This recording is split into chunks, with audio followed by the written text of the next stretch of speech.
for me to open and then take you through this conference, which is, of course, about Ukraine's EU accession, energy and climate. And this is really crucial for Ukraine. This conference is devoted to the state of the play, to the challenges and next stages regarding energy and climate. In particular, market coupling will be explored, transparency and governance, as well as investment in the distribution system as key enablers for a modern energy system. We will also, or rather you, will also discuss scientific collaboration in the field of energy, specifically Green Deal Ukraine's new partnership with the Kyiv-Mohyla Academy. Тепер кілька слів українською, технічне оголошення для тих із вас. Technical announcement: if you need simultaneous interpretation, which will be provided throughout a day, there will be 2 interpreters today. First channel Ukrainian, second channel English. The first channel is for Ukrainian, the second channel is for the English language, and we will be taken through this conference by masters of simultaneous translation, Olena and Alexei. In the case we hear or get messages about air raid alert, we do not have to leave this conference because this premises is in itself a shelter. So we just continue to work as if nothing has happened. Although, of course, we know that a lot of tragic things happen around, a lot of resilience we see, a lot of international help is coming to take us through these crucial times.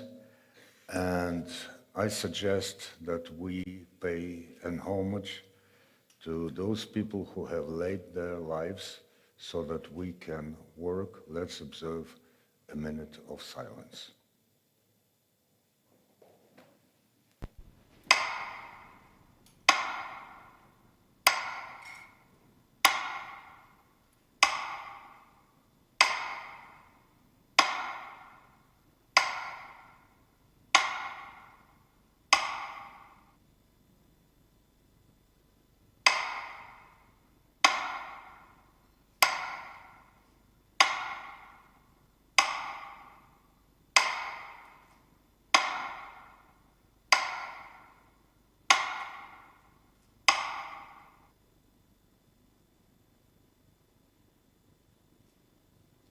Thank you.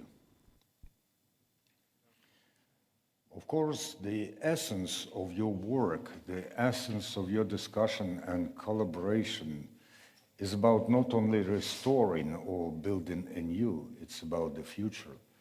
It's about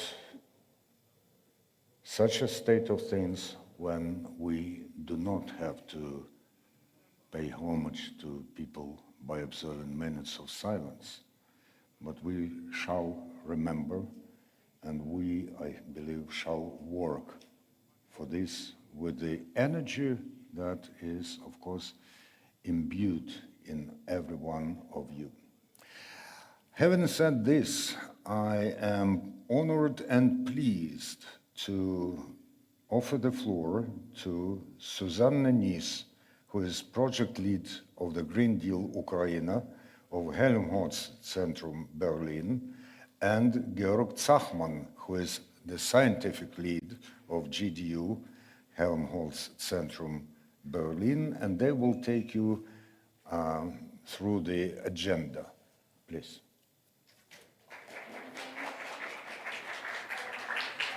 Excellent introduction. Many thanks to all of you for being here. I'm the project lead of Green Deal Ukraine, Helmholtz-Zentrum Berlin. We are here with several colleagues, Olga Bondarenko, Irina Selenkova, Vlad Miknic, and of course, Georg Zachman. Let us briefly explain to you the agenda of today. So we start with welcome statements, and it's very important to us. We are a trilateral project, Poland, Germany, and Ukraine, because we believe this is the future of this enlarged EU. This geographical, geopolitical shift towards the east requires strong Polish, German, and Ukrainian collaboration. After welcome statements from our VIPs, we will have the launch of the Kyiv Energy and Climate Lab, which is the implementation of the central promise of Green Deal Ukraine, Kyiv Independent Center in Kyiv for Energy and Climate Research. We will talk about EU accession. What is the big picture? Everyone knows there was URC in Rome, there was the bilateral screening, very successful, but there was also some drawbacks after Hungary opposing NABU in Ukraine. And what happened after? You will hear this today. Where are we with EU accession? We will talk also about transparency, integrity, and joint mechanisms applied to energy and climate. This is very much about the fundamentals cluster of the EU accession. We brought several studies to Kyiv today, worked together with Polish, Ukrainian, German colleagues on market coupling 28, on DSOs. Colleague Olga Bondarenko has been working on this, but also on investments. Our studies will be presented and discussed. And with this, I hand over to Georg Zachmann to briefly mention to you what we have done since the last conference last year. And before I do this, I announce already that the next conference is going to be done as Mohyla Kyiv Energy and Climate Lab. This is the last conference of Green Deal Ukraine here in Kyiv.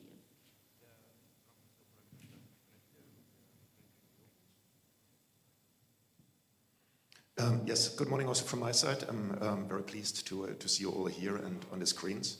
The project has had some slight administrative changes, and not administrative, but we are very honored to have now also Mr. Zaichenko as one of the members of the advisory council of our project.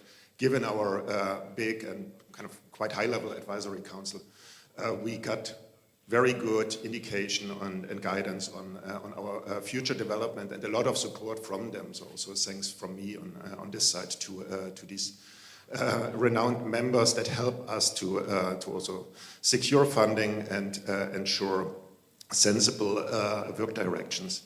What I want to do now with you is not to give you a full rear mirror Blake now, so we don't want to look into all the stuff that we have done last year, but just let me give you one example.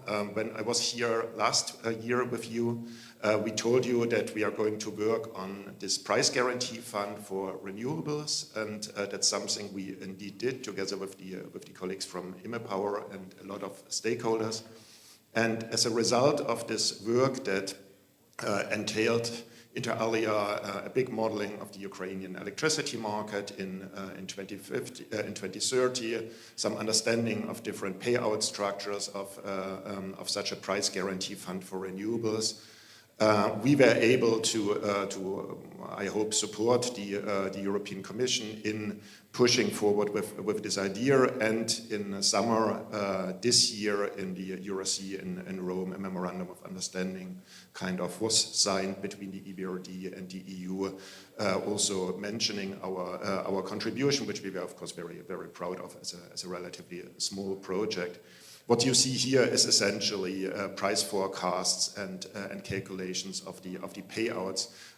If you want to know more, you should go to our website. We have most of our reports are being public on our website. Most of them are also in Ukrainian language.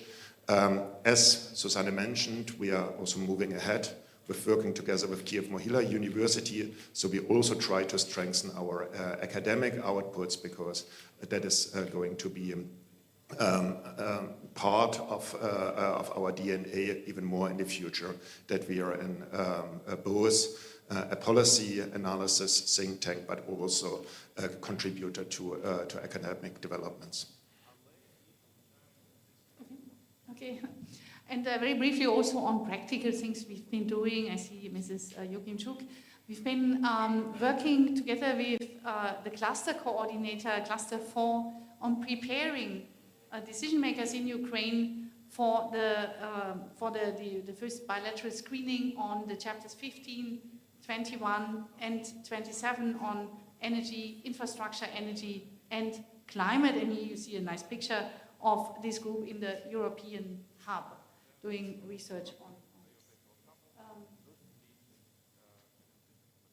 training programs are very important, will be even more important in the future because we will add, as Georg was mentioning, this university dimension. Helmholtz itself is a research center. We will create an ECTS-based master program in Ukraine to develop the next generation leaders in this country and most probably also beyond. Already today, together with Kyiv School of Energy Policy and Florence School of Regulation, we deliver local and national training programs, more than 300 attended so far, and it's partly very practical, smart cities, very local. Thanks a lot for your attention, and with this I hand back to our Ms. moderator. Nies, Mr. Zachman, please take your seats on the stage, and I also invite to the stage the speakers who will pronounce what is usually termed as welcome notes. I would say that these are the notes, the remarks that will shape today's discussion. And please, Mr. Maximilian Rush, who is chargé d'affaires at the Embassy of the Federal Republic of Germany. Also, Mr. Piotr Lukaszewicz, who is the Polish ambassador. Ms. Olga Yuchimchuk, Deputy Minister of Energy of Ukraine for European Integration. We will be joined online by Dr. Denis Kurbatov, who is Deputy Minister for Science and Education of Ukraine, and everyone will have their word. By the way, if, dear ladies and gentlemen, you are quite concise, then we will be able to take one or two questions from the floor. But first of all, we will listen to the Federal Minister of Research, Technology and Space of the German government, Ms. Dorothee Bär, who's been doing this very important job since May this year. So this is going to be a recorded video statement.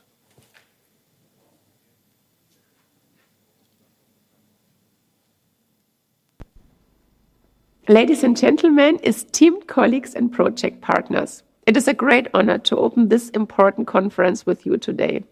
Germany and Ukraine have enjoyed many years of partnership. In the area of research, our cooperation is based on strong networks, targeted funding programs, and pioneering projects. For about a year, we have become even closer through 4 joint cores of excellence. The German Research Ministry is funding the establishment of centers of scientific excellence in Ukraine. This is an important step towards the recovery of Ukraine's research landscape and providing it lasting strength. Ukraine's future lies in the European Union. This is why we want to integrate it in the European research area. Together with the EU Commission, we are working on developing a multilateral platform to support research and innovation projects. One precondition of successful accession to the EU is climate-friendly energy and climate legislation. That is precisely where the Green Deal Ukraine project comes in. On a trilateral basis, you're working on a transparent, sustainable recovery. And you are setting up an independent energy and climate lab in Kyiv in order to make informed decisions in energy and climate policy. In times of disinformation, in particular, transparency and responsible action are central pillars of our democracies. Research delivers the data and findings needed in this context. And that is precisely the aim of the closer cooperation between the National University of Kyiv-Mohyla Academy and the Helmholtz-Zentrum in Berlin. Together, you are developing the tools for a sustainable energy system in Ukraine. The Green Deal Ukraine sets its sights ahead in terms of policy and science and across generations. None of us can master climate change or the energy transition in Europe on our own. No individual, no country, and no single generation. We need the community, the strength, and the knowledge of many. And we need the dedicated, highly trained people of the next generations. Ladies and gentlemen, you all make a priceless contribution today and in the future to ensuring Ukraine will be able to unfold its full potential. Together, let's improve the prevailing conditions for research. Together, we want to build a new, strong scientific haven for a sustainable future in Ukraine and Europe. It makes me proud that my ministry is supporting such an important path-breaking project. For today, I wish you lively discussions and inspiring encounters. Thank you very much. Yours, Dorothy Bär. A truly inspiring speech, and I believe that we all have taken note of the wishes that the German minister has expressed, and it's only logical that after the German minister, we listen to the German diplomat, Dr. Maximilian Rasch.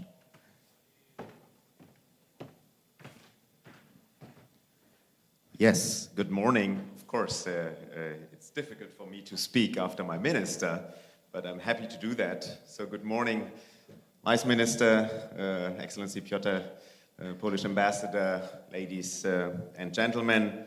It's a big honor speaking to you here this morning. And let me begin by expressing my warm appreciation to the organizers, GRIL, DIN Ukraine, the Helmholtz-Zentrum Berlin, and let me also take this opportunity to welcome the National University of Kyiv-Mohyla Academy as a new academic partner of Green Deal Ukraine. Your collaboration embodies exactly what Ukraine's path to the EU requires: rigorous analysis, open dialogue, and practical roadmaps that connect policy to implementation. I think today we meet at a decisive moment. First, we have all witnessed the horrible attacks of Russia against Ukraine's energy infrastructure in the last weeks. It brought even more tragic casualties and human suffering. And as one of the consequences, Ukrainians had to cope with power outages and suffered heavily. Businesses had to mitigate against interruptions in their businesses. And sadly, Russia will continue with its targeted attacks, giving Ukrainians yet another grim outlook for the fourth winter since the beginning of the full-scale invasion. The recent attacks against energy infrastructure remind us that we need quick and decisive actions to protect and repair damaged critical infrastructure and to make Ukraine's energy sector more resilient. Germany did and will continue standing by your side this time. Our support is based on three pillars. First, we support Ukraine to protect its critical energy infrastructure with its air defense.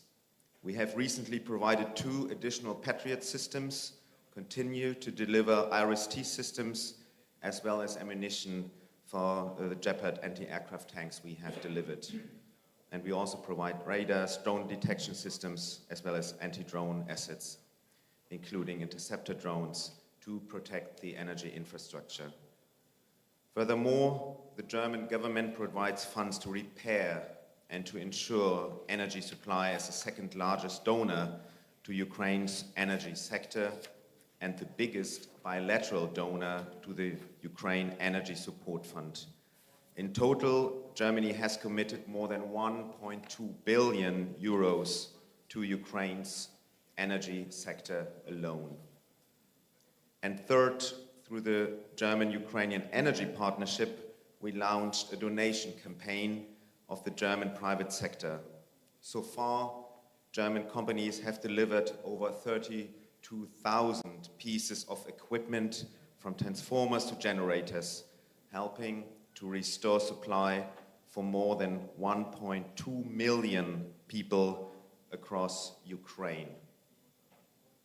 The second reason why today's conference is timely is because Ukraine's EU accession process is accelerating, and energy and climate are not just side chapters in that.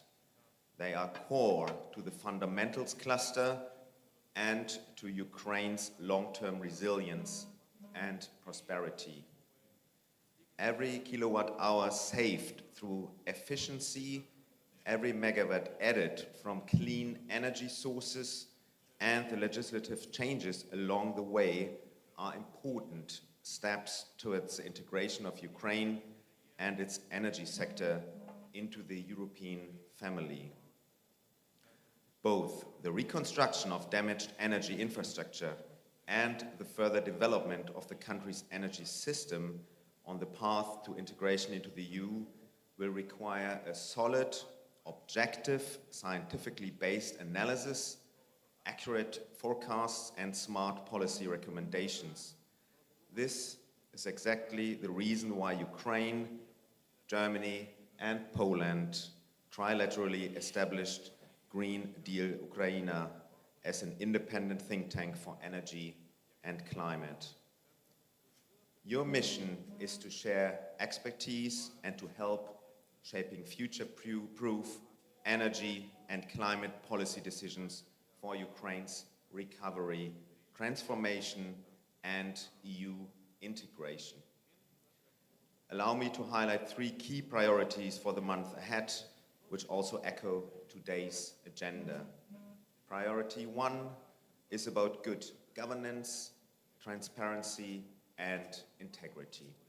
It is vital that Ukraine continues on its reform path.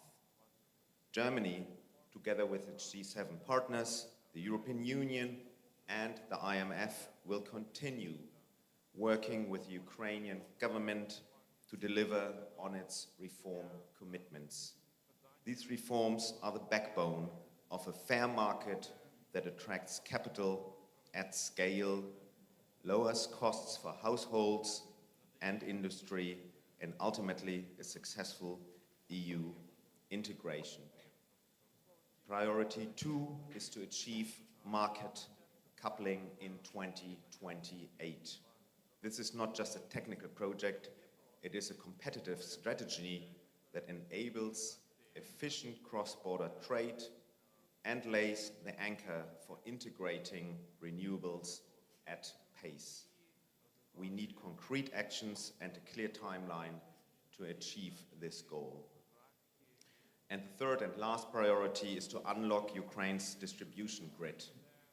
We cannot deliver a modern energy system if the last mile is weak. Therefore, Ukraine needs a bankable and accountable pathway from plan to project to connection. Ladies and gentlemen, the German government will be steadfast in its support to Ukraine, to the resilience and modernization of Ukraine's energy infrastructure and of Ukraine's path into the EU. The EU is where Ukraine belongs. I want to thank you all, online and offline, for your contribution and wish us all a substantive and solution-oriented conference. I thank you, and Slava Ukraini. Героям слава. Danke sehr, Herr Rasch. And danke is one of the German words that is very well known to many Ukrainians. One of the things being that it sounds almost as Ukrainian дякую and as Polish dziękuję.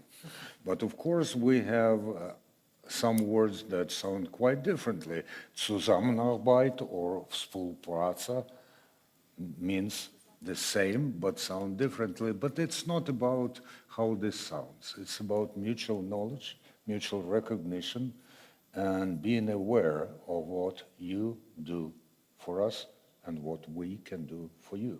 Mr. Lukashevich, the Polish ambassador, the floor is yours.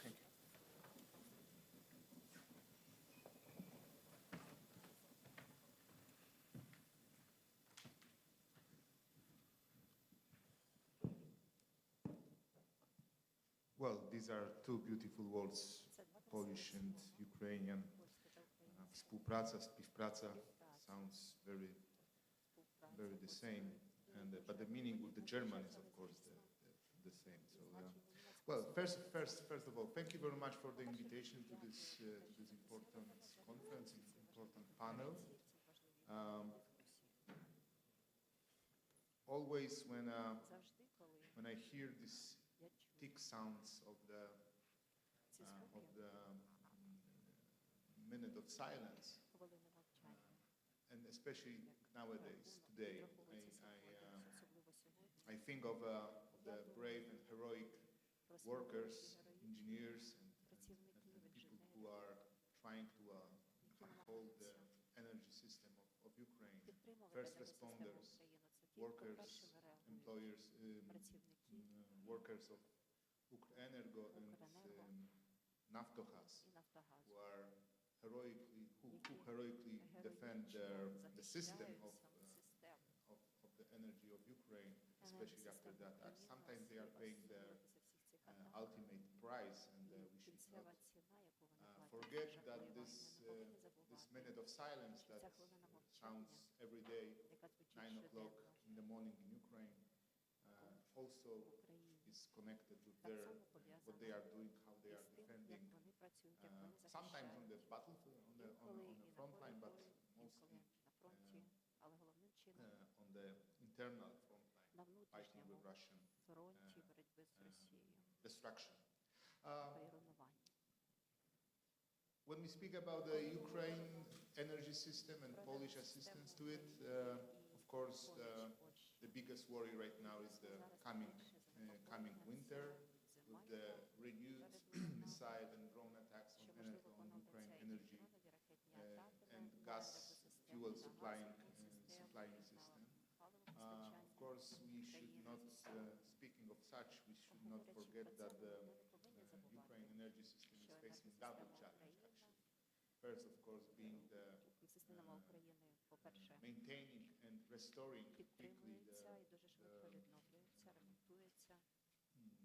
parts of the system that are being destroyed by Russia. And second, of course, the more future-oriented when we face green transition in this country as the part of the European Union transition.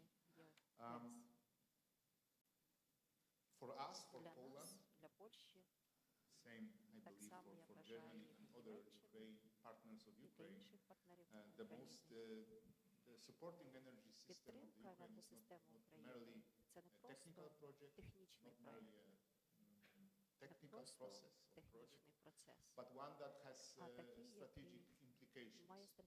Strategic implications being that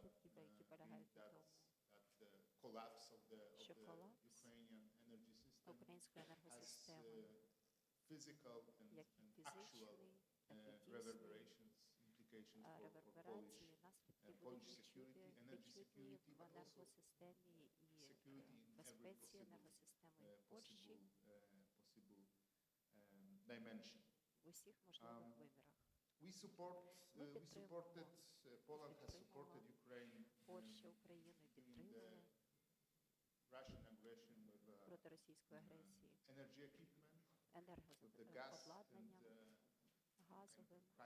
gas deliveries, crisis of the crisis time, and also with the power connectors that are being developed and maintained on the Polish-Ukraine border.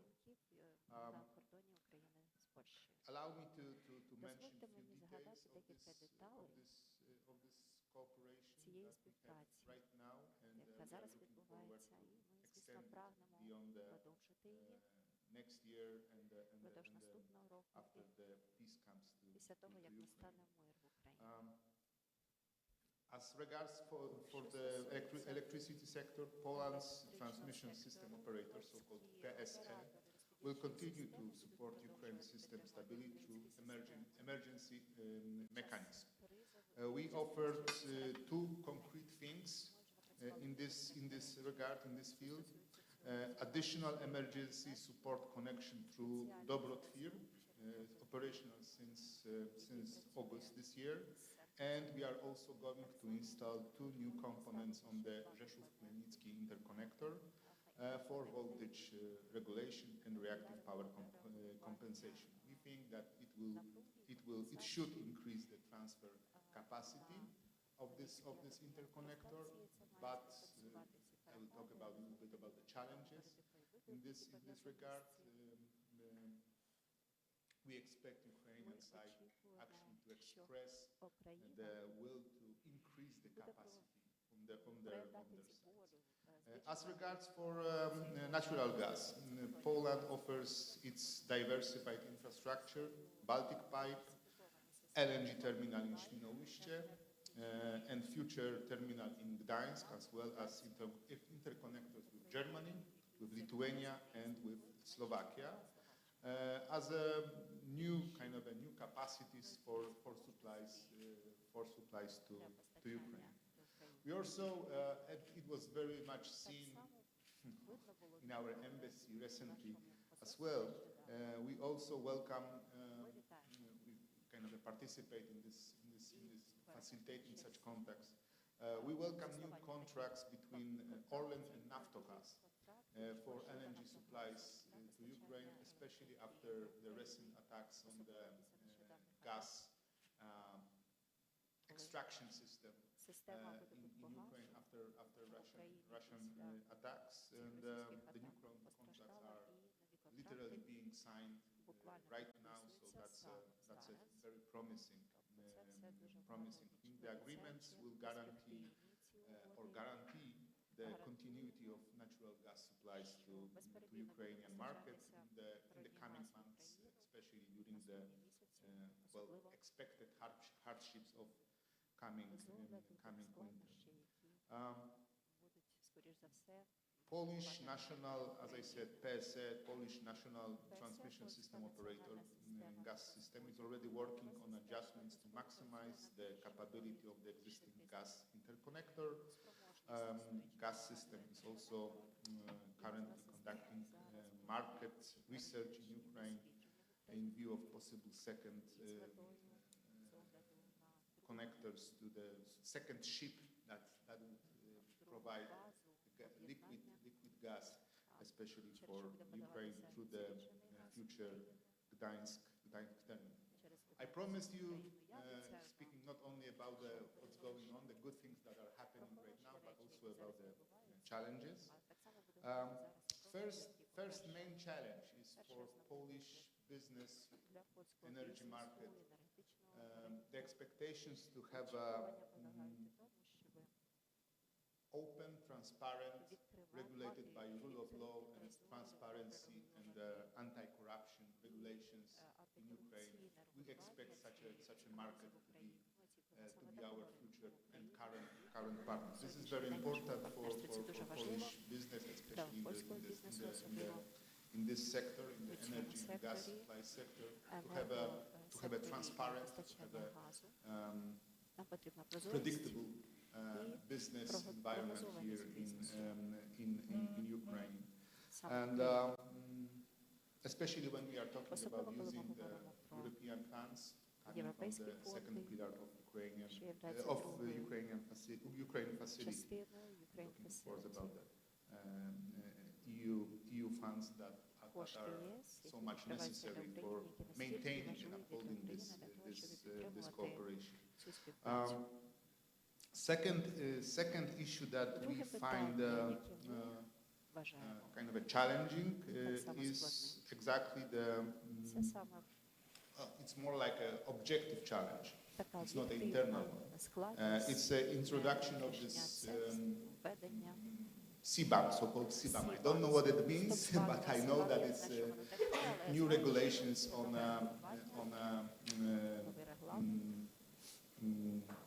and I don't know the abbreviation, but I understand this is the regulations for CO2 emissions that will impact from the beginning of the 2026 will impact emergency support between electricity transmissions organization between Poland and Ukraine. We expect, or we are working on kind of exempting Polish TSO, meaning the transmission system operator, from CBAM regulations, or providing free certificates for TSO inside the system that is being devised for the future cooperation. Still, we are still working kind of in a crisis management mode, and we see that we expect that the European regulations, especially when they are being applied to Ukraine, should take into consideration the current situation, crisis situation, rather than the normal operation of the system. And the last challenge, it's more general. As we have observed, I observed that last year, sometimes we are maybe. I use this term. We are being surprised by Ukrainian partners with their decision when it comes to auctioning system of the energy supplies from Poland. Sometimes we are being challenged or met with the quite difficult to understand Дуже важко буває rejection of the, for зрозуміти, instance, чому, increase наприклад, of the відкидаються пропозиції Польщі, size of the imports or exports розмір between Poland імпорту, and Ukraine, експорту but this is між more like a Україною та Польщею probably страждає від цього. business reasons for that. Це бізнес-причини, But, які існують до цього, звісно. Especially when Особливо during the crisis time, the surprises під час are not кризи very це much. нас дуже not very much welcome. дивує. Thank you very much Дуже дякую вам for this opportunity. за Once цю again, I можливість. І знову congratulate the таки я organizers of the вітаю meeting in організаторів, Ukraine and partners наших for партнерів allowing за те, що me дозволили to мені express виразити these thoughts, and I wish you свої думки. Я very бажаю fruitful вам conversation. дуже Thank you very much. плідної розмови. Дякую. Thank you very much for being with us, and open and transparent. These two key words from Mr. Lukashevich's presentation may well be applied to the activity of Olga Yukhimchuk, who is the Deputy Minister of Energy of Ukraine and previously successfully served as Deputy Minister for Environmental Protection, and in this capacity coordinated Green Deal and adjacent initiatives. So let's listen to her. Yeah, thank you very much, and thank you very much for inviting me to this really important day and event. Indeed, it was really interesting to follow all of that and coordinate from the environmental perspective and climate. However, I do see another challenges when you go to the energy sector, which is difficult to understand when you work from a different perspective. But I do hope that all of that experience that I had in the environment and climate will really value here in the energy sector. What is really important to say is the strikes, the missile attacks, they continue. They never stopped since 2022. This unprovoked full-scale invasion has considerably impacted all the country, and in particular the energy sector. The energy professionals, they continue working daily to ensure that the system works, that the heat is in the houses, that the lights are on. And I hope that all the people do feel that much effort that is done by the energy professionals daily and nights as well. But what I want to say is that we already have experienced last week huge strikes on our energy system and on our gas transmission system. And preparation for the next heating season is another challenge, and that will be the fourth heating season during the wartime. And coming to this ministry, the Ministry of Energy, you understand that very clearly that there are two stages and modes of work. You either go through the heating season, or the next day it finishes, you prepare for the next one. And that goes round and round every single year. However, the war puts additional challenges on all that process. And we do strive and try to make sure that this winter season will be another successful season for all the citizens of Ukraine. Alongside with all that processes, we understand that we need to work on sustainability of our energy system. And the EU accession process is not just about going through some procedural questions, but it is about making sure that our system, energy system, is sustainable, not that vulnerable as it used to be. And we have to work a lot on distributed energy, on renewables, and many other issues. And this is something that really is in line with the EU acts and regulations. So for us, it's not just about going through each directive and each regulation. It's more about making sure that we have a safe and sustainable energy system in Ukraine. And I think also that the energy sector is a really good example of how we do more than just EU accession, given the synchronization of our power systems back in 2022 with the MSOE. So there's a lot of effort done from the energy perspective to make sure that we move forward to the EU and continue that work. And I'll speak more about that in one of the panels today. But important to say is that we already are starting to plan, not starting, but continuing to plan the recovery and the recovery of the energy system post-war. And this is also another big challenge, alongside with daily attacks and repairs that we have to make sure are there. And in all of that process, such support from our partners, from development partners and organizations is of critical importance. So we very much value all the support that is already provided to Ukraine, and we count on a steadfast cooperation in the coming months and years as well. In particular, with the Green Deal Ukraine, we have already also a really good experience. I personally wasn't there for the Chapter 15 screening for the energy sector. However, I very closely followed that. And I know that there was really successful cooperation with the project, and big support was given for the preparation for so-called simulation or mock sessions, which proved to be very useful and helped to further strengthen expertise of our speakers, experts, professionals. It was really important for the analytical work that was done behind the scenes before the screening. So we very much value all that technical and analytical support that was provided to the ministry, and we understand that it's not finished. It was just one of the first steps, and we will engage further in the negotiations with the EU, and we need to prepare our negotiation position, and that will be another challenge. So we hope and count for further cooperation together with Green Deal Ukraine. And also but also during this process, the cooperation with other partners in terms of exchange of experience, exchange of knowledge, is critical for Ukraine, because we are entering a big family, the EU family, and we also have something to give from our side. For example, some of the aspects of how to ensure security and protection of the critical infrastructure. We have a very vast experience in that. So I do think that will be a win-win situation and an example on how Ukraine accesses to the EU. Thank you.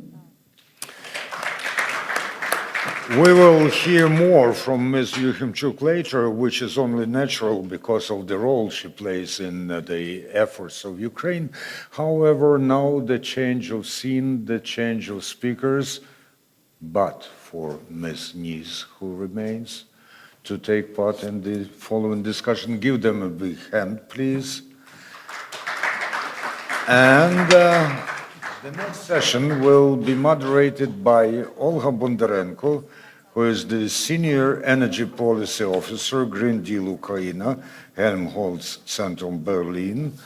And I believe that you will invite your speakers, or shall I? Yeah, please do.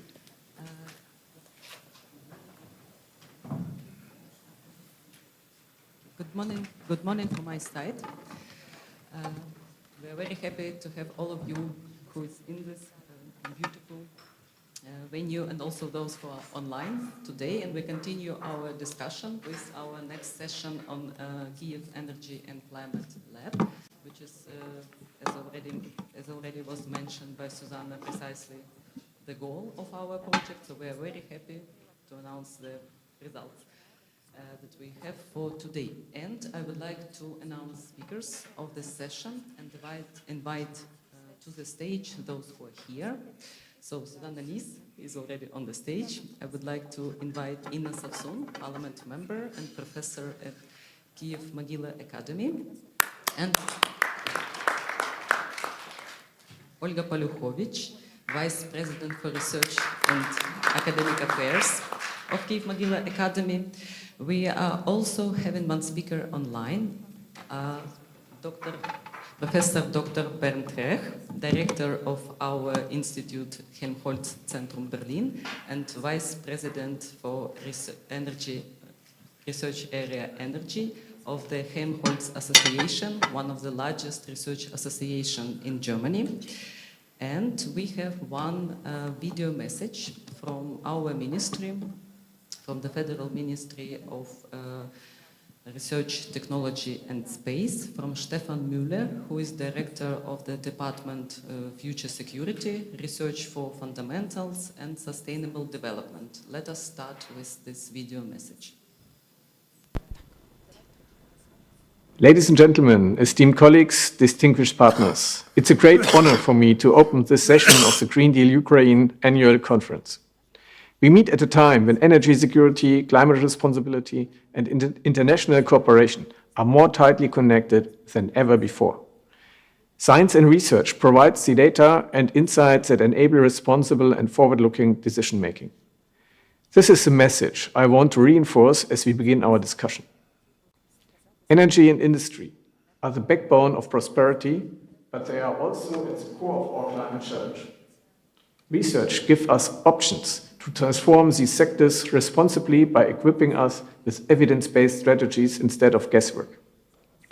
It allows us to design resilient systems, minimize environmental risks, and build industrial policies that remain competitive and sustainable in the long run. Germany has consistently placed cooperation at the heart of its research strategy. A flagship example is the Green Deal Ukraine project. GDU establishes an independent think tank in Kiev to support Ukraine's reconstruction and its path towards EU integration. This initiative unites expertise from climate science, engineering, economics, and social sciences. It develops modeling tools and transparent analysis that enable governments and institutions to make smart energy and climate policy choices. This is research with direct impact, supporting resilience, sustainability, and Ukraine's transformation. For Germany, GDU is of clear strategic significance. It strengthens our partnerships in Eastern Europe, supports the European research area, and anchors Ukraine more firmly within Europe's scientific community. At the same time, it contributes to Europe's long-term energy security and industrial competitiveness. International research cooperation is therefore both a collective effort and an investment in our own future. Finally, such projects foster scientific excellence.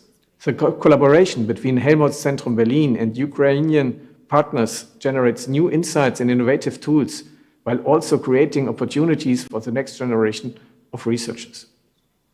By opening international platforms for young talent, we ensure that the solutions of tomorrow will be shaped by strong, diverse, and interconnected communities.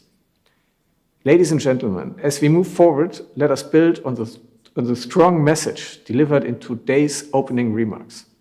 Challenges, such as the climate change and energy transition, can only be addressed together. The Green Deal Ukraine shows that through joint research, we can create a sustainable energy future and a stronger, more resilient Europe for all. Thank you very much.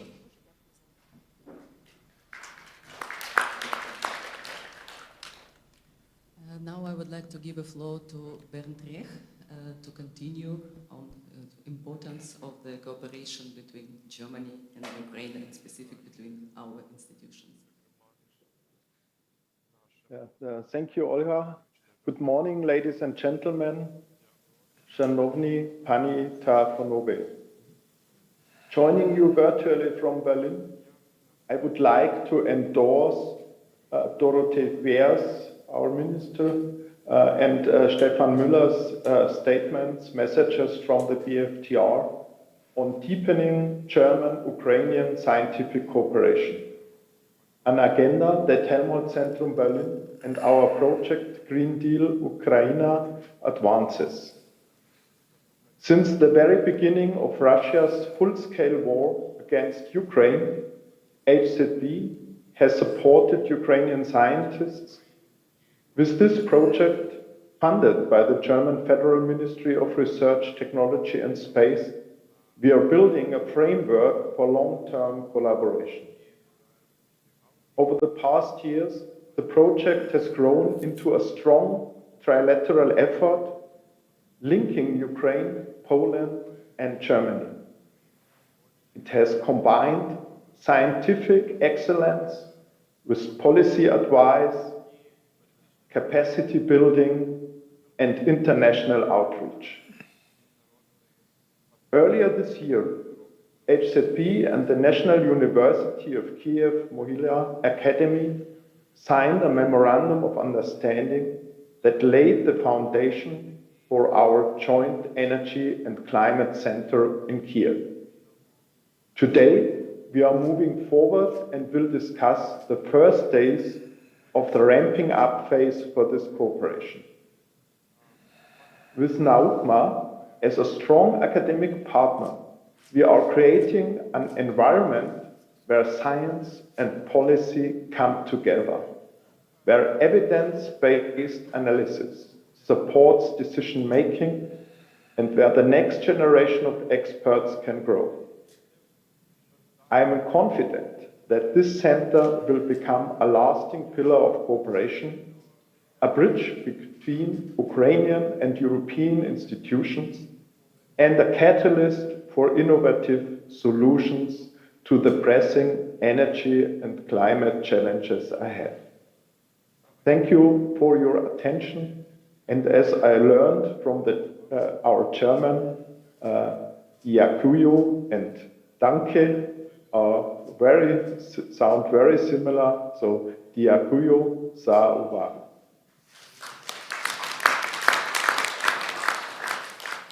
Thank you, Ben. Yes, it was as it was already mentioned by Bernd. Earlier this year, our institutions, Helmholtz-Zentrum Berlin and Kyiv-Mohyla Academy, signed memorandum of understanding, and one of the joint effort will be towards establishing energy and climate lab. And now we would like to say a few words about this lab with a couple of slides.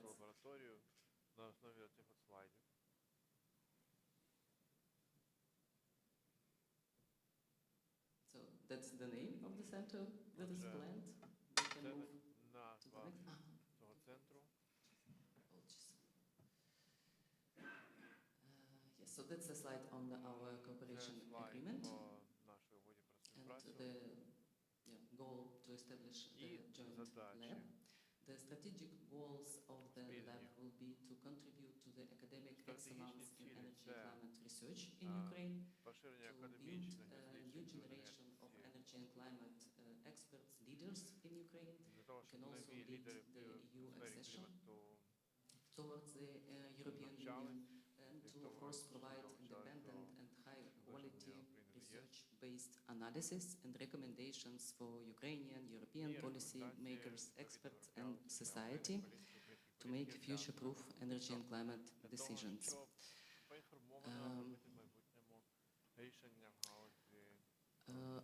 The work of the lab can be divided in two parts, which is normal for such setting within the academic institution. So that we can, there would be two directions of work. One is research, second is education. Research we are going to conduct in energy and climate, similar to what we are doing now in our project Green Deal Ukraine, and we will continue to do this together in this lab. And educational track can be divided in two paths. One is vocational training, which we are successfully already doing now. And second is academic track, where we would like to establish ECTS-based master program. But also we are thinking about PhD program. Yeah, I think we can stop here. I would like to give the floor to Inna Sassoon as a Parliament member of Energy Committee, but also as a former Deputy Minister of Education. I would like to ask for your view on the role of this future lab in Ukraine's energy transition. Thank you, Olga.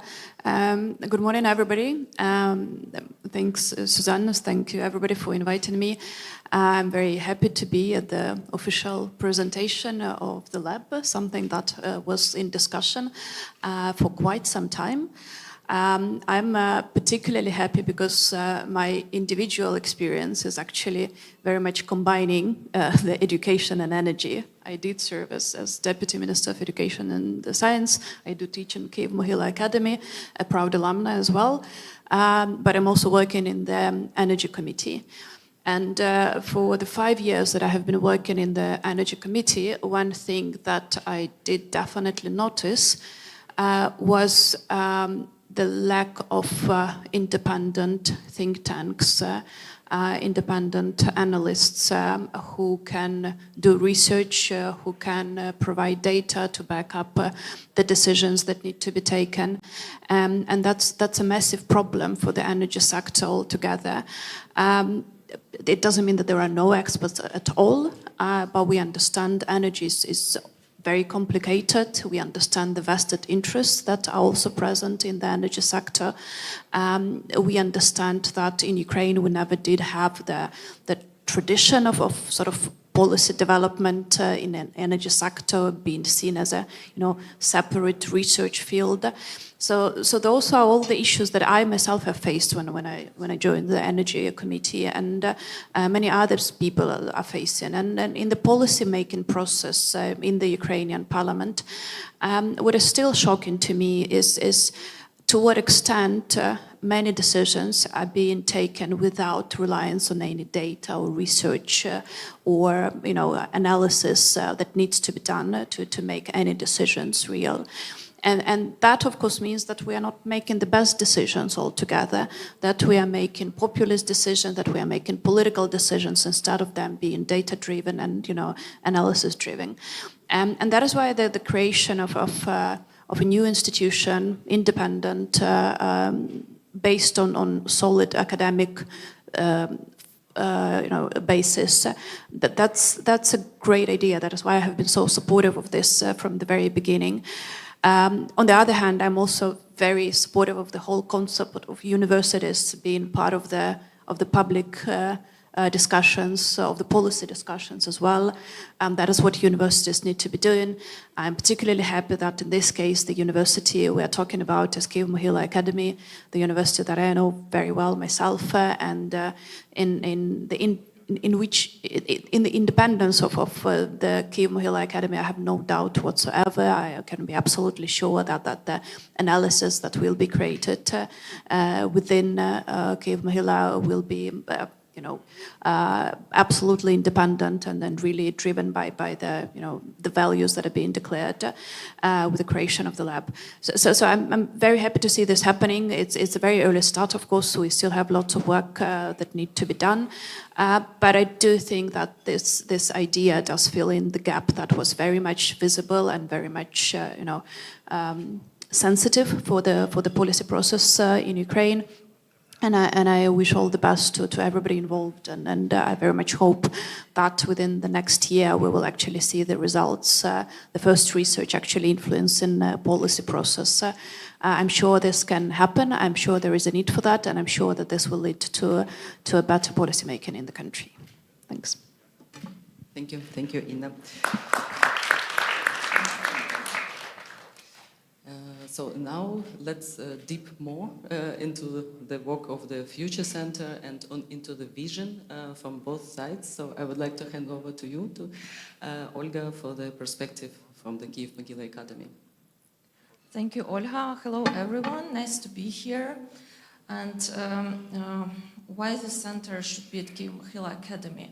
So I would like to give a more broad context of this idea, if I may. At Kyiv-Mohyla Academy, we have 30 research centers and think tanks.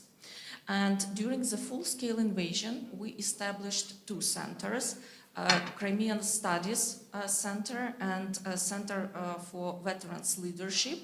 And this center aims to reintegrate veterans into so-called normal life after they finish their service. And from the very title of the centers, you can see how our university is included in the life of Ukraine in general. And as a researchers, we don't think that we are living in ivory tower and we are excluded from all the processes, but we think that our mission is to be included in all processes and to respond to the challenges that we have. And we have 2, I think, such successful think tanks at Kyiv-Mohyla Academy. This is a School for Policy Analysis, Школа політичної аналітики, and Anti-Corruption Research and Educational Center, Центр протидії корупції, освітній науковий центр. So, and the last center actually helped to create the National Agency of Corruption Prevention. And it was very practical results. And when we are speaking today about solution searching, universities should play a central role in that. And we think this center as multidisciplinary unit which unites researchers from economics, from social sciences, from AI research, for example, and just yesterday we were speaking with our colleagues from Helmholtz-Zentrum Berlin that it's good to involve also journalists to teach them how to display this topic in media, how to relay on solid data, and where these data come from is also an essential question. So we have many plans, as you can see from the presentation. We will have vocational trainings, we will have research projects. We are planning to establish MA and PhD programs at Kyiv-Mohyla Academy dedicated to the topic of energy and climate. So much ahead, and on behalf of Kyiv-Mohyla Academy, I would like to say a thank to Helmholtz-Zentrum Berlin, people involved in Green Deal Ukraine project, as well as to Inna Sovson, who is a great driver of this project and who is making things happen.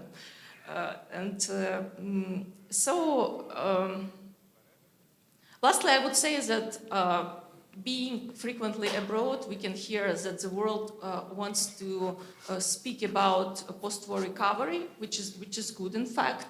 But if we want to speak about post-war recovery, we have to think how to cooperate our efforts to sustain the development of research and education right now in Ukraine. It's absolutely essential thing, and we envision the center as the support of our researchers, of our teachers, as well as attracting researchers from other institutions. And we are very excited about this international cooperation. Thank you. Thank you. Thank you, Olga. We're also very excited and happy to go on this road together. And I would like to hand over to Susanne for our perspective from Helmholtz-Zentrum, Berlin. Thanks a lot, Olga. And like always in such things, it's team sport. And Olga, you rightly mentioned Inna Sovsun was instrumental. Yeah? I always think that Ukraine is a very fast country in everything, but Inna Sovsun is maybe speed of light. It's just amazing to have this. But I would also like to extend the thanks to some other people here in the room, Mr. Leschenko. From the very first day, he's from the German embassy working on research. He has been supporting us and telling us, you have to work with the university, and here we are. So it's just nice to have this dialogue and to embark on a journey where we have ideas how to embark and what to do, but honestly, we do not know where this will take us. In many senses, will our education program be expanded to other countries? We are thinking about Moldova, we are thinking about Western Balkans, because this EU accession cluster of countries is one cluster of countries, and there's a lot of learning possible. So there's many options in this sense. I should mention again the Polish side. From the beginning, our project opted for a difficult approach. Let's be very honest. The relationship between Germany and Poland are not always easy, but that's exactly why we are doing it, because both countries are needed to such a project. And now our partner in Poland, Forum Energy, is already starting discussion with Krakow University to bring them on board as well. So we want to sign cooperation agreements and make this, again, truly trilateral betting on the long-term future. So what we bring as Helmholtz to the party or to the wedding, if I may, is this 2 years' time now that we spent with the funding of our ministry on Green Deal Ukraine. It was already a pilot, let's call it like this. We did already a lot of research and we have been impactful. We have been contributing that last year the export to Ukraine was increased to 2.1 gigawatt. We have been contributing to International Energy Agency data quality.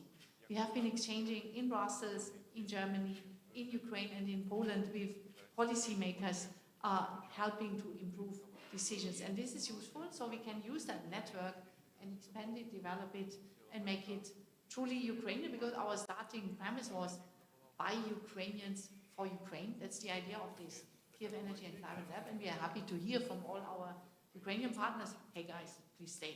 We want you to help us. We want to work with you, and that's exactly what we intend to do.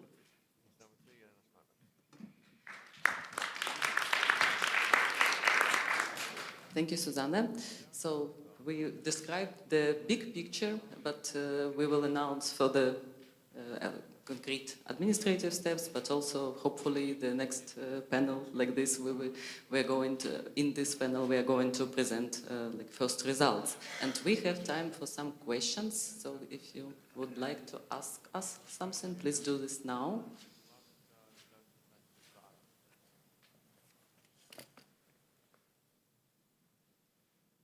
We must be very clear in our explanation, so we can call it a session. Then, okay, and then let's talk in the meantime. We save a bit of a time. Yeah. Among the challenges that were mentioned by previous speakers, I think they omitted the challenge of keeping the time. But these ladies, these participants have coped with the task, so thank you very much. And now we go to the next session, yes? Yes, thank you. After we have heard some specific examples of cooperation, after we have heard the introductory notes, it's time to see the broader context. And now we have the introductory keynotes about EU accession of Ukraine, Accession of Ukraine, Big Picture and State of Play in Energy and Climate. So I invite to this stage to take part in this session Mr. Torsten Wohlert, Minister Counselor in the delegation of the European Union to Ukraine, Mr. Petro Kartashov, Deputy Minister of Economy, Environment and Agriculture of Ukraine, and, as promised, Ms. Olga Yukhimchuk, Deputy Minister of Energy of Ukraine for European integration. We have 25 minutes for introductory keynotes, which I am sure will be listened to very attentively, and then I will insist on some questions from the floor. If there are no questions from the floor, there will be questions from myself. Yes. So, Mr. Wohlert, the floor is yours. Can we take it from here, or do we have to? Whatever you want. Whatever you think is more efficient. Because I think it's better if we do this. Okay. First of all, дуже дякую за запрошення. Thank you very much for inviting and for also organizing these events which bring together people from different backgrounds. We have seen research, we see parliament, ministries, and also I think it is very good that we are doing this session together because essentially EU enlargement, as much as, of course, climate energy policies, is a team effort. And we have seen over the last year, since the last annual conference of Green Deal Ukraine, a huge team effort. And I must say, I have not witnessed so much common purpose in the government of Ukraine on a very dedicated topic among different ministries. And the accession preparations of Ukraine to the European Union has really mobilized a lot of resources, has given a framework for the administration, for the government, but has also mobilized a lot of international support. And we see this, I mean, in the previous session we have seen examples of that, but it's much wider. So over the last year we made a lot of effort in getting the timetable right, the framework right, also making sure the preparations are as fast and as professional as possible. It was already mentioned that a number of people also here in the room and probably also online participated in these preparations, and especially what we call mock sessions, and I'm pretty sure that Olga Yukhimchuk, Pavel Kartashov will talk about this more in detail because they were really deeply involved in all this. And we, from the European Union point of view, are of course very happy that this collective effort is going on and that we have a huge support for Ukraine's accession in the expert community in different European countries, non-dependent on the, let's say, geopolitical situation, which is very difficult, the war, but also in the European Union we have a lot of turbulences in different member states. So for us, this is a big step ahead. We will clearly also talk about challenges, but I think the big picture, and this is the topic of our session, is that Ukraine has done a big step ahead. We are now having a picture. I mean, we are not yet there. There will be a report, there will be a formal procedure, but we now have a common understanding of where Ukraine stands in this context of becoming a member of the European Union. Yesterday, Kaja Kallas was here, the Minister of Foreign Affairs of the European Union, and it was reconfirmed the urgency and the political support to Ukraine becoming a member of the European Union. And that's also, by the way, I should apologize, I should have said this at the beginning. Our ambassador, EU ambassador Katerina Matonov, would have loved to be here, but unfortunately she could not. So the political momentum is there. We will certainly talk about challenges, and also we started actually already in the opening. It is, of course, about making sure that all these frameworks that we are discussing are not only established, but they are also lived, they are also filled with contents. So when we have a certain legislation, because that's what most of the screening and negotiations will be about, we all know that legislation alone is not making sure that investments are done, that trade works, that all the things that make it in the European Union so that the whole thing works fall into place automatically. That will be a huge effort, and that will be involving even more partners. It will have to involve financial institutions, businesses, local authorities, civil society. So it's a whole of society effort, and a lot of my colleagues who went through this process when, let's say, 20 years ago, a number of countries joined the European Union, remember this very well. And what I find very encouraging is that these people are now involved in helping Ukraine, going through the same processes, making sure that it's faster, that it's professional, in spite of all the geopolitical problems. I don't want to go too much into the specificities of climate and energy because we have much better qualified panelists on these topics, but I'm ready, of course, for any questions. Sure. I think that questions will come after we will listen to everyone. And so on the prompt from Mr. Wallert, I hand the mic to Mr. Kartashov.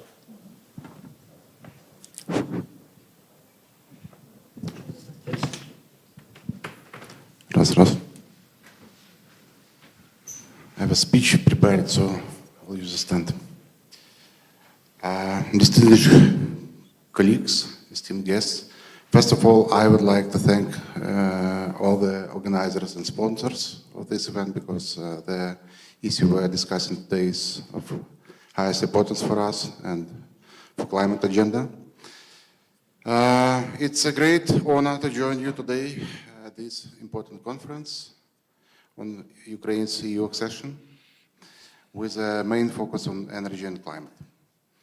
I would like to briefly outline our recent progress, legislative achievements, and our ongoing challenges and our plans in these critical times. First of all, Ukraine's EU candidate status has become a strong motivation and a good impetus for our climate policy and legislation.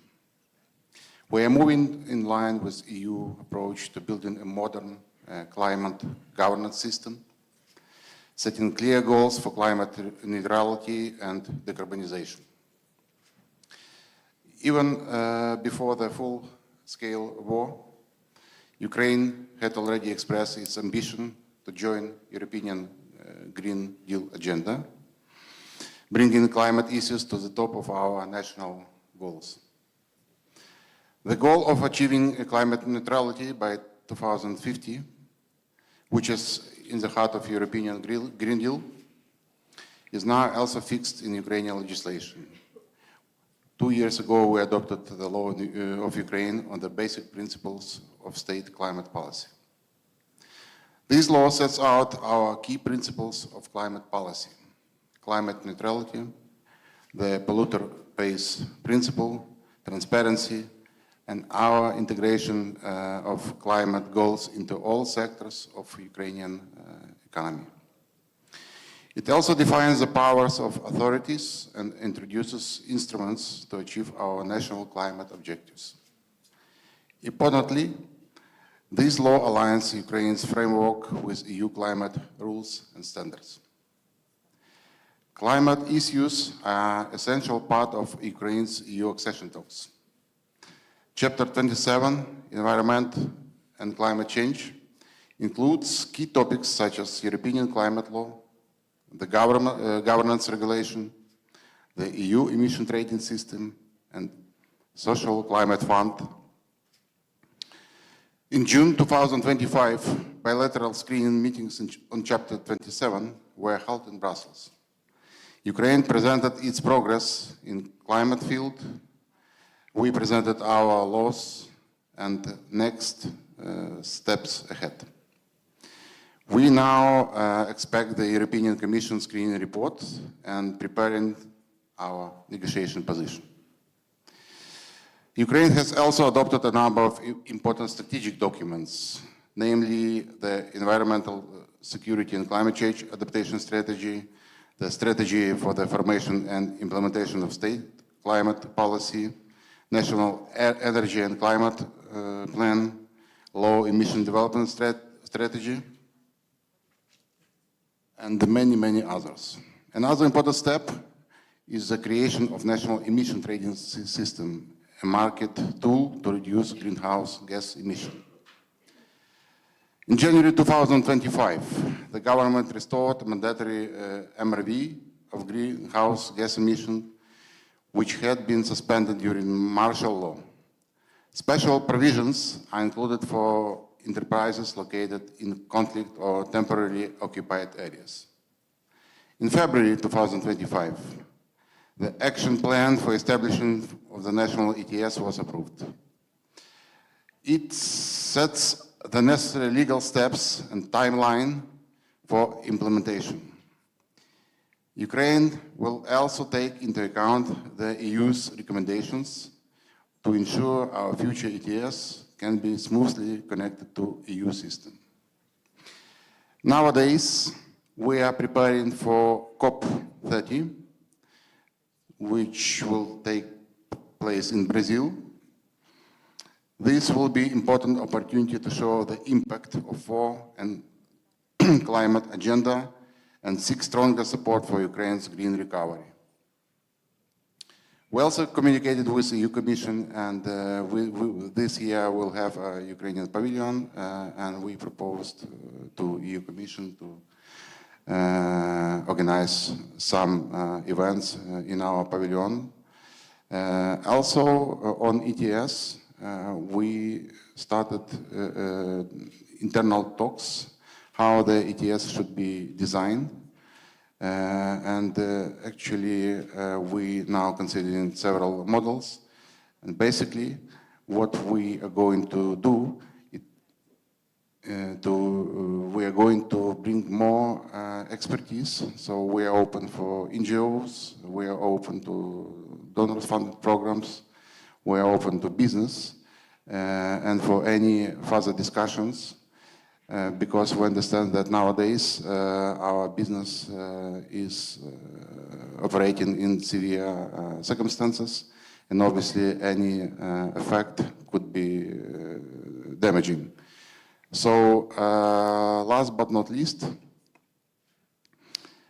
taking all together these legislative, strategic and operational steps demonstrate that Ukraine's strong commitment to EU accession, alignment with EU energy and climate frameworks, and resilient recovery under exceptionally challenging circumstances.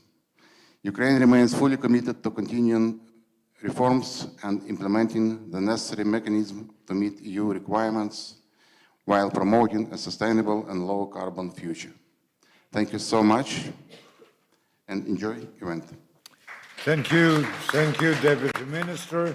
And if I hadn't followed Olga Yukhimchuk's activity for quite some time, I would say what else she can say after the brilliant speech she has already given.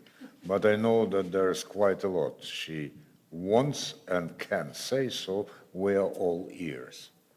Yeah, it's difficult to speak the last one because many things have already been said, including in the welcome remarks, but maybe something on the accession, some picture of what has taken place during the summer and generally the screening part for all the chapters has recently finished in September, and particularly for the energy chapter 15 and 21, we had the screenings the same as on the environment in June, and there was over 100 acts, around 100 acts that we presented at this screening session. It was indeed, as Torsten said, Very, very useful to go through this screening exercise because it gave us an understanding where we are, what we lack, what we need to do further, and where we can cooperate with EU member states. So it was a very, very useful exercise and part of the official procedure. And of course, in the coming month, some of the clusters already started preparing their negotiation positions. Some of them are already adopted by the government, in particular the intergovernmental negotiation group, where all the heads of each negotiation chapter are part of. In particular to the energy sector, I think that it is one of the really good examples of the EU integration efforts that Ukraine is doing. According to the EU enlargement report, the energy sector has a score of 4 out of 5 possible in terms of the level of alignment of its legislation. So it is a really, really good example for many things, for other chapters that this sector, the energy sector, has a strong willing and strong desire to further integrate and in an intensive manner to the EU system. And one of those examples which we're working now is the electricity integration package, the law that has been introduced already by the Parliament and which has been adopted in its first reading and now is going through a very, very intensive consultation process, including with energy community, with Ukrainian experts, with Ukrainian companies. And it is a very intensive daily work on a very sophisticated and I would say heavy law. But eventually it is through their everyday discussions, you can clearly see this dedication of people to a very important thing, to the market coupling of our energy system. So this shows that the accession process was going before this whole, official process started, but now it is even more intensified. And it will also be a lot of effort needed, not just from the Ukrainian side, but also from the EU side, so that we are able to complete this process necessary for the market coupling. Another issue for us is the recognition of Ukraine's guarantees of origin within the EU, and that would probably be another demonstration of our integration into the EU.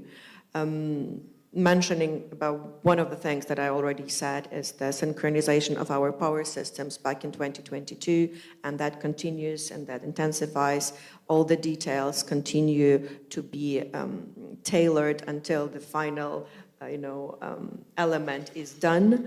But also we are preparing for the next stage, the negotiation position, and we are looking at a number of requests for transitional period. Of course, that will be subject for discussion by the government and adoption by the government, but we do see some difficulties that we face because of the full-scale invasion and of the war, particularly, for example, disclosure of very sensitive information in the energy sector. It is, I think, impossible when this is something that is done now that to disclose very sensitive information with regard to a critical infrastructure in Ukraine. And according to the EU requirements, we do have to publish it, share it, and communicate, but that would be a difficulty for us. So some of those requests will definitely relate to the disclosure of information. At the same time, we're trying to look at a very balanced approach on how we will implement further measures of EU integration, particularly from the perspective on how it can impact, how it will have an economic impact on the households, because it is critical that our households are still on the safe side. So this will also be part of our negotiation position to make sure that we will limit a very significant impact on the households. And in parallel, we're already working on some of the work with different working groups. That is so-called accelerated integration instrument under the negotiations that allows us to already be part of some working groups, platforms, institutions, discussions that are taking place within the EU for the member states. But we already can benefit from that already now, not yet being officially the member state, and we are very closely looking to those.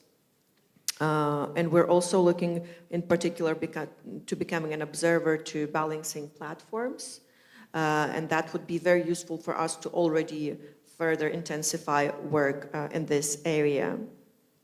And we're working with on how to further build our and strengthen our institutional capacity. In particular, this relates to our regulator and their cooperation with ACER, the Agency of Cooperation of Energy Regulators within the EU. That is also very, very important for us.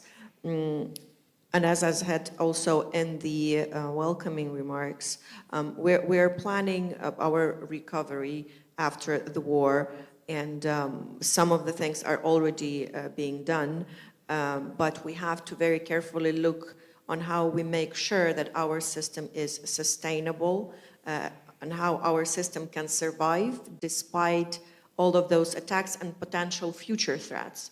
We're looking at distributed generation as an option. We're looking at renewables as an option. But we're looking at all of those aspects from the perspective of the EU integration.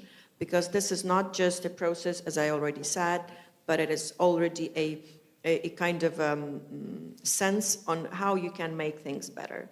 And I think this can already work for us from a beneficial perspective. We can build back many things in a better, sustainable, greener way, somewhere where we can.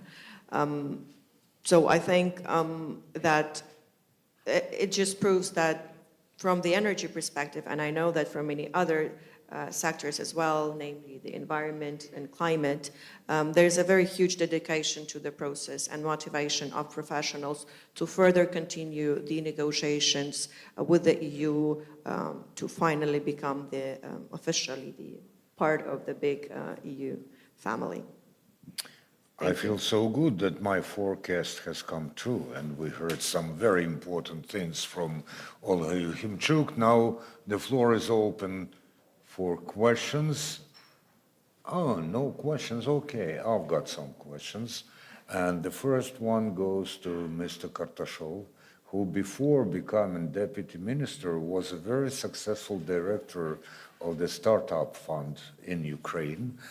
Under your leadership, the Startup Fund became a leading innovation platform in Ukraine. My question is, how much space is there for startups in the area that we're discussing now? And where's the role of private initiative in this? Or shall we mostly orient ourselves on the state efforts? Thank you. It's a very good question. So basically now I believe climate change is more fundamental issue compared to startups. But obviously we do designing a framework for, we're doing policy, so which will be applicable to all the stakeholders, to businesses, to startups, and to the ecosystem. So basically, now we are trying to bring more instruments which will be operational. So first of all, we are now, as I mentioned, we are trying to design ETS system. And obviously, the main goal of this system is decarbonization. And obviously, all the innovations and all the projects which aim to bring more decarbonization, they are welcome. Secondly, we are now designing some tools how to implement Article 6. So basically, we are now preparing pilot projects with one of the Ukrainian company, big agro company. So again, it's not about startup, but it's probably about decarbonization. It's about green mechanisms. And also, we're trying to bring more green investment into Ukraine. So it's probably bigger scale, but obviously there is always room for innovations, for startups.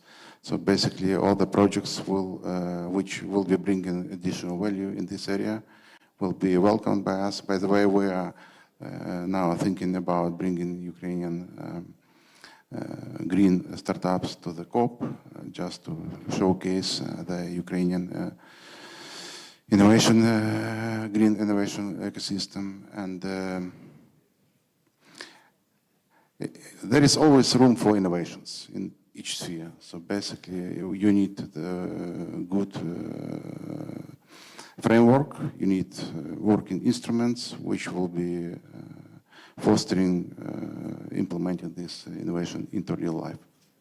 It's a very good sign when participants in the discussion nod while the other participant speaks, and I noticed the reaction from Torsten Wollert. This does not necessarily mean that they fully agree. This means that they are attentive to each other, and this promises us synergy. About synergy and similar things, the question goes both to Torsten Wollert and Olga Yukhimchuk. Mr. Wollert, you oversee energy and environment cooperation at the EU delegation to Ukraine, and Ms. Yukhimchuk, you were in the environmental ministry, now you are in the energy ministry. What are the similarities and key differences between your approaches to environmental and energy policy? And Mr. Wollert starts. I was hoping that Olga would go first. Sorry. I think the approaches differ in the sense that energy has been on the agenda of our intense cooperation for a very long time, with a very, let's say, pragmatic approach in many areas. I mean, Ukraine joined the energy community during the presidency of Mr. Yanukovych. So when it was very, very clear that, let's say, nobody talked about memberships in the European Union. It was a very difficult question on all sides. But pragmatically, there was an understanding that in theory, having joint rules makes a lot of sense, and why not? And it was seen not so much as the part of becoming a member of the European Union, but having access to the European Union's energy markets, including investments, rules, technologies. In practice, of course, during the presidency of Mr. Yanukovych, nothing happened, but the legal framework was started to be set up then. And then immediately when Russia started the war in 2014, energy was part of this whole discussion. And we very pragmatically agreed, all sides, I mean, the Ukrainian government, the Ukrainian state-owned companies like Naftogaz, member states from the European Union, of course the institutions of the European Union like the European Commission, we all agreed that this is fundamental to stabilize the situation, that this is part of Russia's aggression. So energy is not only because we have missiles flying against power plants, that has been part of this aggression essentially since day one. So we worked on this, and of course when you come to the situation that Ukraine started to minimize the gas imports from Russia and orient itself more to the European market, then you need to understand the rules. You need to have, a common work platform. So, and that continued, and I mean, you mentioned already the synchronization of our electricity grids. We started preparing this in 2016, and in 2020, a couple of days after Russia's full-scale invasion, we were not yet 100% ready according to plan, but mentally we were prepared, technically we were ready, and so we did it at the very beginning of the full-scale invasion, and it worked. So there was not a single case that this caused problems either to the European Union grids or the Ukrainian grid. On the contrary, it's reinforced it. So on energy, we are very much on this track. And now what Olga said, we have the market integration law, it's a whole package. So we are building this essentially bottom up. Yeah? On the climate agenda, it is a bit more top down. Of course, we have innovative startups. Yeah, for instance, I was in Unit City. Unfortunately, now all the, let's say, the ecosystem is focusing on winning the war on defense. But a number of people who are doing this now went there from, let's say, a low-carbon, climate-friendly technology ecosystem. And I very much hope that after the war, they will come back and continue this very important work. But it is more, there you start more from the framework, from international agreements. What are the climate commitments? National climate and energy plans, NDCs, and all these things. And then you try to break it down. What does it mean for the industry, for investments, also for the negotiation position, you mentioned it, when it comes to becoming a member of the European Union, for emission trading system, etc. So I think this is the fundamental difference. But what is important to understand that investments in the 21st century have to cover both of these aspects. So you cannot get investments of any reasonable size which are not climate friendly essentially, which are not saving energy, which are not strengthening energy resilience, local energy production, etc. So the challenge is to bring these two things together. And yeah, we have a very good team. Let's listen to Olga Yukhimchuk. And an additional challenge to you is that you have only 2 minutes. Okay. I think there are many different things, because when I came to the Ministry of Energy, you kind of like dive in a different world, because the level and the scope of work is completely different. But then when you go into the details and you go into the challenges, you understand that they are the same.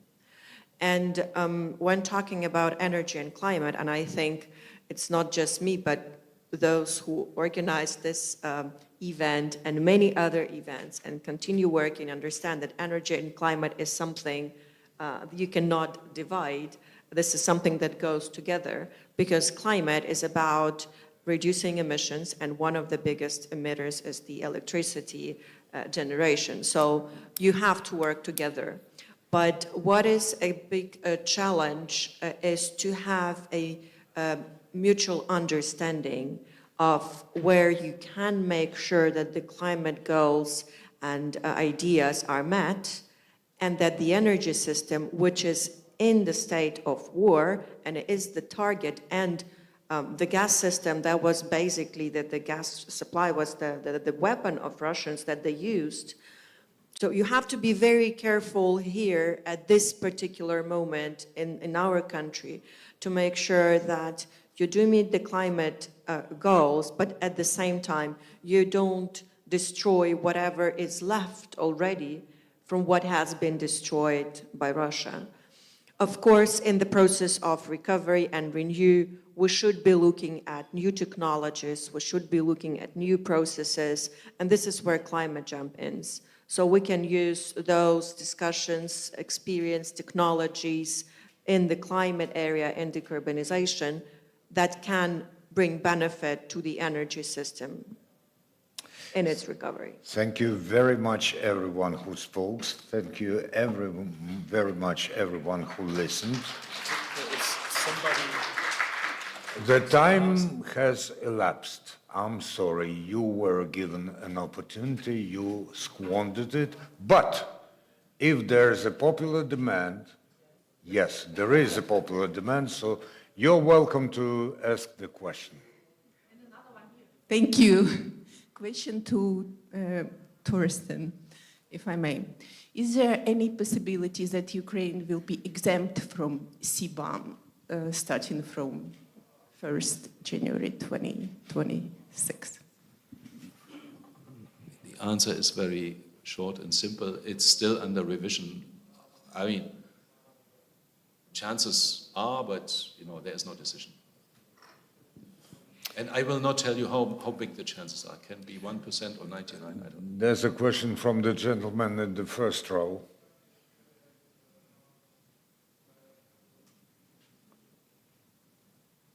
And please do introduce yourself. For sure, yes. Hello, my name is Vladislav Mikhnich. I'm Green Deal Ukraine consultant.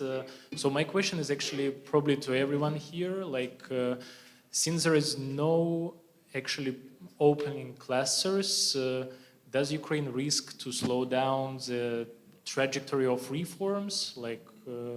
Maybe you can provide some ideas about this. Thank you.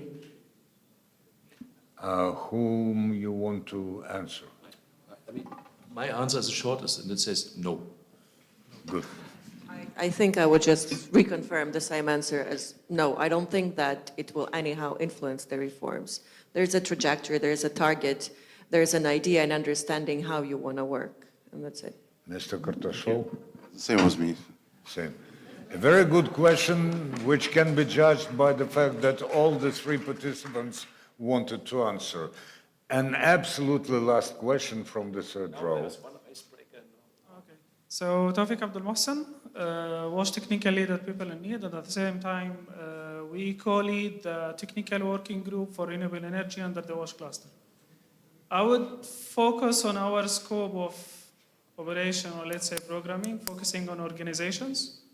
So what is your plan, let's say, to cooperate or to collaborate with the humanitarian actors?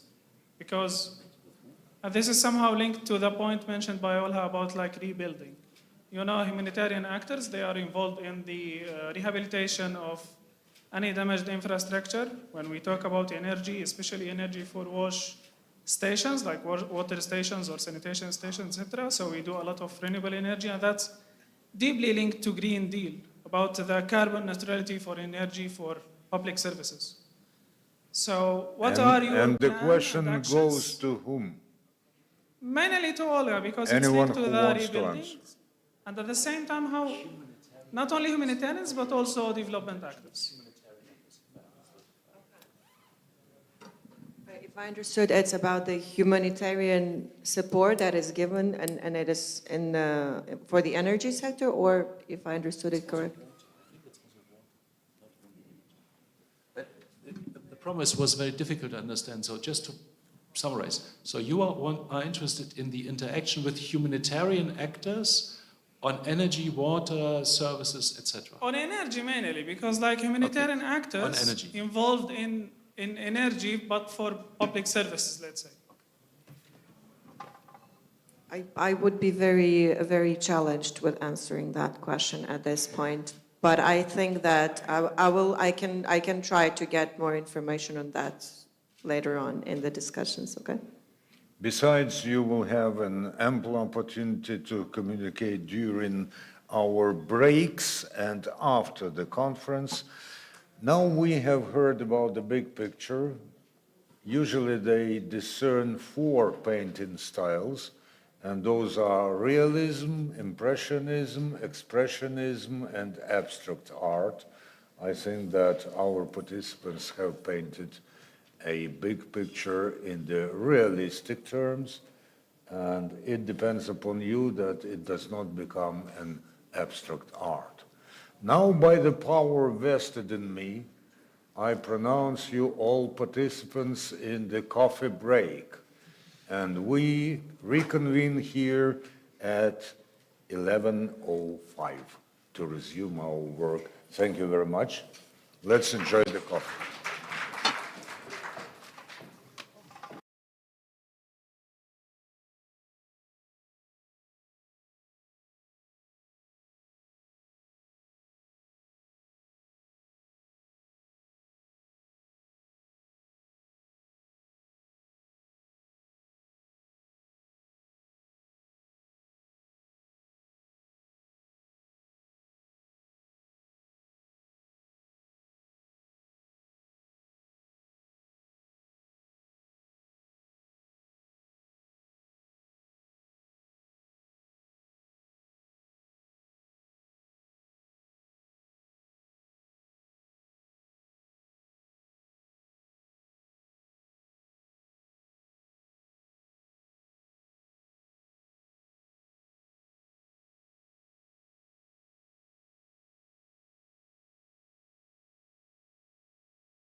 Починається зворотній відлік.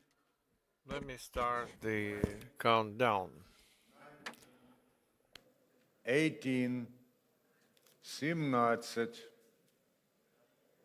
16, 10 und 5, 14, 13, 12, 11, 10, 9, 8, 7, 6, 5, 4, 3, 2, 1. We have already heard about transparency in this conference, but now we offer you a broadened scope. It's about transparency, integrity, and joint mechanisms in energy and climate. And I'm absolutely delighted to hand the moderation over to Dr. Georg Zachman, who is the scientific lead in Green Deal Ukraine, and who has extensively published on related issues. So the floor is yours.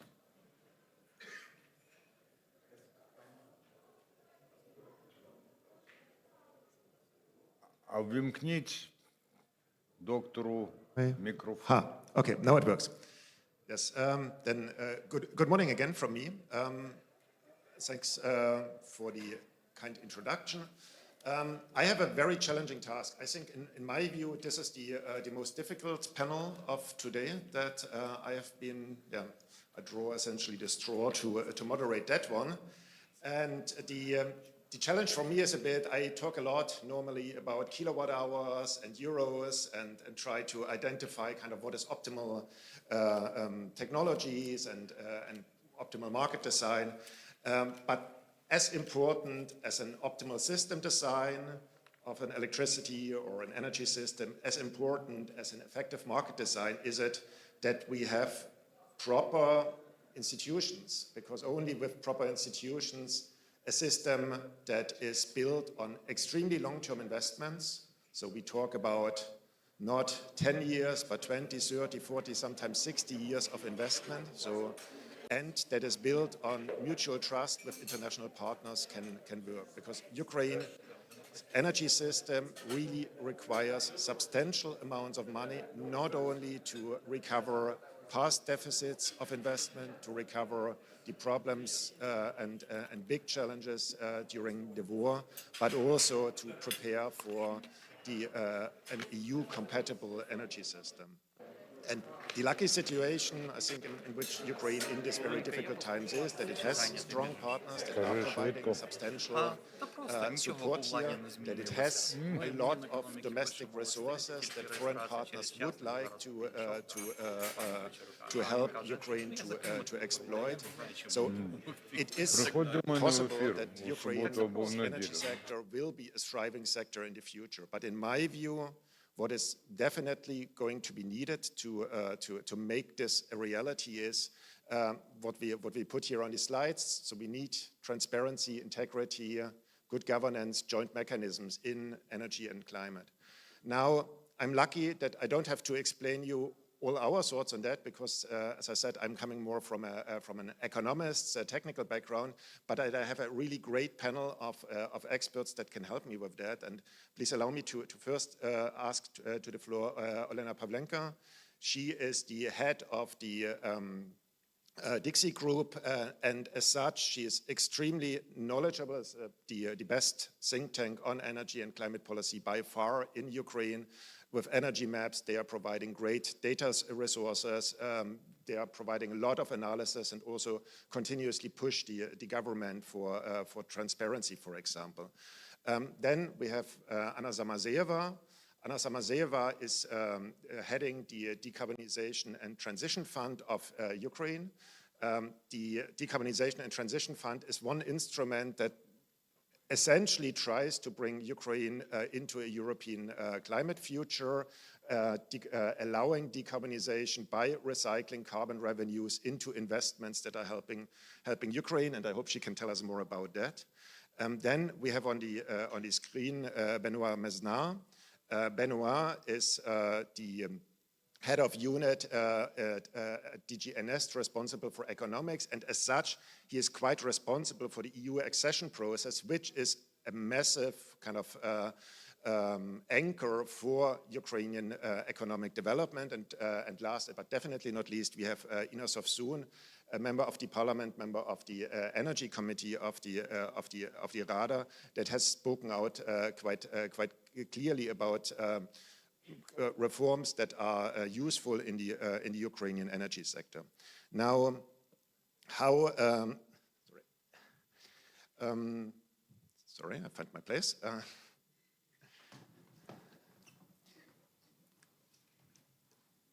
So the starting question would maybe go to Benoit, and I have.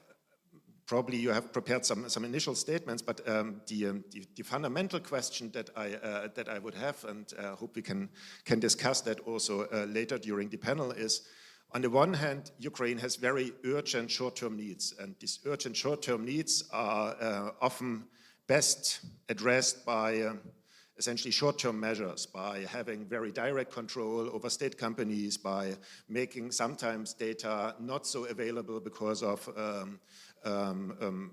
fear of military incidents, and also to be relatively flexible with the resources that they are provided. On the other hand, your job is to make sure that Ukraine is essentially able to enter the European Union, which is a process that is built on institutions, on long-term commitments, before in the session, NDCs and NECPs and all those nice acronyms from Brussels were mentioned. How do we bring those two worlds sensibly together? Benoit? Yes.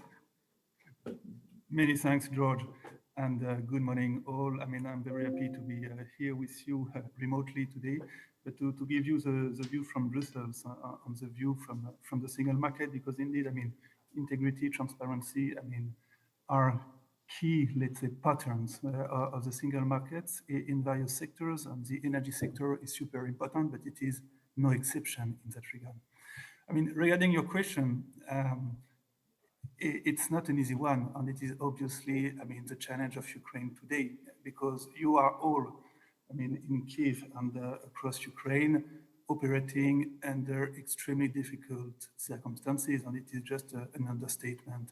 I think I want first to pay tribute, I mean, to all colleagues in the Ministry of Energy and also all colleagues in various operators in gas and electricity markets who are working like hell to make things work.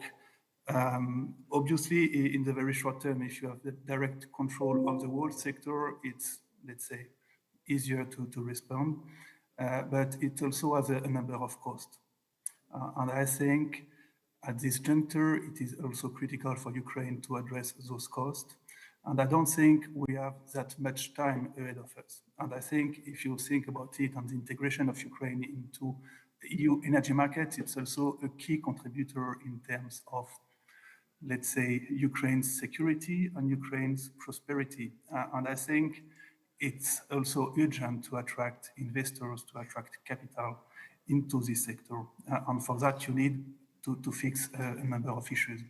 And indeed, I mean, you said it, George, European integration is a key accelerator or contributor to that process.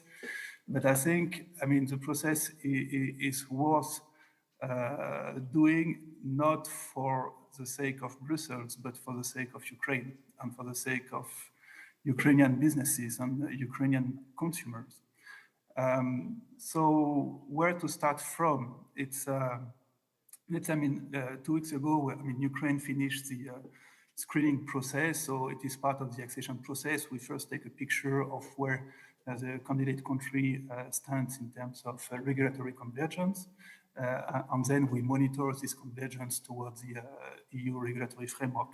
So it's quite important. It's, let's say, the accession process as such, it's a long battle because Ukraine is asked to transpose the entirety of the EU legislation in a couple of years, while, I mean, this legislation took decades to develop. So it is a huge task. It is a huge task for the radar, for the various ministries, and also for operators to adapt to this new framework. But I think basically today, what I want to stress is that, I mean, to join the single market, I think there are three pillars on which Ukraine has to work. And the first one is regulatory convergence, meaning, I mean, adopting the EU legislation so that everybody has the same rules and that operators can operate under the same set of rules. In terms of in the energy climate sectors, let's be very honest, it's a huge body of law and complex technical rules. So it takes a bit of time to develop and to implement. The second pillar, when you think about the single market, it is also supervisory convergence, because having the same set of rules is good, but they need to be harmonized in to be applied in an harmonized way. And it's important to have sound, competent, and also independent regulators and supervisors. You need clear rules, but to some extent, you also need a good referee. And an unbiased referee, someone you can trust. And it is extremely important also for incoming investment and for other operators, because they are not going, let's say, to put money in Ukraine and to develop activities if they cannot trust the system. So it is very important, I mean, the governance also of the regulators and supervisors is, I think, quite critical. And then the third point that I wanted to stress is corporate governance. It is also, here we're talking more about market operators. Why it is so important to have sound corporate governance practices? Because, I mean, basically you want your companies, I mean, to compete on the price, on the quantity, on the quality of the service they offer to customers. And you want them to compete, let's say, on the basis of their best merits. And basically, if, let's say, foreign investors have the feeling, the perception that the system, to some extent, does not work on the basis of sound rules, fair supervision, and that decisions are not transparent, then they are not going to invest. And in terms of competition and integration into the single market, it cannot work.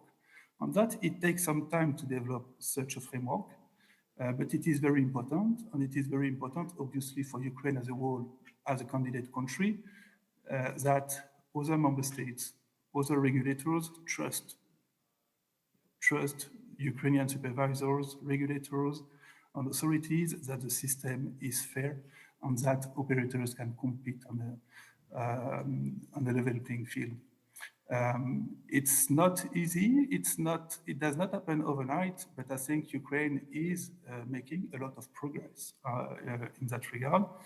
And I think it's fair to say that over the last year, Ukraine has made good progress. I mean, it has implemented its national energy and climate plan. It has adopted the regulation on wholesale energy market integrity and transparency. And it has also set up a market-based legislative and regulatory framework for renewable energy. So a lot is being done, but a lot remains to be done. And we are working right now with the radar regarding the adoptions of the electricity integration package. It's another very big piece of legislation, which is not easy, which will allow Ukraine to couple its electricity markets with the EU in 2027. So it is important. But to come back to your first question, George, I think we don't have much time. I mean, a lot of debt is also accumulating in the system. And at the end of the day, you also need fair prices. I mean, the topic of the panel is about transparency. And at the end of the day, you want prices to reflect market conditions and to guide investments. because otherwise when the prices they no longer reflect neither the supply nor the demand, if they don't reflect the reality of cost, then you accumulate debt in the system. And this is one of the big challenge of Ukraine today. And this goes hand in hand with transparency. I mean, transparency of prices, of decision-making processes, of decision taken by supervisors. Obviously, it's always a bit challenging on Zoom. Maybe I try to briefly try to summarize two things that I understood. Your main point was these reforms are not for the sake of Brussels, they are for the sake of Ukraine, because there's massive investments needed in terms of foreign and domestic investments, in terms of getting international support, and for that regulatory convergence, supervisory independence, and corporate governance are crucial to make sure that these substantial kind of amounts of money can flow into the Ukrainian energy sector. I would have one very short follow-up question, maybe in 1 minute, if you allow. As countries in transition very often require some sort of regulatory anchor to which they can kind of help them to do reforms that are internally painful. Would you see currently that essentially European or international partners' money is the key anchor, or that the accession process can be the key anchor, or how do they see them maybe interact as supporting reforms in Ukraine? I mean, the way I see it, I mean, in terms of anchor, you have the accession process, basically, which is, let's say, to make Ukraine ready for accession, and then to have Ukraine implement all those reforms in terms of regulatory framework, supervision as well. Then, obviously, given its situation, Ukraine is receiving a lot of financial support, first and foremost from the EU, through the Ukraine facility and the Ukraine plan.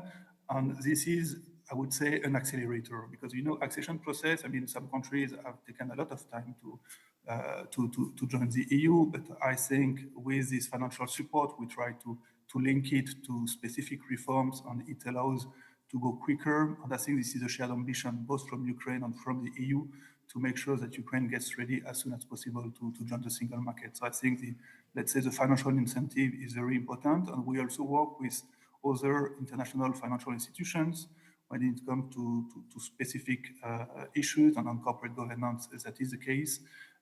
To try also to provide the good incentives, I mean, to have independent supervisory boards, on those are good reforms. That was very clear, and maybe let me push that to you, and for the sake of being a bit entertaining and provocative, maybe I can ask you: do you think that the incentives that international partners are setting for reforms in Ukraine are the right ones, or would you hope that they would be different, more targeted? So where kind of can international partners help to make the Ukrainian energy system better investable in the future? Thank you for the question, and I will probably start by saying that I'm terribly sorry, but I will have to leave right after this intervention so I'm sorry for that. I will not be able to stay for the rest of the panel, which I'm sure will be great.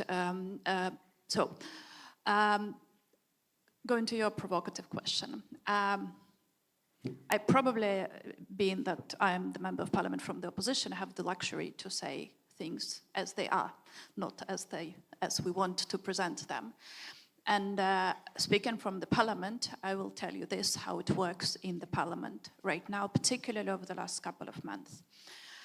So Ukraine has a huge list of different obligations, according to, Ukraine accession plan, Ukraine facility plan, then different investment plans, political obligations, and so on and so forth. They all, after all, end up mainly in the parliament. So the parliament is the body which has to make decisions on those and has to prioritize those. The parliament sets its own agenda, and its agenda is being set up very, very clearly right now, we are doing what is required with Ukraine facility. Because with Ukraine facility come the money. With the Ukraine accession plan, it's unclear what comes if we do what is written over there, right? So we are basically just, if you look at the recent agendas of the recent sessions of the parliament, we have been basically just implementing what is in the Ukraine facility plan. Not, if it's not in the Ukraine facility plan, and there are already several legislative initiatives, not necessarily in energy, but in other spheres, which are, you know, due according to Ukraine accession roadmap, and there is not much debate about whether we should really be putting them on the agenda of the parliament or not.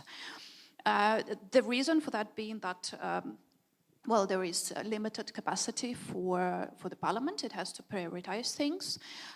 Can it expand? Yes, the parliament can have sessions more often. That's not that problematic. But I also think there is a deficit of political will to make decisions which are not, you know, so simple and are not necessarily very popular. And that is why the government often prioritizes, you know, non-problematic issues, or the issues with which the money comes, right? So that is how it works in the parliament in reality, which is, of course, on the one hand understandable, but on the other hand, it means that we are missing the deadlines on what we ourselves promised to deliver on EU accession plan as well. Then there is another level of problems to that. Because, of course, the parliament is responsible for adopting legislation, but then there is government and different agencies and institutions that are responsible for the implementation of those. And that is where I also think there is a gap in terms of obligations from the different partners that we have. What I mean by that is that often the partners are looking into, you know, you pass the bill, then it's fine, right? REMIT was one of the examples. It took us very long to pass REMIT, huge political infighting on the inside, a very complicated political process, but we did get it done. It's being launched right now, but we need to make sure that it's actually working to an extent possible given the circumstances that we're in right now. We are often talking in this sort of event about the issue of the independence of the regulator, right? Everybody is talking about that. We need to have an independent regulator. That's a critically important issue for the system in general, for EU integration, for the trust in Ukrainian governance, and so on and so forth. But it's very difficult to instrumentalize this specific requirement, right? What do you look into when you say that we need an independent regulator? How specifically can the partners say, okay, now you have achieved this goal? Because right now everybody's basically saying, no, we haven't achieved that. We do have problems with the independence. But how do you prove that? Like, right? Because it's not the legislation, it's not what is written, it is what is practiced and how it is being functioning in reality that is the problem. So I do think, getting back to your provocative question, and I'm hoping I'm delivering on the provocative answer as well, that the partners whom we value very greatly need to be more specific in the demands that are being set. They need to go into implementation acts as well, into how it's actually working, not just on the passing of the legislation. That is, you know, the first step, not the final result that you're looking into when you're setting up those expectations from Ukraine. And I think that is what is largely missing, and that is maybe what needs to be happening. And also, I think there just has to be more honest recognition of where Ukraine is delivering and where it is failing. Because right now, and I understand that on the one hand, that the partners in the EU, they have to, you know, they have their political situations inside the countries. They have to explain why we continue to support Ukraine, so on and so forth. But I also think that frankness and openness will help in saying, yeah, Ukraine is in a difficult path. Many countries who are now, you know, successfully EU member states have gone through the same path without the war. So we have to recognize the challenges. Don't be afraid to talk about them. and at the same time to continue to support Ukraine. Again, I understand it's a difficult balancing act, but I think that's the only way to move forward. So, thank you. Thanks, Ina. That was very clear. All the follow-up questions I scribbled down, you already answered in the course. So, if I understand you correctly, what you potentially would like to see is more results-based conditionalities that kind of not look on the legal text, but more what the outcome is.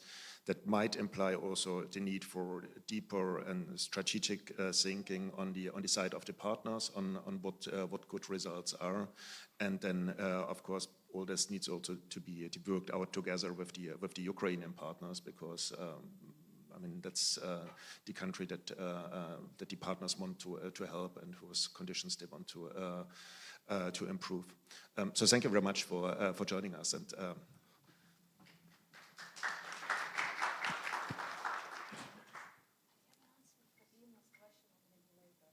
okay.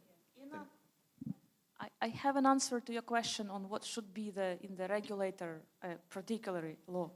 I think we should come back to the version of 2018, right, when we had 3 levels of independence: legal, financial, and political/organizational.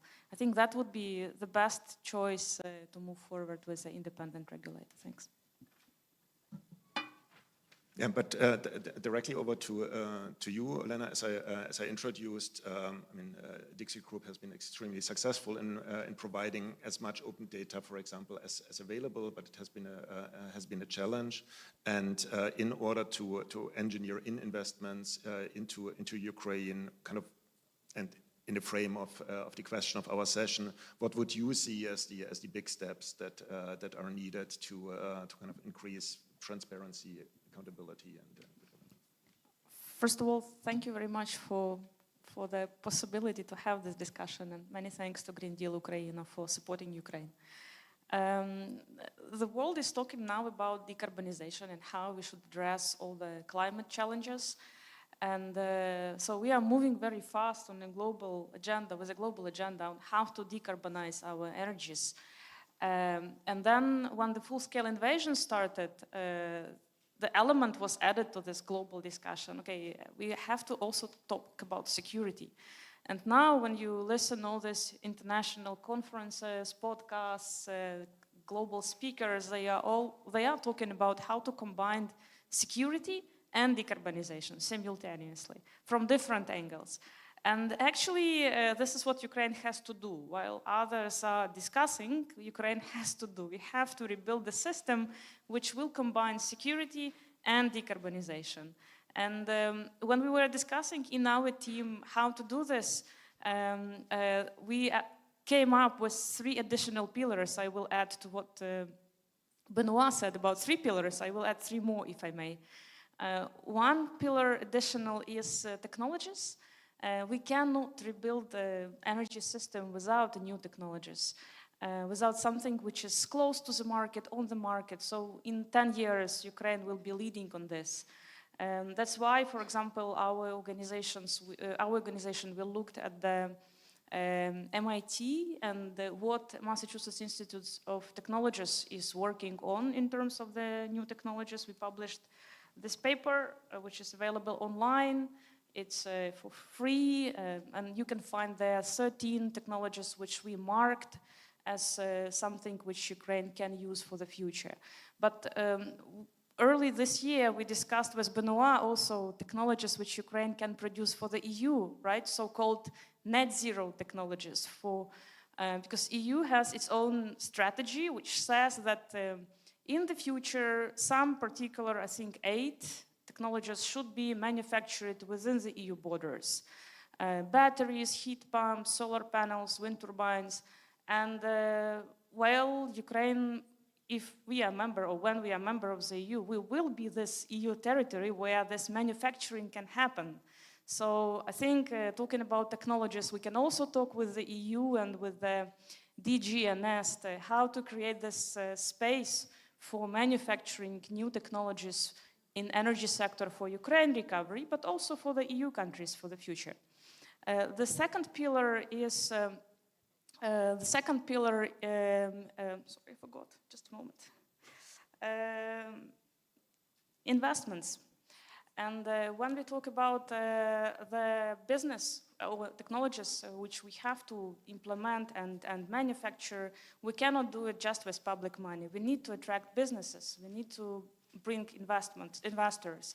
And when you talk with international companies, first of all, they first ask for guarantees. War guarantee is something which can help them to come and feel more safe, even in the wartime.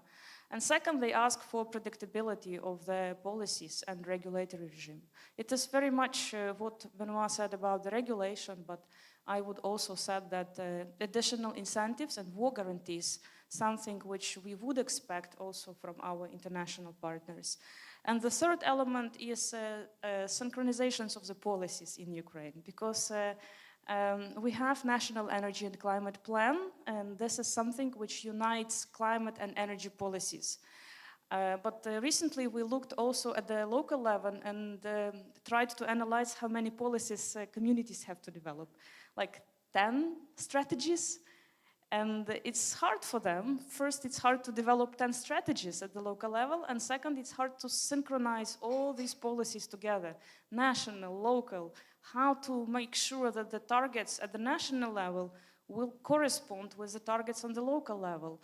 And I'm happy that we have international colleagues and partners from European countries who kindly agreed to help us as a think tank, but we are also inviting all others to develop a mechanism or think about the instruments, how to synchronize all these policies and help communities as well to develop their strategies and local plans.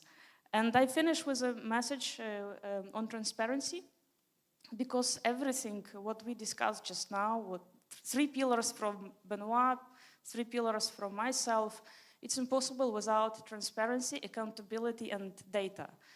If we talk about technologies, here you will find a lot of modeling. Models, all of them demand data. If we talk about regulation, market assessments, regulatory impact assessment, all this demand data and accessibility of the data. If we talk about synchronization of policies, even more.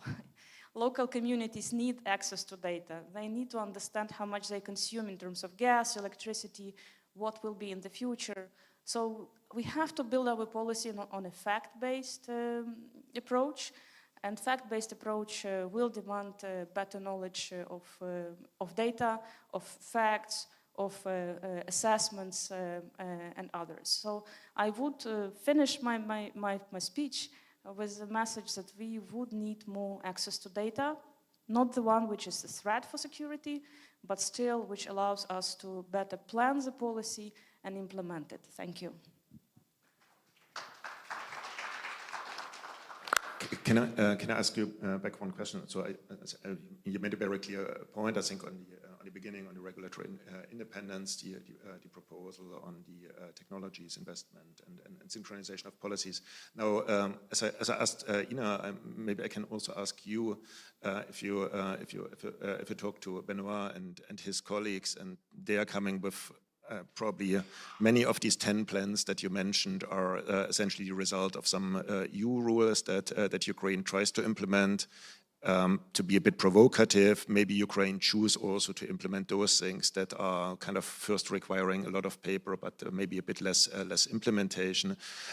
Do you see that the prioritization of what the EU puts in its conditionalities is done right, or would you hope that kind of priorities can be a bit more results oriented?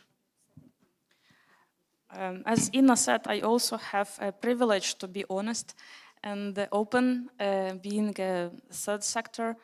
I have to say that we do have a lot of communication and discussion with European colleagues. So if civil society organizations or think tank, they raise some ideas, we know that these ideas or propositions, they are discussed and can be part of this cooperation and discussions between government and EU side. So I cannot criticize and say that the prioritization is wrong. I don't think so.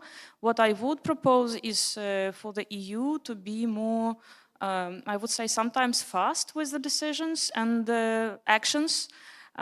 Because, for example, when we start discussing the adoption of the EU legislation in energy sector, which in accordance to the Annex 27 demands also consultations with the EU at the level of draft legislation, sometimes you have to wait for too long to get this answer from the EU, whether this legislation is in line with the EU or no.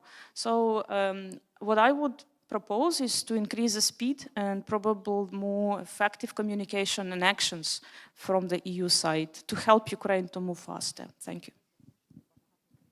Okay, that's a very clear proposition. Then let me move to Anna Samazeva. As I introduced you, you lead the Decarbonization and Transition Fund of Ukraine that collects carbon revenues and uses that for investment in decarbonization projects. And as I understand, also in the statutes of your fund, there is some provisions for essentially working potentially together with international partners to increase also or scale up the firepower of the fund for purposes that should be in line with European decarbonization targets. So maybe you can say a few words about kind of how you see your fund currently operating, and maybe also what your expectations are to potentially scale it up together with international partners. Okay, thank you, Georg, for the question, dear colleagues.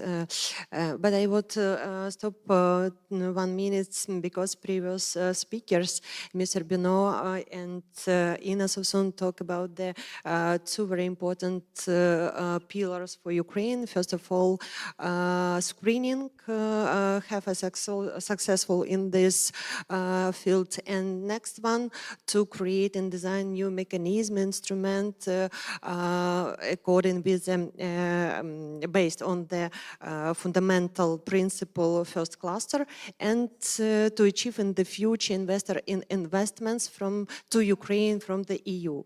And first of all, about screening, I want to talk a little bit about our progress in this sphere. In the context of the meeting, the requirements of the fundamental clusters, it is crucial to emphasize the economic criteria for accession, which are an integral part of it. Achieving this is directly linked to implemented to Ukraine, the Ukraine plan under the Ukraine facility. It is very important. Ina Sovsun talked about it, mentioned about it. And one of the key conditions for fulfill this plan is the implementation of the National Energy and Climate Plan up to 2030. The State Agency of Energy Efficiency is responsible for 2 of its 6 dimensions. First of all, energy efficiency and decarbonization.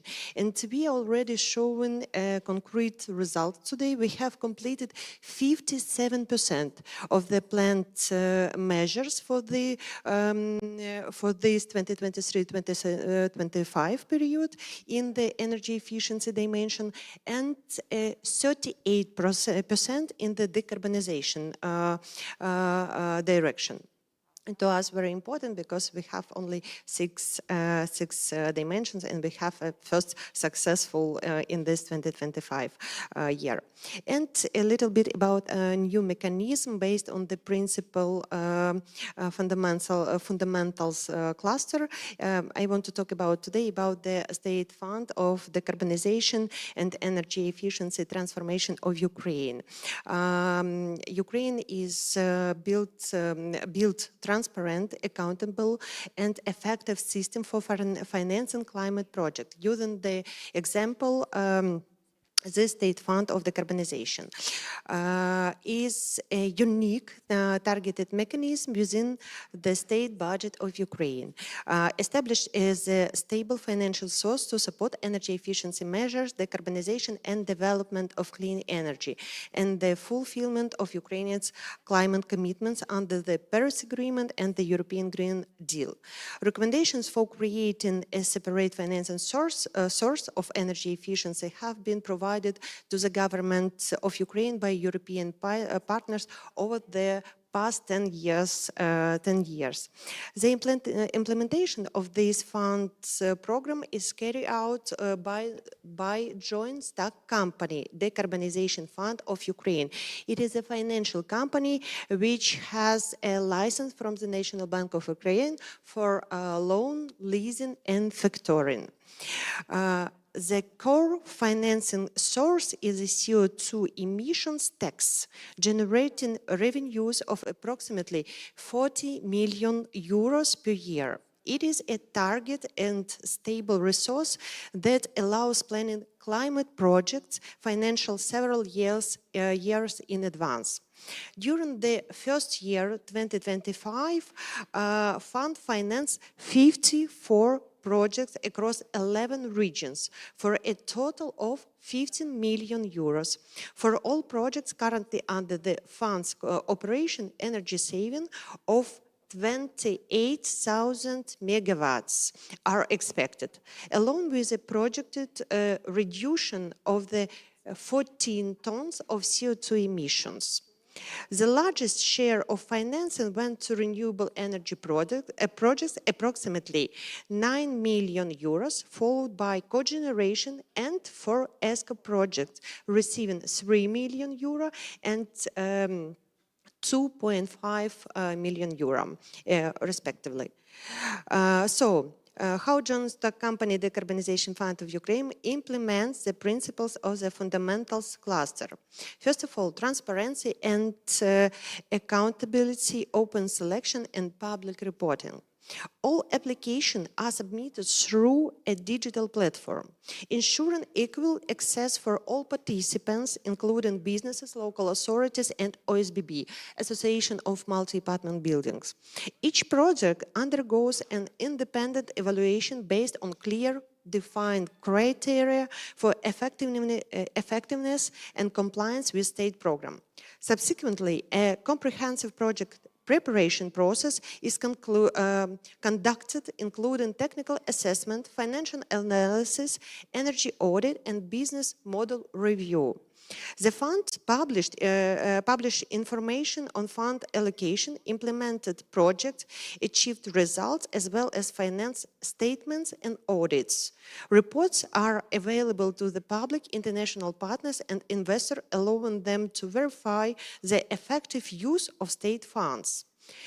Next step, clear governance architecture.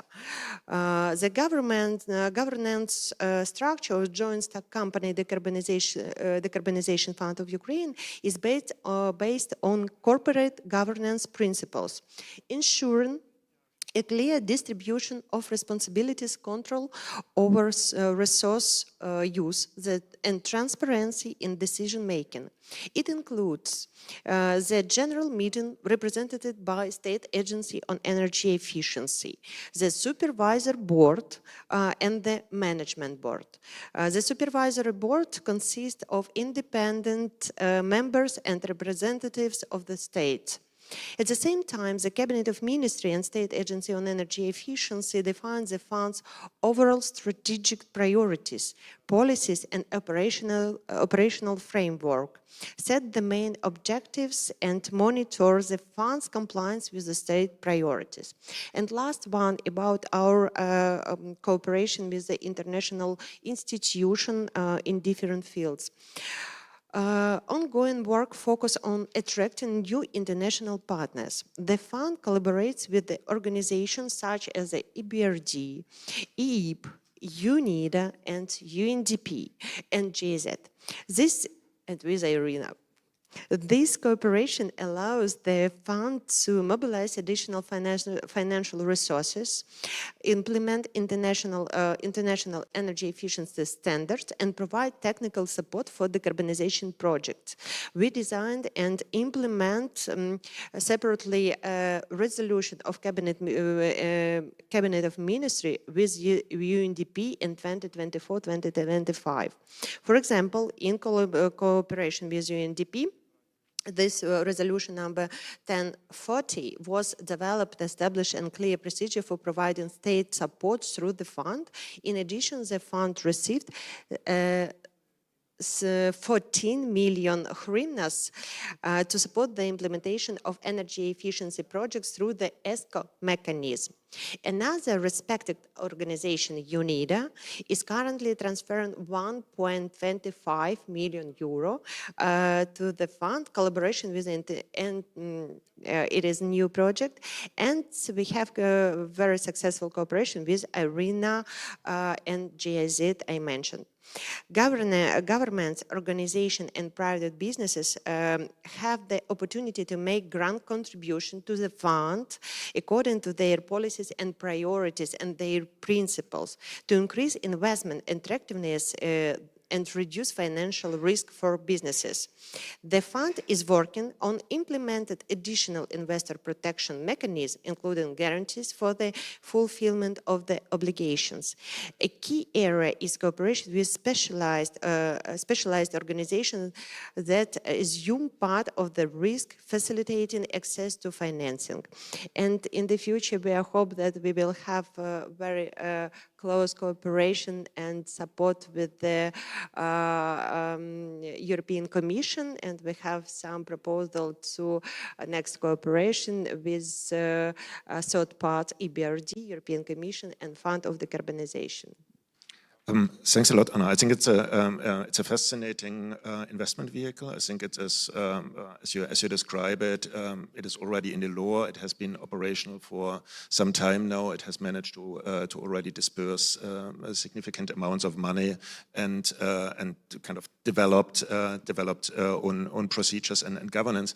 I would like to push kind of the question a bit to Benoit, if I may. That was a bit implicit in your statement. Benoit, would you see such instruments like the decarbonization fund as a vehicle that can also be used for partners to implement policies in line with their priorities? Absolutely. I think indeed, I mean, the decarbonization fund is important. I think it has a huge potential. I think one of the constraints it faces is extremely low price of carbon in Ukraine when you compare to the level in the EU. So I think here that there is a direct link with what we're saying about transparency of the prices and to what extent, I mean, the current level of price, I mean, reflects the true cost of carbon. But I think the decarbonization fund is indeed a promising avenue. We have various instruments, as you know, under our portfolio. So I think definitely, I mean, this is, and there are a number of projects that are worth pursuing.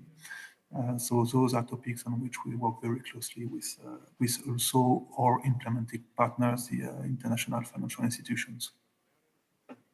Thanks, Benoit.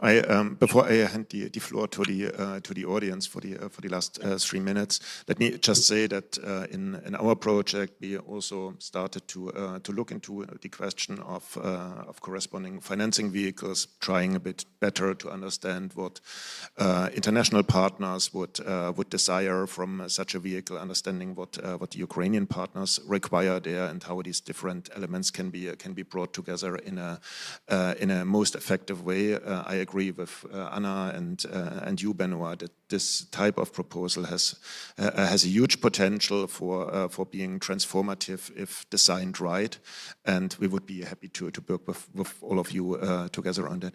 Anna, 1 minute, and then I will have to also allow the audience some questions. First of all, I want to say thank you, and that we appreciate all efforts from the European Commission that you help established the Fund of Energy Efficiency some years before. And we try to create the Fund of Decarbonization according with this principle, with different level of management of this institution. And first of all, thank you, because Fund of Energy Efficiency helped to implement energy efficiency and decarbonization measure for public buildings, first of all, and Fund of Decarbonization have only enterprises, legal entity, it is municipality and the municipality enterprises and businesses. For us, too important to help in any sector to implement these measures for Ukraine to achieve our national goals. Thank you. Thanks, Anna. No, it's very important to understand that the governance is really trying to cater to these needs. So there is one question there, one question by Oleg, and yeah, please, can somebody hand the microphone? Okay, you get my microphone. Yeah, thank you. Thank you. I'm Sergei Borovsky, UNIDA. This is to Anna, also related to what Ina and Olena were talking about.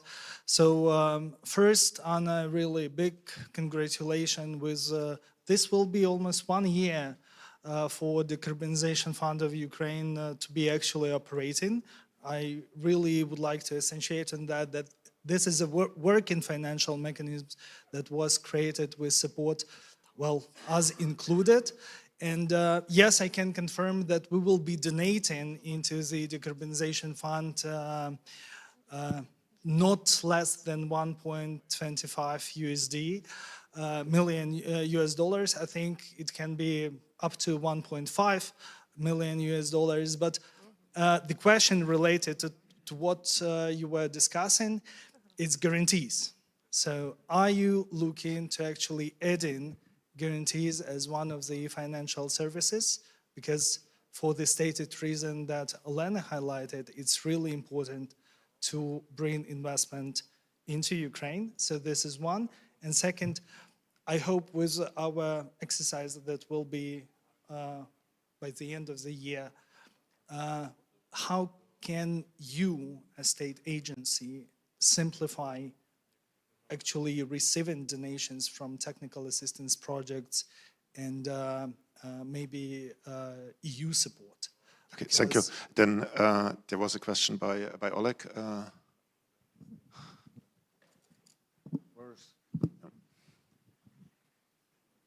I would take one third question. It works? Okay. First. Okay. Yeah, Oleg Savitsky, also consultant of Green Deal Ukraine project. Question maybe more to Olena. You highlighted the importance of transparency and access to data. What is your impression of the current processes regarding the reforms in the state statistics service, and what's your perception of these access to data on the energy consumption and energy taxation? We know that the basis for the tax on CO2 is calculated based on the consumption of fossil fuels. How the situation is now, and do we have a basis to improve the actual financial inflow to the state decarbonization fund? And this aspect may be also to Ms. Zamazeva regarding the outlook for the next year. What can be provided to the fund from the tax, CO2 tax income? Thanks, Oleg. So these were two very concrete questions. Can you please, both of you, take 1 minute and then we close. Okay. First of all, thank you, Mr. Parovsky. Thank you for this component guarantee fund, because yes, it helps us to implement more new generation projects in life. It is very important now, for example, bus system, solar panels, and we will use this component at the, we dream about this, about Guarantee 2. We want to get this license from the National Bank of Ukraine too. It is maybe last one in our strategy when we establish this fund. Thank you very much. And about our plans on the next year, yes, and about how we will share this CO2 tax. And now we want in the next year, 2025, join our efforts with the Ministry of Economy. And first of all, because they now develop new strategy about the ETS system, I hope. And next one, we want to provide priority to get this financing from the fund of decarbonization for customers who pay and fill this fund and who pay this CO2 tax. It is very important because they should prepare to the CBAM, and we know that is a big challenge to them, and it is next year for the next year, and we have to the next year financing 2 billion hryvnias in hryvnias. It is a budget plan. Okay, very short. Thank you. Thank you. If I may, 2 messages. One message is also to European Commission.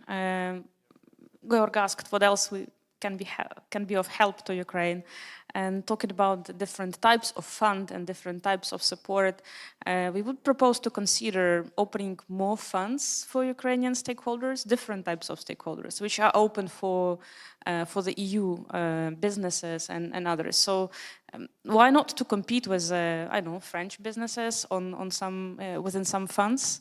We will learn, but we'll also have a possibility to get some money for decarbonization, additionally to those who are going just through Ukrainian channels. And we have support here from the audience. And answering the question on data, so part of the NSCP work, which our colleagues from Green Transition Office are doing, is so-called decomposition of National Energy and Climate Plan, and getting the understanding what exactly data sets and what exactly that data all the government ministries should collect and report in order to properly report within the NSCP. And there will be some reforms on this data collection, data reporting, and that's quite a painful process, I would say. We will definitely need support from all the ministries, from the agencies to move forward with this. But again, in order to properly see how we are moving forward with NSCP implementation with all the dimensions. But so far, I think the process goes on, the communication is in place, and I hope it will improve the data collection and reporting in the future. And yes, the CO2 tax, ETS, everything what Ukraine has to do in terms of the decarbonization, I think it will help also with the collection of money to the fund. Thanks. Many thanks, Olena.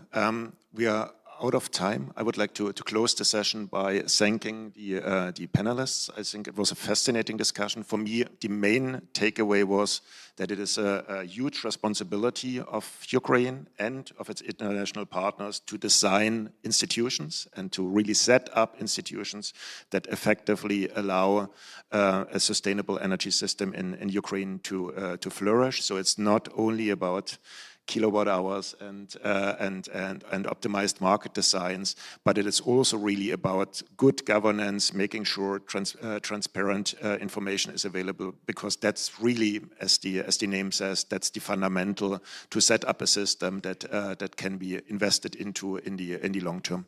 Many thanks for attending. And ladies and gentlemen, Olena Pavlenko, Anna Zamazeva, Georg Zachman, Benoit Menard. Thank you very much. And now you have full 55 minutes to not only engage in in-person communication, but also enjoy lunch. We reconvene at 1300, and please don't be late, otherwise you'll miss a spot of team building exercise.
Dear colleagues, the paradox of lunch breaks lies in the fact that they are called upon to pep us up, provide additional energy, and all this kind of stuff. However, practice shows that after such lunch breaks as we had just now, people feel sleepy and relaxed. So to put us back into the form, I suggest a kind of a collective physical activity. It is related to the answer to a question, in your opinion, who talks the most during such international conferences? Who knows the answer? Is it keynote speakers? No. Is it the MC? No. No. These are the people whom we usually do not see, or if we see them, we do not recognize them. Yes, masters of simultaneous interpretation, so the physical activity is giving them a round of applause. Please do this. I remind you that their names are Olena and Oleksiy. And if you don't recognize them by their faces, you should surely recognize them by their voices. And I use this opportunity to remind you, whoever uses the headset for simultaneous interpretation, don't forget to hand it back when you will be leaving the conference. Now, we're into the second half of our work, and it is my pleasure to invite here Dr. Susanna Nies, who will moderate the next session, and she will invite the panelists on stage. Thank you very much. We are still waiting for some people to come. I don't know if Andrei Reus is already here with us. No. And we also wait for Mr. Jurik, member of the management board from Ukrenergo. Mr. Jurik, are you in the room? Okay, thanks. And also my colleague, so we have two colleagues online joining us. Yasmina Trui, she's the head of the electricity unit at Energy Community Secretariat, as well as my colleague, Ruven Stubbe. Hello, Mr. Jurik, very nice to meet you. Hello, how are you? Okay, so Mr. Geros has disappeared. That's typical for every parliament in the world. Busy people, but we need him because market coupling is very much for him. Yeah, so I think Secretariat is taking action to try to find him. Let me, so I'm moderating this session, and this session is about market coupling. Market coupling is, as Ursula von der Leyen was saying here, foreseen for 27.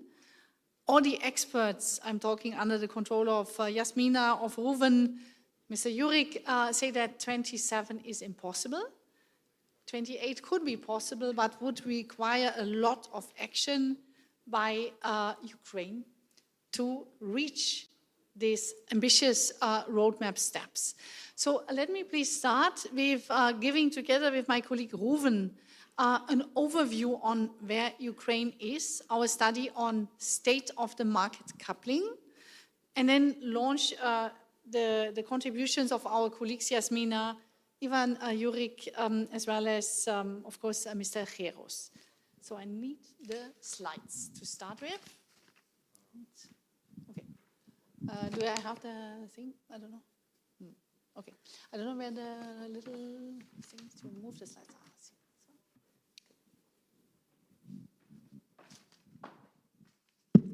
So we have done just now a study. It's done by Igor Pidubny, by myself, by Ruven Stubbe, by Georg Zachmann, by Marius Schrade, so a couple of experts from also TSOs, from Parliament, from research, and we investigated the state of play of the Ukrainian electricity market cross-border trade. I should also mention Regulatory Assistance Project, RAP, has contributed. So let me first of all say that Ukraine clearly needs this market coupling. It's needed for, on the one hand, efficient flows. We see that a large share of capacity remains unused or misallocated, and that inefficient schedules lead to higher costs, fuel use and emissions, and load shedding at critical hours. So security of supply, sustainability, and competitiveness are at stake without market coupling. It's quite easy to understand. But also it's part of the EU accession agenda. Now, Ukraine has to transpose the electricity integration package. My colleague Ruven will come back to it, and Jasmina, of course. The candidate countries have to transpose and implement the acquis for electricity, and market coupling is a kind of a litmus test for being ready. Also, Ukrenergo, represented here, is anchored already in NSOE and needs to position it further as a credible and rule-based partner. When we look at, say, the profile, as one would say, the status quo is one where, as was said already today, a lot of respect for Ukrenergo, the capacity to manage this very difficult, constantly difficult situation with the Russian attacks. But it's still a good situation also because different from the Baltics, there's only one, in the Baltics there's only one cable, Litpol link.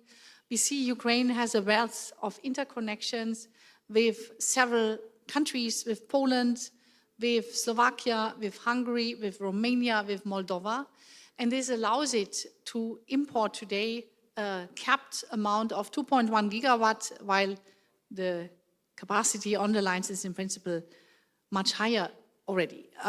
Still, while the grid has proven this incredible resilience, we also see that more grid needs to be developed. There's two main projects that we should mention here, Isacha line to Romania, but also the Kapushani line to Slovakia, plus technologies. Our Polish ambassador today was mentioning the devices needed on the Rzeszów-Chmielnicki line, and it's a pity that this is not going much faster because it would add 500 megawatt to the profile on this line suffering from impedance.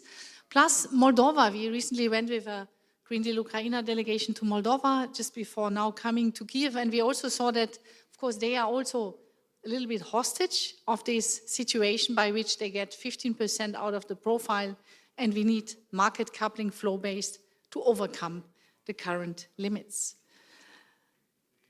So when we look at some of the results that you find in the study published today, what are the inefficiency observed in the cross-border trade? First thing is that we see imports against the price signals. So we see frequent flows against the price direction, and this is a 24 study because for 24 we have all the data, and we have observed that in over 40% of all hours there's exports, imports against the price signals. When we look at, we calculated the welfare losses typically done with the so-called value of lost load. What is the cost? And we assumed a very low amount for the lost load in this case. So when you look here, what are the losses for Ukrainian society because of the non-efficient use of the coupled the electricity markets? You see there is a 58 million euro lost already for the flows against the price direction. You also see unrealized trade gains from imports. Simply nothing is happening, 20 or even up to 128. So we only calculated some of the countries given challenges to find the data for Moldova, Romania in some case. And then also, of course, blackouts are expensive because exactly that's the value of lost load. So here, the lost load of avoidable blackouts, we assume this to the amount you see, 1.631 billion huge costs. And here also the limited spot market liquidity is another challenge. We see that on the day-ahead market, the trading volumes, and here I'm just summarizing it, the share of total national demand, while it has reached in 24, 25%. We have seen the year before it was 21%, was 18% in 22, so there is a positive trend. We don't know yet the full data of 25, but we anticipate that these 25% have been going down. Therefore, liquidity is crucial for efficient cross-border flows. So I hand over now to my colleague Ruven, who will talk us through what are the bottlenecks and through electricity integration package as it stands. Yeah, thank you very much, Susanne. I hope you can hear me well. We see a couple of bottlenecks that need to be addressed to achieve market coupling by 2028, hopefully. In particularly the non-market interventions. Here we speak about, for example, the price caps on the wholesale spot markets in Ukraine that need to be brought in line with the technical price limits of the European coupled market. Then, of course, the key challenge is the transposition of the electricity integration package. We heard earlier this morning that there's intensive consultations ongoing, and we hope that the draft law will be ready for a second reading as soon as possible. Then, once the draft law is adopted and the electricity integration package is in place, the national regulator, NERC, needs to adopt secondary legislation, and then on the basis of this secondary legislation, nominate or designate a nominated electricity market operator, a NEMO, one or several NEMOs, and then these NEMOs or the NEMO is expected to contribute together with EU and energy community NEMOs to the resubmission of the market coupling operator integration plan, the MCO-IP, which is a key step to basically officially launch the process, which of course on a practical level has already been ongoing for market coupling integration of Ukraine. And then we also see a key challenge with the EU's carbon border adjustment mechanism, CBAM. We have a dedicated section in our study on this, and we also I will talk about it in a few minutes much more. Yes, when it comes to the draft law, it's very important, as I said, to quickly and fully adopt the electricity integration package, but it's also important to adopt it properly and in line with the EU electricity market target model. And here we see one provision in particularly that we think is of concern, and it's the provision that the draft law aims to establish not one single, but two day-ahead markets, two sessions for the day-ahead market with one coupled session in the European coupled market and one domestic local auction. And in particular, of particular concern is the fact that the two auctions would be governed by different rules. This would allow the regulator to set different price caps, different technical price limits in the local auction than in the coupled auction, which of course could lead to price divergence between the two auctions, also possibly inflated bids on the domestic auction if prices are lower than in the coupled auction, and then an arbitrage between the two sessions. So it would fragment the market, reduce liquidity on the coupled market, and also it could lead to a high risk of market power abuse with the high market concentration we see in the market at the moment. So here we urge the policymakers to reconsider maybe this provision in a draft law in the current intensive process of consultations and aim for a single coupled auction, and also to, of course, continue strengthening the regulator's independence and capacity to properly set the technical price limits in line with the European coupled markets. And if the two-session model is kept, at least we urge to harmonize the price limits across both sessions and have a transparent revision procedure in place here. So then further on, next slide, please, on market coupling and CBAM. So the carbon border adjustment mechanism of the EU will come into force on January 2026. It includes electricity imports from Ukraine into the EU, which will face a levy, an adjustment procedure price adjustment unless they would be exempt or derogated. There is this exemption clause, Article 227, which could exempt countries if their electricity markets are day-ahead coupled with the EU. This means that there is no exemption without market coupling, at least no exemption according to Article 2.7. But also, reversely, there's no market coupling without CBAM.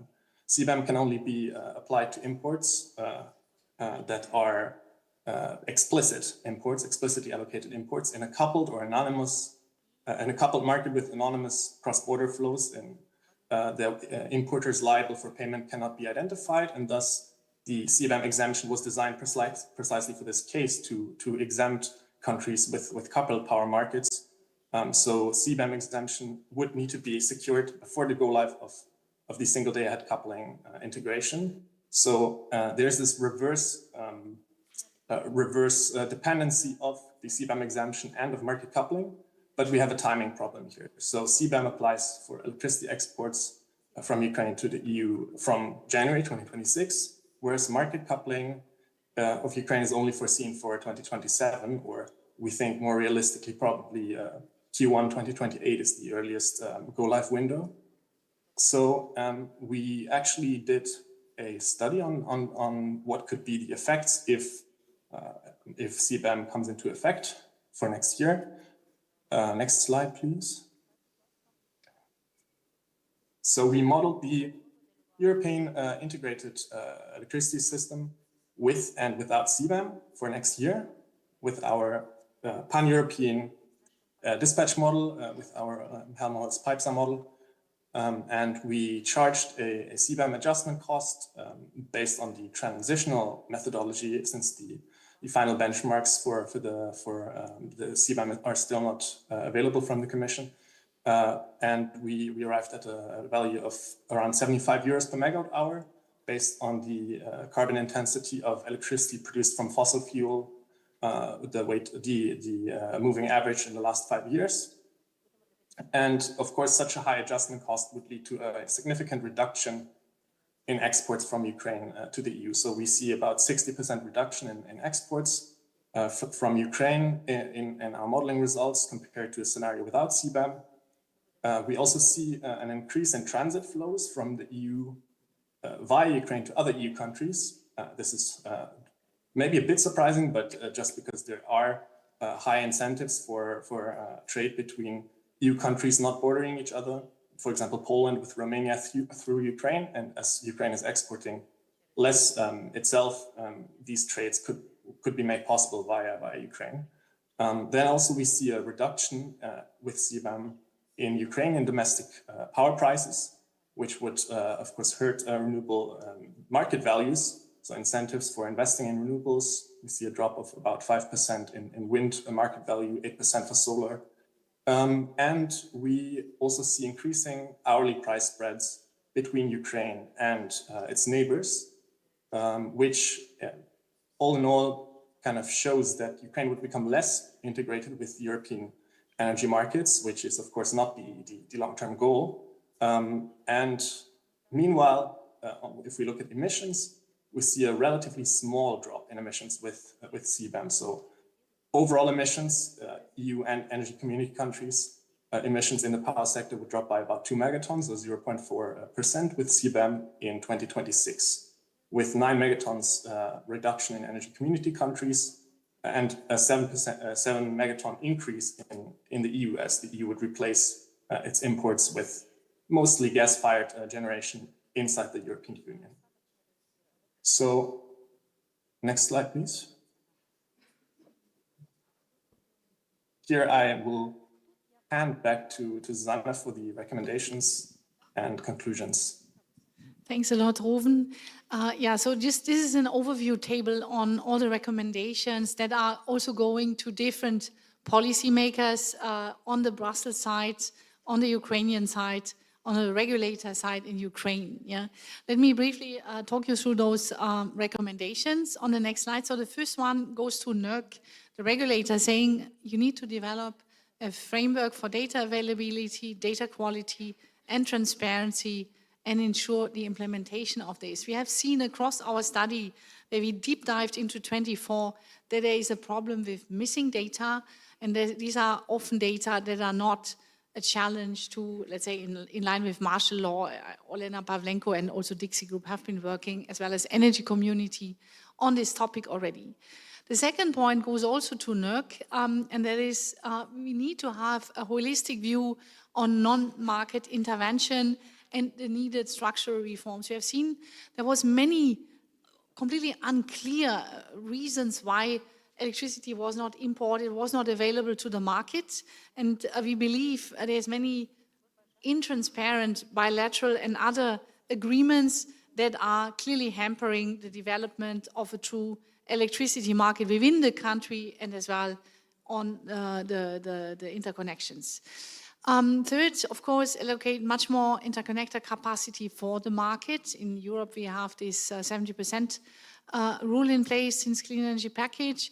Ensure faster speed on more interconnector build-out, innovative grid technologies, efficient use of interconnectors. We use this as addressed to the Ministry, to Ukrenergo, but also to NERC, in a way also to DGNR in Brussels and the energy community.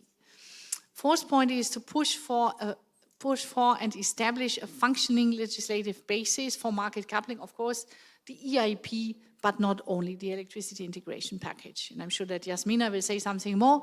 Like on this point 5, we need to have a robust market coupling roadmap in place.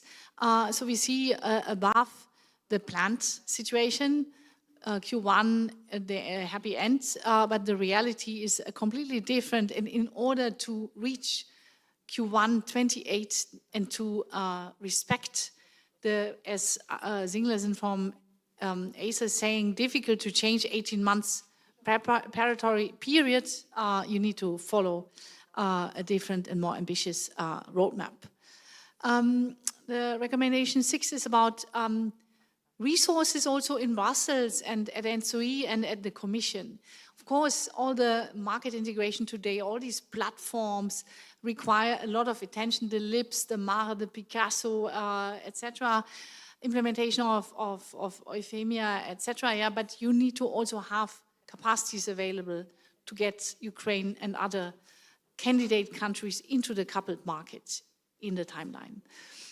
7, provide flexibility on the market coupling operator on these 18 months. So this is something we are also investigating. We have heard it was not possible, but we still want to challenge this and ask DGNR, NS, ACER, and also the Market Coupling Steering Committee, hey guys, isn't it possible to nevertheless shorten these 18 months? By Ruven mentioned, conflicts between CBAM and electricity market coupling and trade need to be addressed because it starts next year. We will certainly come back to this in our discussion. Also, as was mentioned today by Olga Yukimchuk, this early adoption, early accession tools, of course, just take them, go fast. And then finally, we also believe that Moldova, Ukraine, of course, they are an integrated electricity system in many senses. So the market coupling should be done in a very coordinated way also because they import through the same profile. And with this, I stop and I would say I hand over now to Jasmina Troy from the energy community. Jasmina, for your perspective on where are we with the market coupling? What about this electricity integration package? We know that the energy community has issued comments to the parliament, to RADA on this. So please, you have the floor. Thank you, Susanna, very much.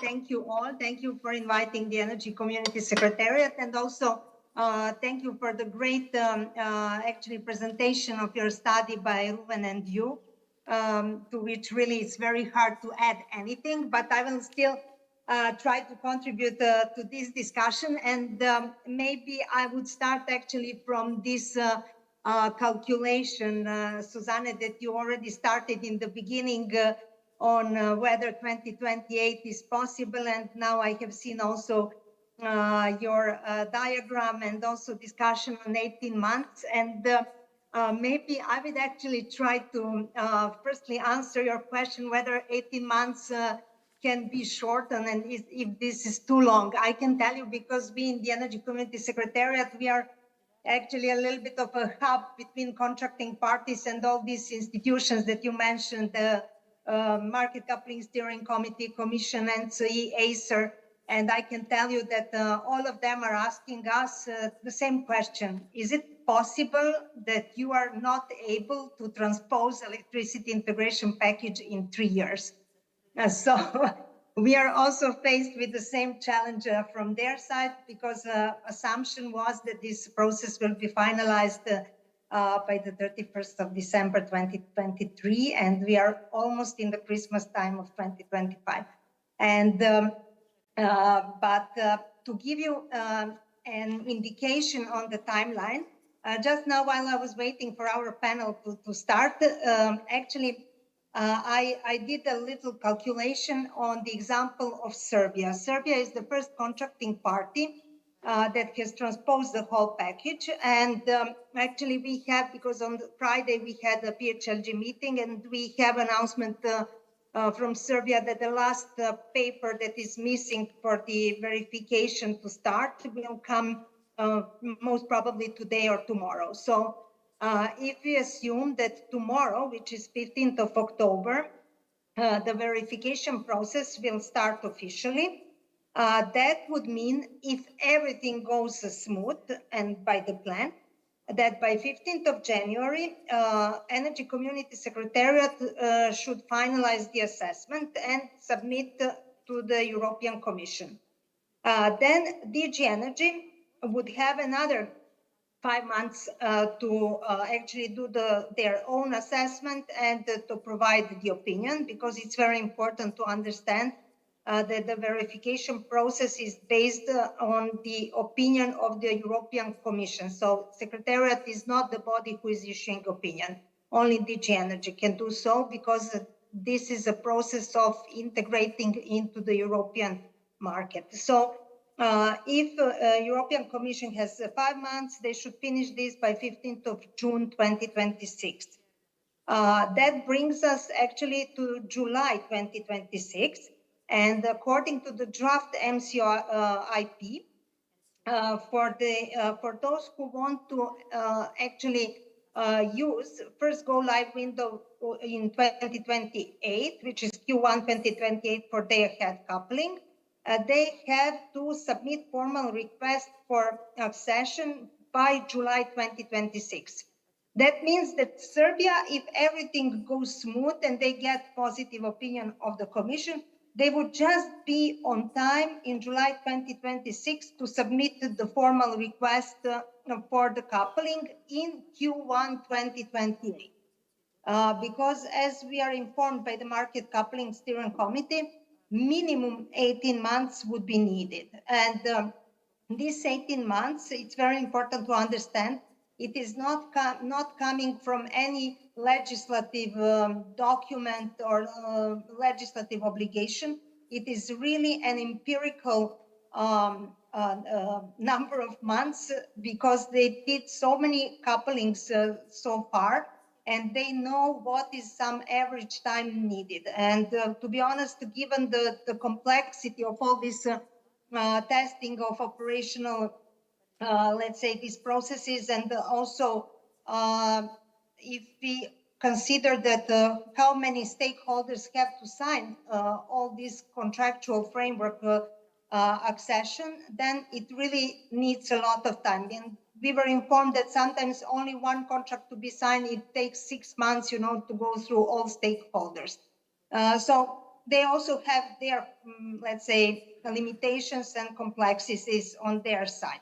And so this means that then Q1 2028 for day ahead and Q4 2028 would be possible. So what this is telling to us, it is telling us that we are at the moment really at the edge to be fit for Q1 2028. So those contracting parties that want to use this go live window, I think their window is getting very narrow, and they would have to really finalize the transposition in a really, not tomorrow, but let's say in this year for sure. And that means also very important point, verification starts only when all 9 legal acts are transposed, which means the laws itself are not enough. We already had this case in North Macedonia, in Montenegro, in Moldova, where the laws are adopted, but the verification process has not been initiated yet because we will not start the process before we are notified by the contracting party that all 9 legal acts are transposed. And so this is just maybe to start discussion on a little bit of mathematics. Thanks a lot, Yasmina. I think you clearly told our Ukrainian partners what the timeline now is. Unfortunately, Mr. Geros told us just now that he can only join us at 2:30.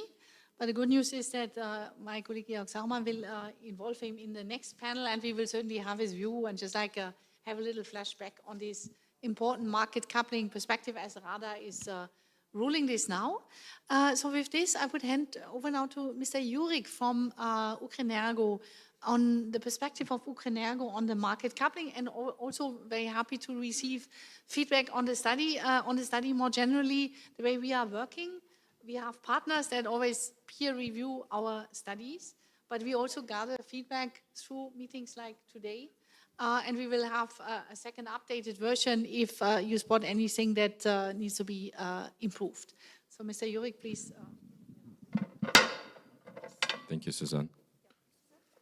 So hello, everyone. I'm representing Ukrenergo, being responsible for financial management. So not directly involved in policymakers and policymaking, market coupling, but I can relate to what we are rating ourselves, how we help and how we contribute to all these efforts of bringing market coupling in Ukraine in coming years.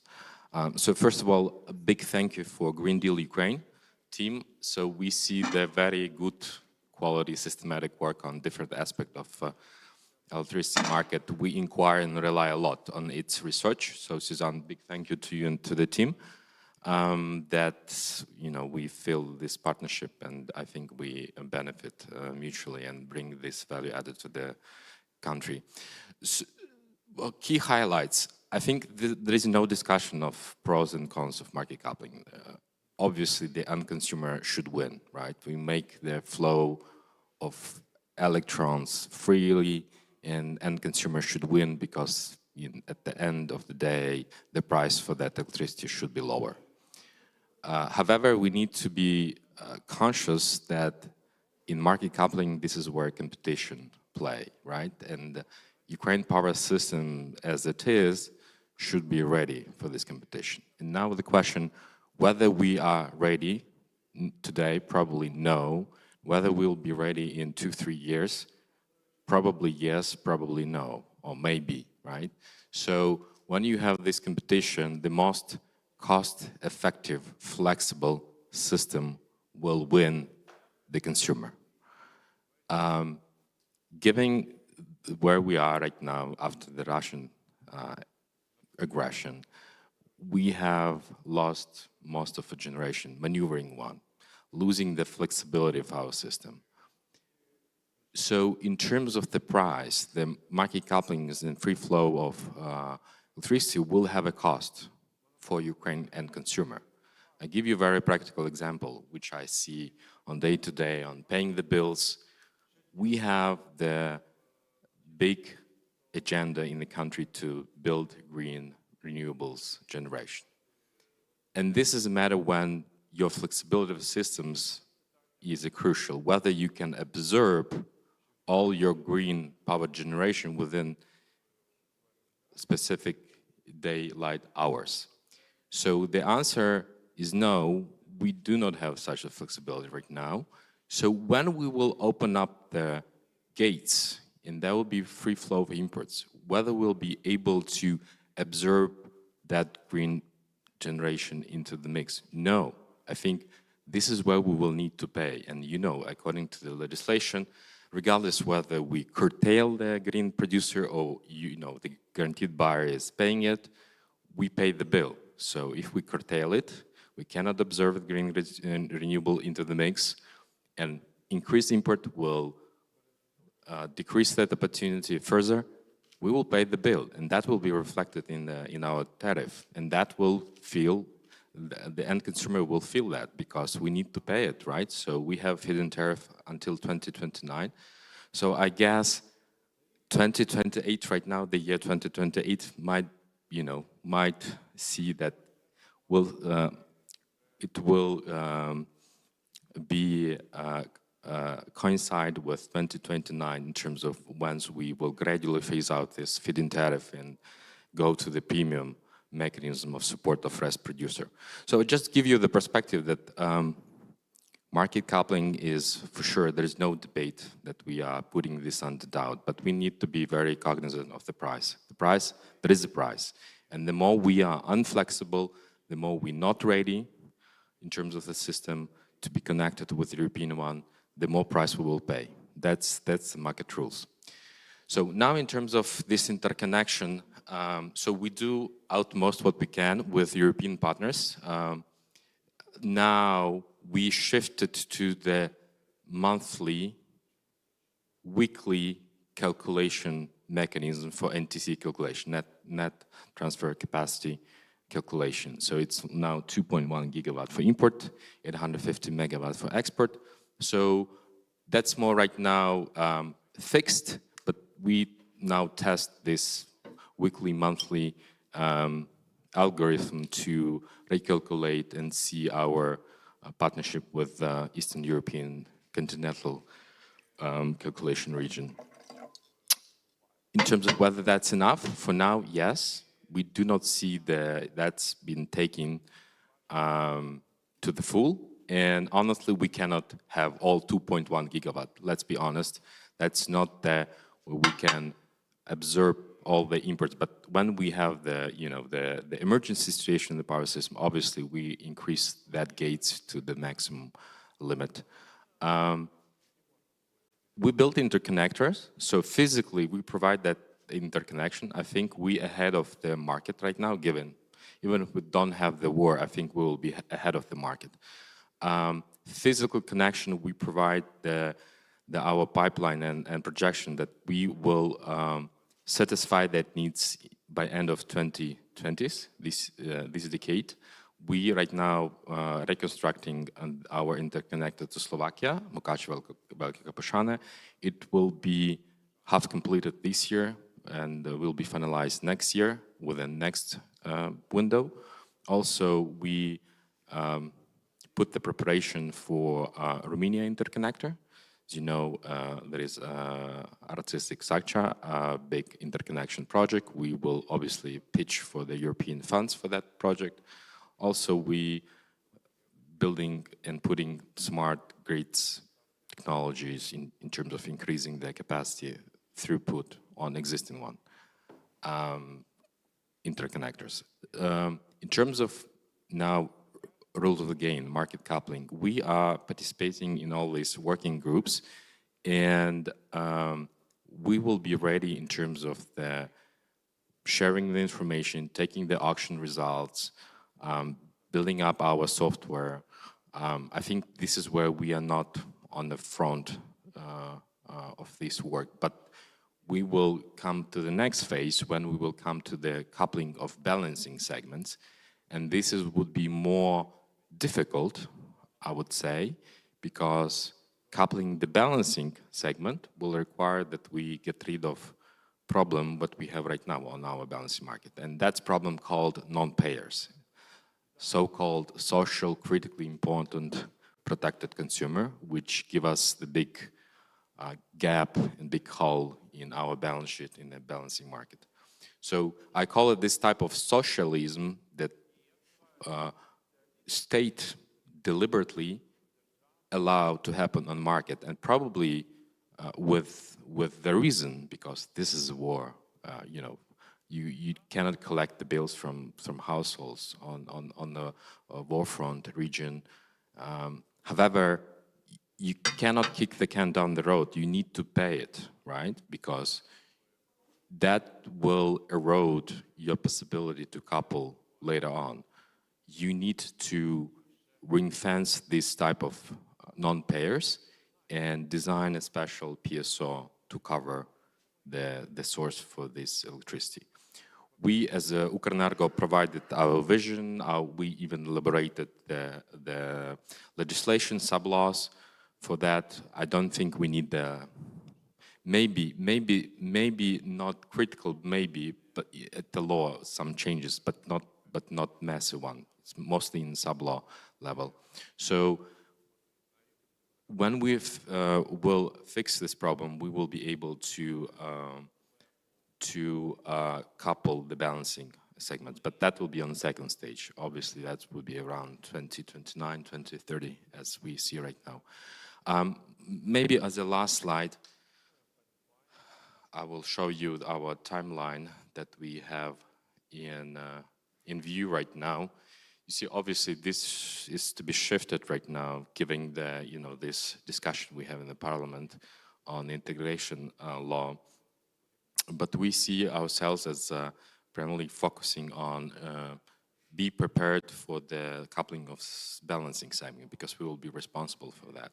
So key issue is to resolve this non-payer problem, then shift from 1 hour settlement period to 15 minutes settlement period. We are trying to prepare ourselves for that with software preparation and legislation drafting. Then I think we will, in terms of the next stage, we wait for this law. We should achieve observer status on NCE on a balancing platform. I think it's going well. However, if the law will be delayed, I think we might see some delay as well. So overall, I think we see how difficult this process goes on. However, I think these efforts are worth for the future of Ukraine power system. Thank you. Thanks a lot, Mr. Jurik, for this really excellent presentation, and this implementation timeline is really impressive. I think this is should be, of course, part of this roadmap, and it shows again the urgency of Verkhovna Rada to approve the electricity integration package. I have one short question back to you on the now monthly calculation or even weekly of the 2.1 or 1.7 by TSE net, let's say, in this NCE framework. Yeah? Is it possible that the amount will be beyond up from 2.1, like go to 2.4 next winter, or is this like fixed, can never be more? I think yes, but there is no problem on our side. That's more with Eastern European readiness. There is, I don't know all the formula, how they calculate, but obviously they run different scenarios when, extreme scenarios, and see the variation. But of course, there is some homework for us to do in terms of increasing the resilience and flexibility of our system. However, I think right now we see the physical possibility for more than 2.1. I would not, mention the number here because that's, dynamic one, but 2.6 up to 3, that's possible, but that requires decision of our Eastern European partners. Yeah, and I would say that's not critical right now. I think we have the option of emergency import. So whenever we will have that requirement, we will of course activate it. And in the emergency situation, we see that the price arbitrage are not facilitating that flow. In Ukraine, you do not have that signal transforming into the, providing the uptick in the price that you send the signal to your investors and traders to import the power. Also, in terms of one big reform I forget to mention, this is on long-term auction for cross-border capacity allocation. I think we will be on schedule. In December, we plan to run first monthly auction for cross-border access, and that will be without Poland, because Polish partners are not willing to entertain this, but with Slovakia, Hungary and Romania, in December we'll run first monthly auction for the January. And this is what the markets, ask for us. Obviously they ask, give us 6 months, 1 year. I think this is what we'll do step by step, and this is where our European partners not ready as well to run. So when they want to see ourselves how we work on monthly, and monthly is also a big confirmation and undertaking from us, because if we will need to curtail that gate, we will need to pay it. So obviously this is the cost, and for us as a TSO, obviously inflexibility of the system we feel it first, and we pay it. And we need to explain to the NERC, to the market participants, look, this is all having the price, and we need to reflect it in our tariff, not mentioning all these other interrelated issues. But this is very, very interrelated issues, and we try to provide to the market, the longer visibility into the importing of this power. Thanks a lot. So I would like to give the opportunity to both Jasmina and also Ruven to react to Mr. Jurik's explanations. Jasmina, you have any comments or questions?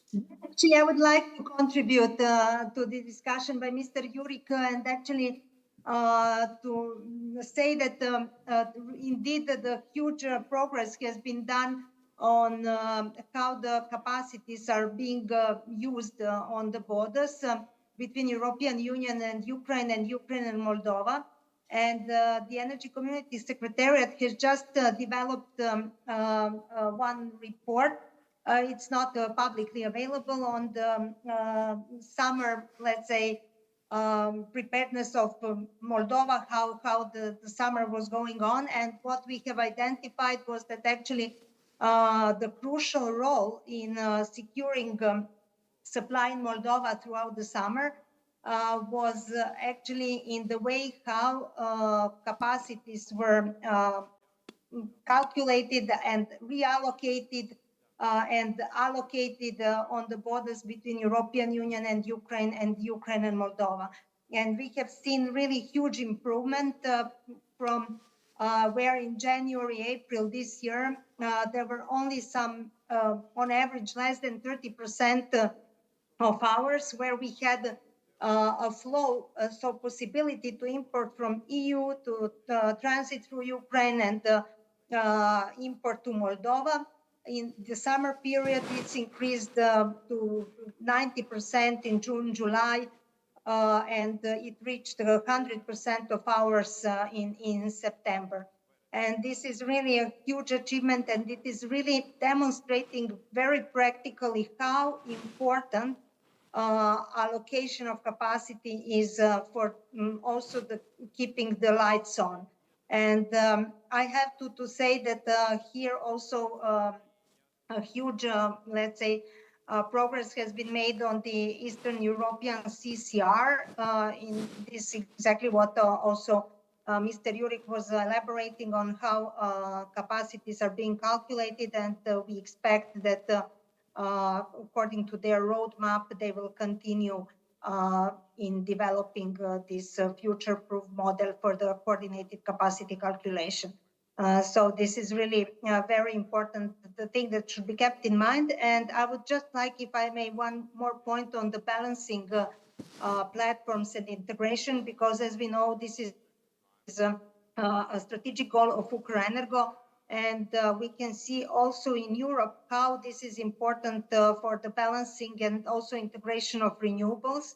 And here we should also not kind of keep Ukrenergo hostage of the delayed electricity integration package, but really the state, the government, the parliament should take all efforts that the laws are adopted as soon as possible, because this is the precondition for further actions, also when it comes not only for the market coupling, but also when it comes to the integration into the balancing platforms. And we hope that this will be unlocked very soon, and that Ukrenergo will be able to continue to implement this roadmap that was presented. Thanks, Jasmina. Ruven? Yeah, thank you very much. Also to Mr. Jurek for your contributions. I wanted to kind of ask one maybe follow-up question on something you mentioned. I think you made a strong case that, of course, it's well known that Ukraine is lacking flexible capacities, and this increases the cost of integrating renewables. And you argued that this makes or this contributes to the fact that Ukraine might not be ready yet for market coupling. I wondered whether it can actually help, market coupling can actually help balancing renewables. So, I mean, flexible imports and exports that follow price incentives could balance renewables. And of course, you need also to construct additional flexibility in the country and ensure energy security within the country. But I wonder whether it's not actually the other way around, whether market coupling can help contribute with balancing and with integrating renewables in the country. Thanks a lot. Yeah, look, I agree. Exports also at play here, and you can export but subject to you competitive in Europe. Nobody will wait us in Europe. Just let's be frank, right? So you need to be price competitive in order to sell at Europe. And given the Ukraine power system right now, you need to have good, flexible, and balanced system. Right now, we don't have, and I think this is not a secret. We keep it's under control, but we do have a bottlenecks within the country. And I think this is also not the secret. If you generate your power in solar and wind generation in the south and central Ukraine, not always you can export to Europe because you have bottlenecks within Ukraine. So you need to widen up that bottlenecks in order to export freely and have an opportunity to be price competitive at Europe. But I agree with you. We need to work. My argument is not that we need to be consequential. We need to be simultaneous and to keep all these moving parts in our head. That's my view. Thanks a lot. So before I give the floor the opportunity to ask or to comment, a brief comment by Georg Zachmann on the maybe bigger picture, zoom out once again. Yeah, thanks, Susanna, and sorry for sneaking in.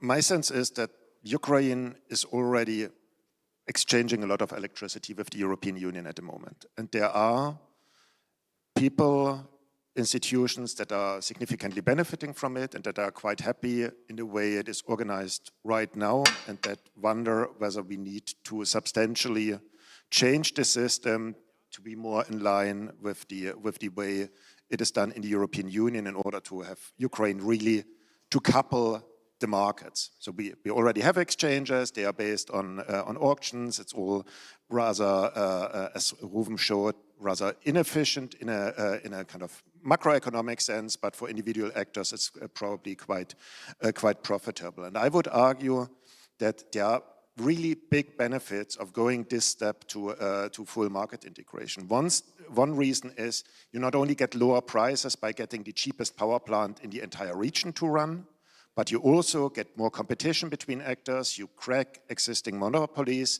So this allows kind of lower prices for everybody, it allows innovation, it allows new actors to come in. It also provides for much more security because in the European system you can trust your neighbors to send you electricity when you have a problem. And it's not ad hoc, but it's really integrated into the system. And most importantly, in the long run, it gives you investment signals. So people are then part of the European market. So people will come to Ukraine and invest because what you install here that produces kilowatt hours can be sold to other parts of Europe and make a profit or make a part of their contribution margin there. So in the long term, it's really crucial for Ukraine to move ahead with this complicated item of market coupling. But why is it not happening? Why is it not happening fast enough? The problem is that we have significant distributional effects of introducing market coupling. And we could not hide behind, I think Mr. Jurek mentioned that in his comments. So we might have power exchanges that might want to maintain a monopoly. We might have dominant players that might like to maintain their dominant position. We have an organization of distributional effects within the between different consumer groups and producers and the state that has been long developed and is very difficult to change. So the issue when moving to market coupling is that we need to address these distributional concerns somehow. We need to find a sort of grand bargain between the different players, because otherwise we will always hide behind these very complex technicalities that we have spoken about today, and we will always find a reason that a certain thing does not work because of X or Y. But this big political bargain is going to be very complicated to resolve, and it requires the engagement of the actors, because in the end there is huge net benefit, so it must be possible to get there and resolve that. And I might have two questions back, but we can also leave that for the discussion. I mean, one would be to Yasmina on the question of the 2 sessions proposal by the Rada. Is that something that would be acceptable for the energy community to go ahead? And the other question for Mr. Jurek would be: you discussed a bit of a step-by-step approach, and I'm a bit worried whether a step-by-step approach might not lead into a potential dead end, where you have found solutions that are good for somebody that then would not want to move ahead to go the final step for market integration. So should we think maybe a bit bigger? Thanks a lot, Georg. In the interest of time, and I'm controlled by Andri. If someone wants to ask a question, let's add those questions to the 2 ones that Georg asked, and our speakers will then take them as block. Please briefly introduce yourself and ask your question. My name is Alexander Vizir, and basically this is the question for Yasmin, but I guess it will be very interesting for other participants. So basically our today's project of law concerning market coupling provides that there will be 2 sessions on the day-ahead market. Also, with this introduction, we have very temporary for 6 years temporary measures as price caps and PSO for households. What's the vision of energy community concerning the possibility of market coupling of Ukraine and existing of today's version of price caps and PSO for households? Thank you so much. Fantastic. Also, I see, Mr. Geros, you are coming just in time. So, because we wanted to, let's say, integrate you in the next session, Mr. Geros, please sit here. You're exactly fantastically in time. And I think Andrei Kulikov and also Georg, next moderator, will allow us to extend this session for 10 minutes more. But before Mr. Geros takes the floor, hello, Andrei. This is here. Before you take the floor, is there more questions to our speakers before? Yasmina, to Ruven, to Ivan. Okay, that's not the case. So I would suggest now, Mr. Geros, I don't know if you followed a little bit, our discussion was on the 2 sessions of the day-ahead market, was on the timeline and roadmap by Ukrenergo, etc. Maybe your perspective on this market coupling in Ukraine. Also, of course, we are very keen to understand where is the EIP. And after Mr. Geros, we are going to have the answers to the questions that were asked. Good afternoon. Thank you for your question. What would you prefer, bad English or good Ukrainian? Do you have translation? Yes, good. Я тоді продовжу на українській мові, якщо Then I will be speaking Ukrainian if there is interpretation provided. So this draft law about market coupling is our priority draft law. And even before the first reading, we tried to discuss it as best as we can and balance it as best as we could. And we had conducted a number of different working meetings, roundtables of different modes. And our calculation was that before the first reading, everyone would be able to see how things were approved. And before the first reading, maybe some of the global fundamental things, principled things, could have been commented on for us to understand what people liked or disliked, what was within the framework of the European practices in line with the legislation of the EU and which went beyond it. So we laid emphasis on making sure that that discussion and the whole preparation before the first reading was made as public as we could, and we invited virtually everyone. Afterwards, unfortunately, the situation came into effect that after the first reading, suddenly we got a great variety of different responses and feedback, lots of different remarks, observations. And I was honestly very much surprised, in a bad sense of this word, because on many of those points, we could have easily received all of that feedback before the first reading. We had ample time for that, and perhaps could have introduced some amendments. So right now we have the situation in our hands when there are lots of different comments concerning the amending of this draft law. We'd like to get it approved as fast as we can. However, now the working group is working on all of the proposed amendments and comments that have been submitted after the first reading. We also have a couple of things which are somewhat of political nature that require discussing probably not with energy specialists, but with policymakers, probably government officials, presidential office, for us to come up with answers to these questions. So if it was up to me, we would have voted it in October. But I suppose right now it's only likely for us to vote it into effect only before the end of this year, because we will have to work through a great number of different proposals and objections, and I don't think that by the end of October we will have done it. Thanks a lot. According to the timeline provided by Jasmina before, comparing with Serbia, we would still be in time if... True, Jasmina? Yeah, so I now pass these questions that were asked by Georg Sachman, but also by the audience to you, Jasmina, especially. And of course, feel free also to comment back to Mr. Geros on the state of play of the EIP. I think this is all intertwined. Susanne, can I? Yes.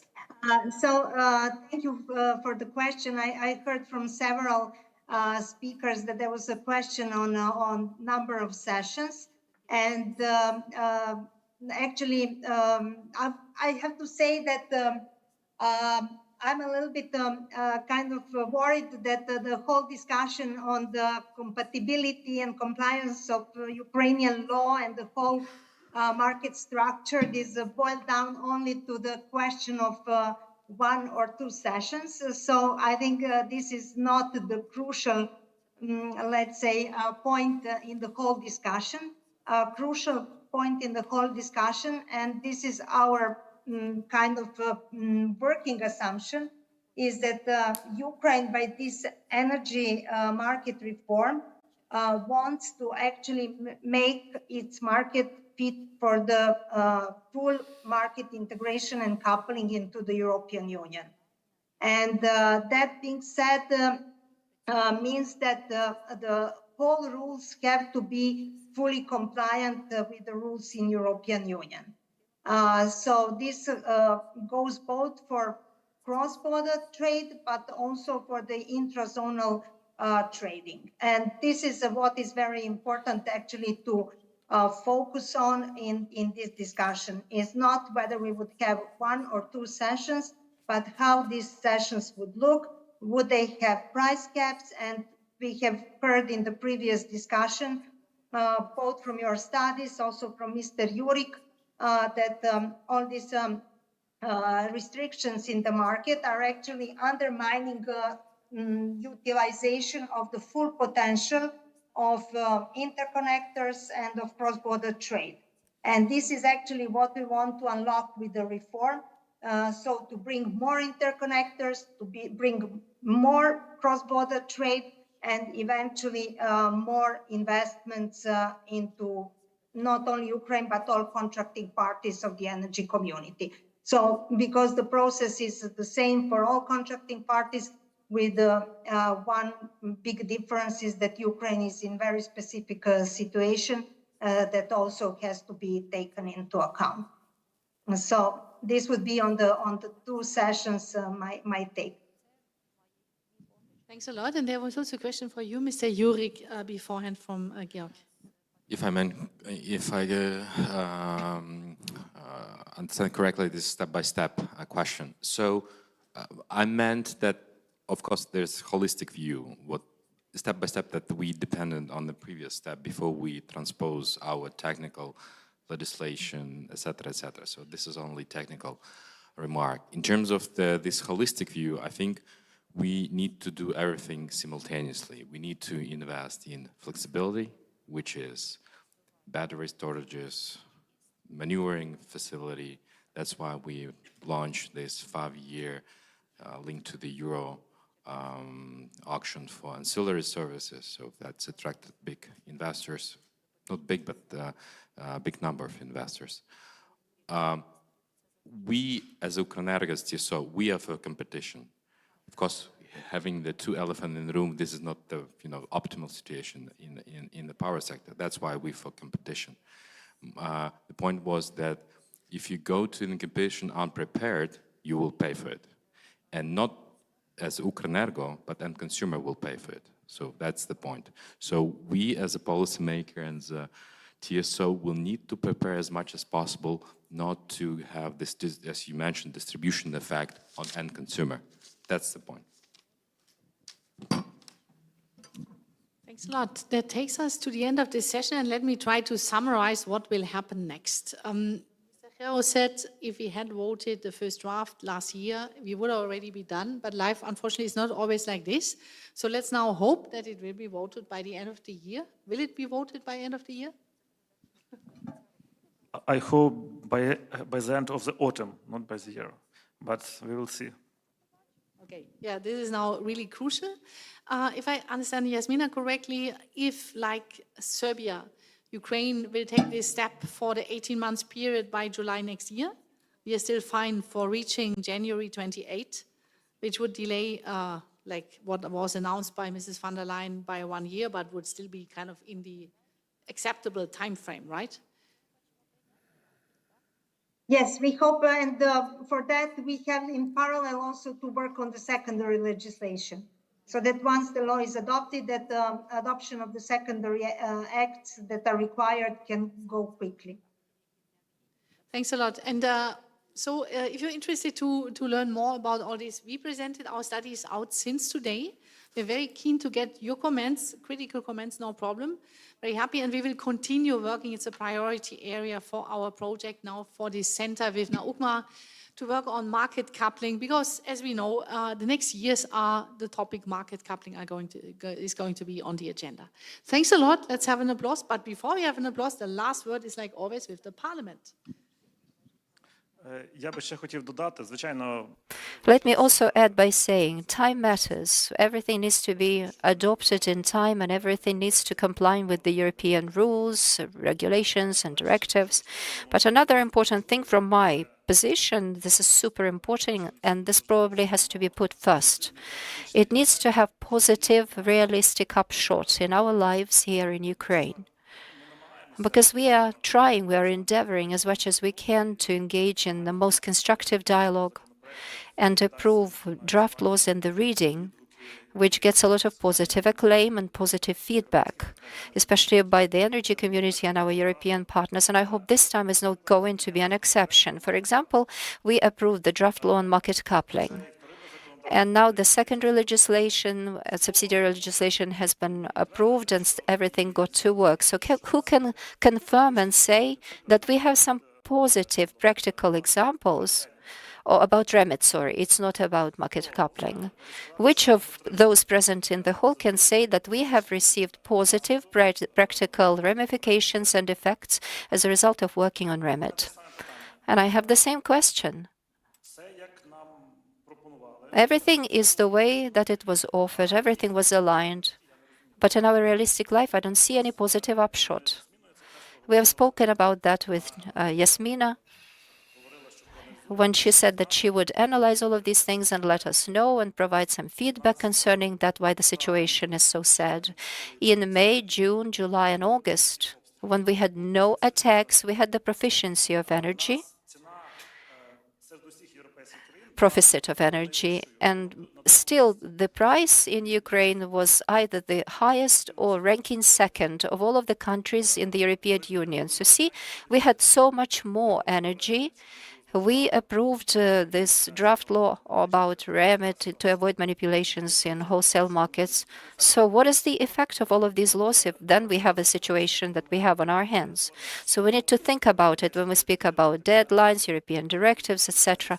We have to be cognizant of how this is going to work in the Ukrainian reality. And if it doesn't have a positive upshot, then my question is, why do it? And maybe the situation requires additional analysis to make sure that our laws will be positive in their effect. This is to criticize everyone, including myself, because I'm also responsible for the approval of such laws. So please also take it as self-criticism, but all of us have to think about it, put our heads around it, and we have to work and make sure that laws will provide us with the level playing field, fairness, transparent, competitive market with fair pricing and fair mechanisms in place. Thank you.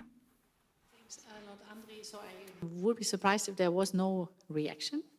Don't know if Yasmina or anyone, or let's keep it like this as a final statement. Is that fine?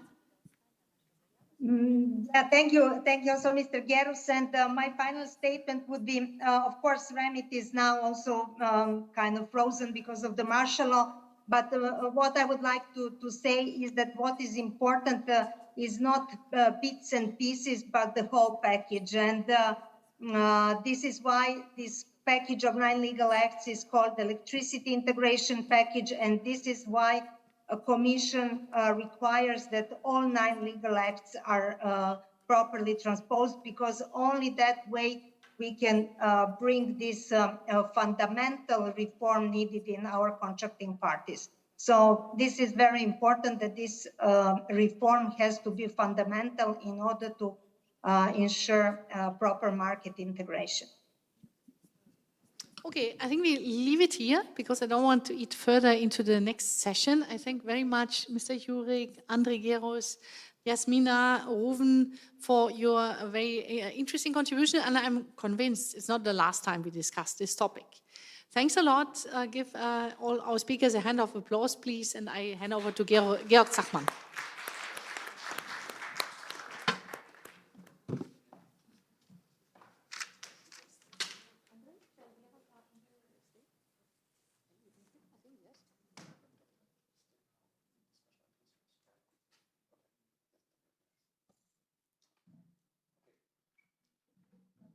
So we are approaching the last main session of today, which is on distribution system operators. In my view, distribution system operators have been a topic that has been a bit underrepresented in the discussions on EU integration, on reforms in Ukraine.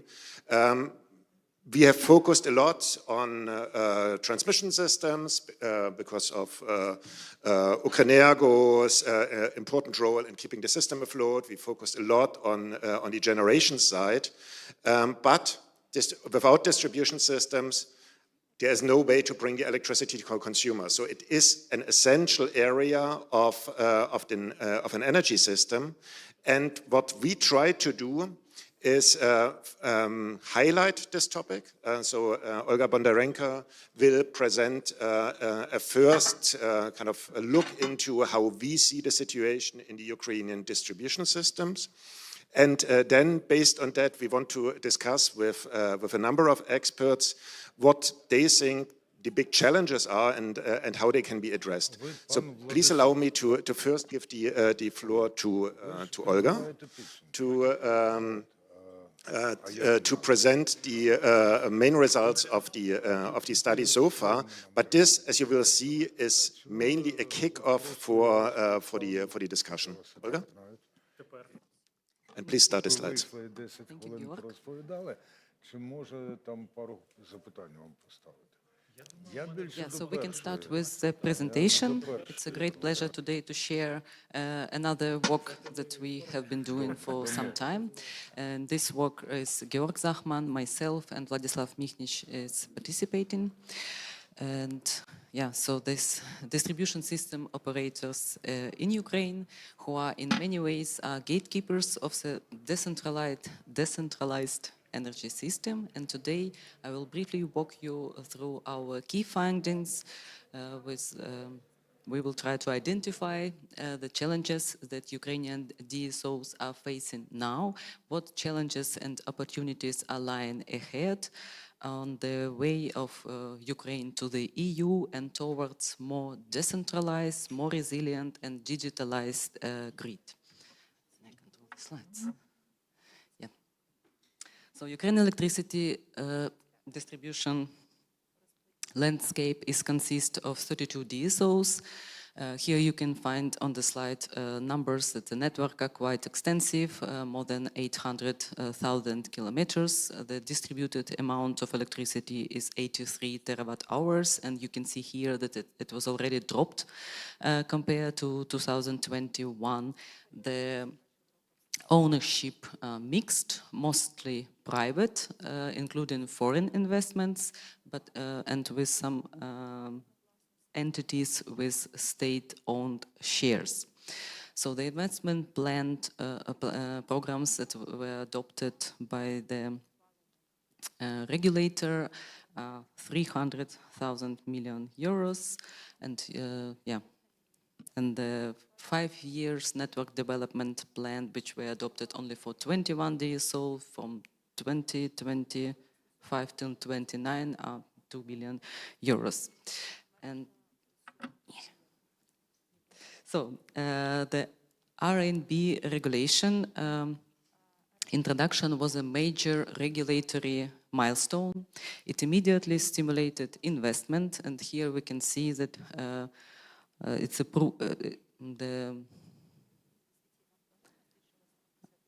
nearly 60% that year that RAP regulation was introduced, investment program were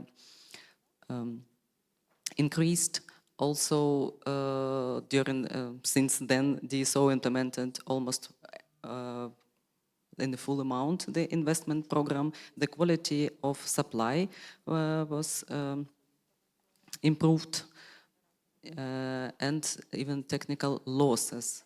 However, due to the tariff freeze and other wartime constraints, the incentives of this regulation were weakened, and now the upcoming second regulatory period, key moment to restore the investment signals. On this map, we can see that electricity distribution tariffs vary widely across the regions. Here we took the voltage class 1 tariff. That's mostly for industrial and large infrastructure consumers, like rail, for example. And we can see that among the regions, tariffs can vary by a factor of 2. And this reflects structural and geographical differences in the network density, in the customer profiles, in operational costs. So according to existing this public service obligation, households are supplied under special tariff via universal service suppliers. We have 25 universal service suppliers who operates on the exclusive regional territory. And this means that for households, there is no incentives to look for another provider. They all stay with universal service suppliers. In contrast, business consumers can freely choose their supplier. Large industries often contract directly on the market, and smaller enterprises can opt from the regulated tariff. So on this slide, we had a look at the quality of supply, and specifically on the interruptions on the company's fault, so that's the only that makes sense to look at. And we can see that if we compare with the European numbers, overall Ukraine interruptions of supply differ significantly, and only one, this DTEC Kyivsky Mreži, they stayed more or less in the European level. And despite gradual improvements, these differences highlights the urgent need for continued investment, digitalization and regulatory reform to reach EU reliability standards. And smart metering is one of the most visible steps towards digitalization. So we can see, as in the mid of this year, the average of smart meter penetration is 20%, and in the current speed, that could be that 100% of smart meter we will reach by 2040. And this is stimulated by the regulations, but also from the government program that was recently adopted. This slide is basically, we showcase on connection, and so there are two types of connection, standard and non-standard. It seems like in terms of numbers that are on the regulation, it's good terms, but also we heard from some consumers, consumers or investors that were trying to connect, that sometimes there are issues, and issues are not only like administrative or procedural, but also on the side of awareness of existing of certain procedures and how step by step that should be done. And here, just the slide that we are trying to showcase the extremely different financial constraints that Ukrainian DSO are now facing. So that you can see here the accounts receivable and payable, and that a huge amount of money that DSO own, and they are owned by from different type of consumers, and and they own money for their services. And here are many challenges. One is the freeze of the tariff. Then challenges that the tariff revenues on the territories that are closer to the war zones are also not fully recovered. So, wait, 1 second. Yeah. So here we can fully see the conditions which at which now DSOs are operating, and such instability makes long-term investment planning extremely difficult. Then in a few next slides, I will show you the challenges that we divided in a few directions. So one is war-related challenges, then we have historical challenge, then we try to group challenges in the transition-related, EU accession-related, and financial challenges. Yeah. Yes, of course. Thank you. So yeah, Georg will take over. Yes. Okay. Because it has been joint work, so let me quickly rush you through the challenges. So on the war-related challenges, you're aware that a lot of destruction happened in the distribution system. It is getting worse because the Russians are more and more targeting also the distribution system. So far, the estimates have been at 620 million euros, but this is increasing essentially every week now. One big challenge is that in Ukraine, population is moving, so you have some DSOs, with, especially in the east, that are losing very quickly consumers, while other DSOs are increasing the number of consumption and don't have the assets in place. They're managing the outages, as you know, is a big topic. We don't have any good data on the DSO, so it's because of the martial law, which also makes it difficult to understand what is going on, and the frontline DSOs have big problems in recovering any tariffs at that stage, which makes them they need to be cross-financed. Overall, and that goes beyond the war-related issues, we have a decreasing net demand in Ukraine because consumers are installing more and more domestic generation, so behind the meter, which implies that the tariff revenues are decreasing extremely fast, which either can be resolved by increasing the tariff level, which is politically and socially not acceptable. We have issues of deteriorating reliability. We already saw in Olga's slides how difficult the reliability levels today or at the beginning of the war were, and this has not improved since then. And as Olga mentioned before, the financial constraints that we have already described, they are only increasing, which makes it very, very hard for DSOs to have any access to finance to do the massive investments needed. So that is only one part of specific challenges in Ukraine. Then there is a second part of challenges that are faced by all European distribution system operators. We need to handle much more electricity flows at the distribution system with a new electricity system, so more renewables, more home-installed electricity consumptions like heat pumps and electric vehicles. We have an issue of that we need to connect all those, so there are queues for connection. As we discussed in the previous session, flexibility is lacking in the Ukrainian system. Demand side can play a better role here, but this requires especially smart metering and corresponding governing of these smart meters. Workforce is a problem everywhere in Ukraine during war times, and especially qualified people for doing this energy transition are not there, and digitalization is lacking. Again, highlighting the behind-the-meter generation as one of the topics where we have relatively little visibility, but we have a very good understanding that this seems to be an increasing challenge for DSOs. So we need to better address this in the way we run the system. And then Ukraine has another specific issue. So we had the war, we have the transition that all of Europe has, and we have the EU accession-related challenges.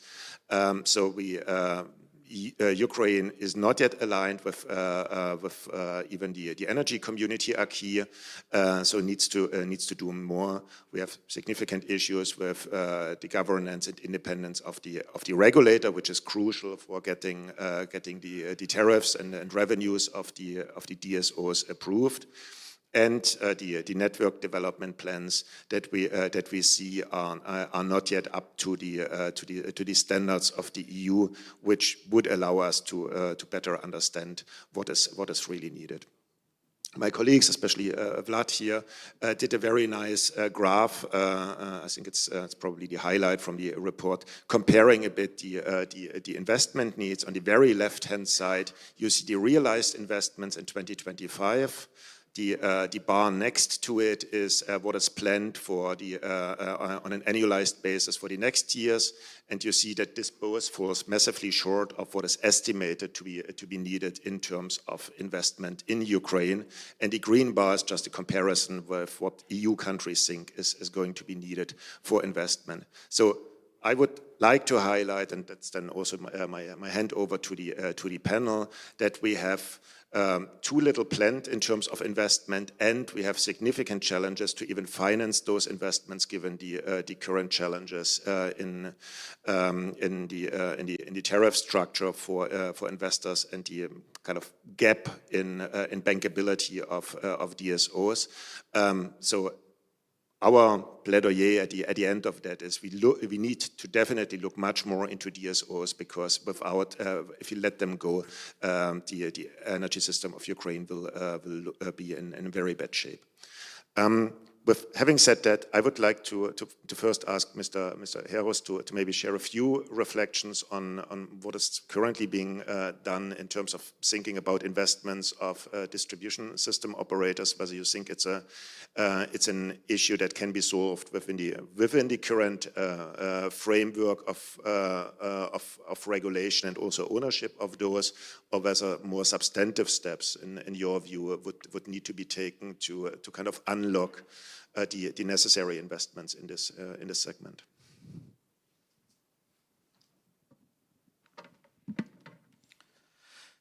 Yeah, thank you for this question. Thank you for this question. Indeed, it's a very difficult question with these connections. We tried this way, we tried that way, we tried to liberalize and simplify, then we created a work group and we collected statistics, what kind of connections are happening. It's a very difficult story here. And I think currently maybe it's not even in the legislation. Well, there must be a problem with fair tariffs, but for distribution systems, it's not the worst situation with tariffs. The recent time, the tariffs were increased a month ago on September 1st, and before that, the tariffs were reviewed from January 1st this year and last year and before last year. We did tariff updates, but related to gas distribution operators, the tariffs were last reviewed in 2021. So we see both distribution systems to have different attitude. Those who distribute electricity and those who distribute gas. Why it's like that? It's a big question. And the gas distribution system operators are mostly in public management. The electricity are mostly private, and so the attitude to state operators is much worse than to private. I don't know how fair is it that as a way to regulate our independent regulator. Well, that's a question.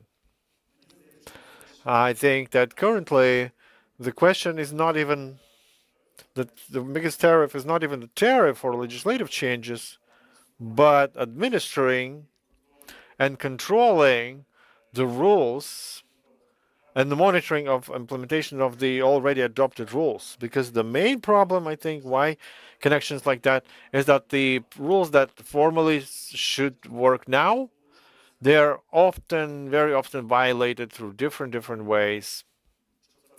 In order to remedy that, we need a substantive, strong position of the regulator, actions of the regulator, and I think not only regulator, but all of us together in the ministry and the parliament and maybe even the law enforcement. But the main regulator, of course, in this process is the National Energy Commission, and it's their initiative, their regulator. So I don't see such initiatives from their side at the moment. And I don't think that there is a stringent control to maintain the existing rules even.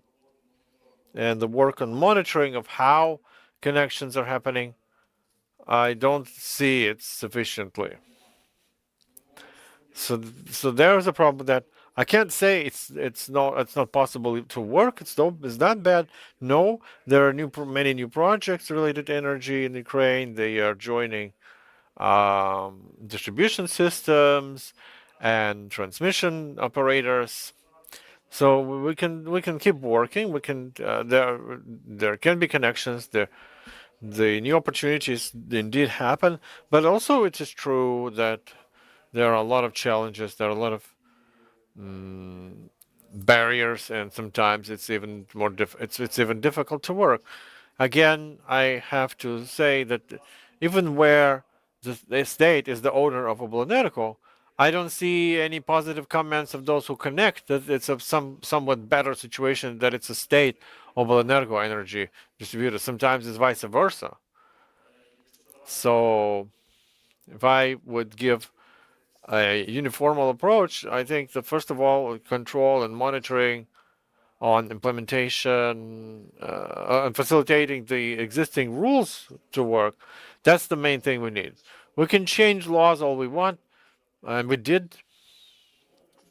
If I'm not mistaken, there's the simplified procedure for 1 megawatt of connection for users. And there was a one-stop shop provided to see how these simplified, expedited procedures will facilitate more connections.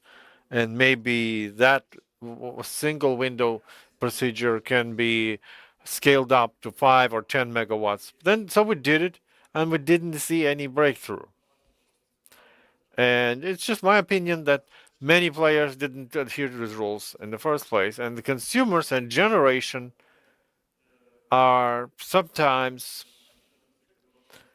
they put it in the conflict in the public discussion. They don't want to put it to the regulator because they don't know whether they will solve the problem or not, but they will have to somehow live with the natural monopoly in the region. So yes, there are some problems, and I think the monitoring and control and facilitation and facilitating the rules of the existing rules is the main thing. But let me say it again that although there are problems, but there are also many facilities, hundreds, I think, of them, who over the last 2 years managed to receive the conditions and to build their facilities and to connect their facilities to the grid. So if there are market stimuli, if there are incentives, if the market gives some right signals and the investors believe that these rules stimulate them to do investments, to do projects, then the projects get done.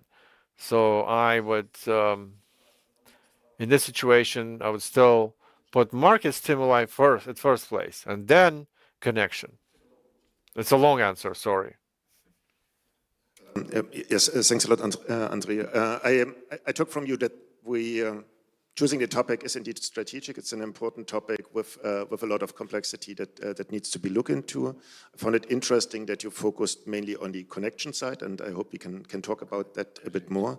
I would first now like to give the floor to Oliver Franz from Eurelectric. I'm very happy that you can join us. You have been, or Eurelectric is active in all European countries. Is essentially also kind of the trade union for the European distribution system operators, and your trade union, but also your company is active also in many countries that are having had this economic transition behind them with somewhat outdated systems to start with. So my question to you would be, on the one hand, kind of, do you sympathize a bit with the situation we see in Ukraine at that stage, and is there any kind of guidance that you might share about how to kind of get out of this challenge of having too little tariff revenues on the one hand, huge investment needs, significant challenges that are maybe also a bit specific to that are very much specific to Ukraine, and any bright ideas on how we can move ahead? So first of all, thanks for having me. Second of all, how could one not sympathize with Ukraine in the situation that Ukraine is in? Having said that, when I was listening to the colleagues and to the description that you gave on the situation, I was wondering about a few things. For instance, I was wondering, is the regulator aware in the end that if he was, or they were deciding to take a bit more money for the connections that, as the colleague has also been saying, are being delivered, that would also create income that the DSO can then work upon? Because as long as people are demanding those connections, there is obviously demand for electricity. And you should also, when amounts are decreasing, look for these additional connections, because you need to stabilize the kilowatt hours if you want that you are able to put through the system. Secondly, when I was listening to the presentation, I thought, well, if you have transition effects, if I may call them that, and a war that destroys infrastructure at the same time, that's probably like a worst storm that you can have.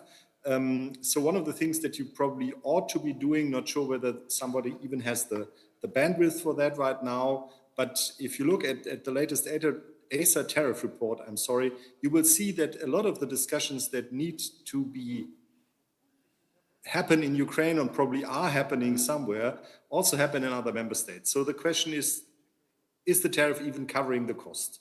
It should be under European law, but obviously in some member states it isn't yet, because if I remember the number correctly, in over 10 member states there is also a debate on that question. And then you have also, I believe, driven by the experience that people have living through this terrible war, that they go for self-consumption solutions, that they try to at least have light in the evening, even if something goes wrong in the public system. You have this enhanced effect of losing some of the amounts. And then you must, if you're not able to change the tariff in height for everybody, at least you must probably concentrate on having a tariff that is able to cope with the situation. And then one of the plain and simple truths that probably also everybody in the sector in Ukraine knows, but the regulator might not yet still like, is the fact that if you look at the cost structure of the DSO, it's so fixed cost heavy and driven by the investment itself, that a tariff system that rests heavily on kilowatt hours, so on electricity, not on load, is, let's say, at least imperfect, and you need to have a discussion on how to do that. And 1/3 maybe, if I may, and this is probably a conflict that's also present in many other decisions that need to be taken in Ukraine. If I understood correctly, you have now a lower grid fee for storage and cars because the regulator is interested in introducing these technologies to the market. And I see the political argument to do that. On the other hand, I would question to a certain extent almost the necessity. Because if I look at the German situation, where we have hundreds of gigawatts of storage trying to get into the system, you can see what happens if you over-incentivize. Namely, as you might be aware, if you enter the German market at a certain moment in time, or until a certain moment in time, you will have to pay no grid fees at all. And that, of course, is a very profitable business proposition from the storage point of view. So if I try to summarize that, I would probably suggest to concentrate on things that you can solve even with all the challenges going on. For instance, tariff structure, which does not guarantee that the income is actually being generated, but at least you put it on secure footing. And then probably also concentrating on things, or not putting any additional burden on the tariff as long as you're not willing to increase it. And therefore, probably giving rebates to some technologies is not a good idea at this moment in time, as much as I understand, as I said, the technology vision behind that. Thank you. Thanks a lot, Mr. Franz. And let me kind of hand over to Alexander Vizier. He is one of the experts of also distribution systems in Ukraine, and would be interesting also to hear from you whether kind of what in your view are kind of the list of priority items. I mean, our presentation identified a lot of challenges, but also where would you see the things that are kind of maybe most pragmatic, like Mr. Franz was introducing to resolve? Thank you so much for having me here. Well, it's very tricky, tricky question, because when we're speaking about distribution system operators, we should understand this is backbone of all the electricity distributed to all the consumers, so both households and commerce. So basically, without its proper work, there will be no electricity to the consumer. And the methodology that today exists, or pre-war was introduced, in pre-war time was introduced, like regulatory asset-based, mean that you have the objectives that have to be fulfilled, and for these objectives you need some portions of finance. Without proper evaluated objectives, there is impossible to evaluate which amount of money you need and in which period of time. During the war period, well, the consumption in our country drastically changed. We lost the third of our pre-war consumption. So basically, this means that the distribution of 1 kilowatt hour of electricity in different regions changed in compared to before war situation. So if we are talking about the fulfillment of that objectives that were taken by DSOs before war, we have to talk about the return of regulatory asset-based incentives. If we are talking about need to reschedule this, so we have to understand what the regulator wants from DSO to fulfill, which particular objectives should be fulfilled. This is the first thing. The second thing is quite a regulator on the side of NERC is also the debates concerning the use of depreciation. Well, so basically, if you want to take some money to build some substation, you have to return this money. So basically, regulatory asset base gives you the option to return these investments, but still there is subject for further discussion what should to be done with the depreciation. And maybe the third, but last but not least, that we have to do something with the further reform of the regulatory. I mean that we have to do something with the connected capacity and to divide the tariffs of DSO into two separate tariffs, one for its distribution and second for payment for connected capacity.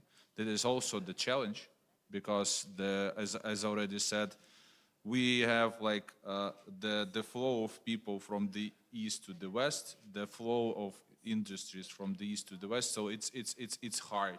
We like the control of the government territory is like France.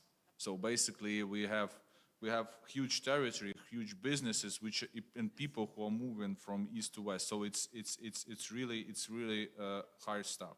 And I also absolutely agree with Andrei Mikhailovich that and as previous speakers already said, we have pretty good regulation. I mean that primary regulation. We have a very unpleasant situation with its implementation and with its control, because like we are talking about the public service obligations, about debts on the market. It's not the question of Verkhovna Rada. It's a question of like government. It's cabinet of ministers. It's the question of regulator. So basically, it's more political than technical. So the regulation, all these three steps that I previously talked, can be implemented without any legislation, primary legislation changes. So we have the vast track to move forward, but because of different reasons, we are not going on this. Thank you, Alexander. Please allow me to also hand the floor to Alexander Baranyuk. He is representing Smart Grids Ukraine, which is an association of distribution system operators in Ukraine, which are maybe on the more progressive side of DSOs in Ukraine. And of course, it would be interesting to hear from you kind of why are you not investing more? So why is what is holding you back from kind of reducing the spending more money, making consumers happier? Okay. Thank you, George. I will throughout my answer your particular question. And first of all, it's a great honor for me to be here. Thank you for inviting me. And to say frankly, the issue of DCOs, surviving of DCOs, it's not often raised in the events dedicated to the electricity market, and I'm very pleased that you raised up so many problems and you devoted so much attention in your materials to this question, to this matter. And also, I realized that my presentation today will be the last one, so I would like to cheer up the audience a bit and take away the biggest half of my talking points, because but a few left. if we, going back to the investment, we understand the DCO's future in energy market is still crucial. As Alexander says, we all understand, but today they face a triple investment challenge. The first one is that the modernization of networks that was already before the war, this huge network that should be modernized by the companies. And only the second is the restoration after massive destruction. And then the third challenge, the last one and the newest one, is the challenge of new task energy transition, which require integration of renewables, the development of flexibility and digitalization. But together with these triple investment challenges, we have like really constrained tariff revenues and access to financing. And access to financing, from my point of view, it's a key point. The really one is. Because I think that Alexander already mentioned it, there is really very strict and possible solution to this situation. I can say that it might be sort of a bridge between limited tariff revenues and need for major investments. It's depreciation charges. Because as you may know, there is, let's say, some differences between RBA tariffication in EU countries and RBA in Ukraine. We have Ukrainian version of RBA. And one of the aspects of this Ukrainian version that all depreciation charges is obligated to reinvest, to put it in investment program as it is. So companies very restrict in idea to build something huge, to build project that will cost at least 2 or 2, 3, 5 or more investment programs, annual investment programs. And there is no financial background for this. And that's why there is sort of proposal by our association, and we already in the discussion with regulator for more than a year with that we can use the depreciation charges as a source of servicing long-term loans that finance investment project. And for regulator, it's also a good idea because regulator could determine the amount of released depreciation only in the part corresponds to this particular need, to this particular loan. And also it allows the growth of the tariff in a very controlled way. It allows to grow the tariff gradually, make them predictable and acceptable for consumers from my point of view. And companies will receive their financial instrument in large-scale investment.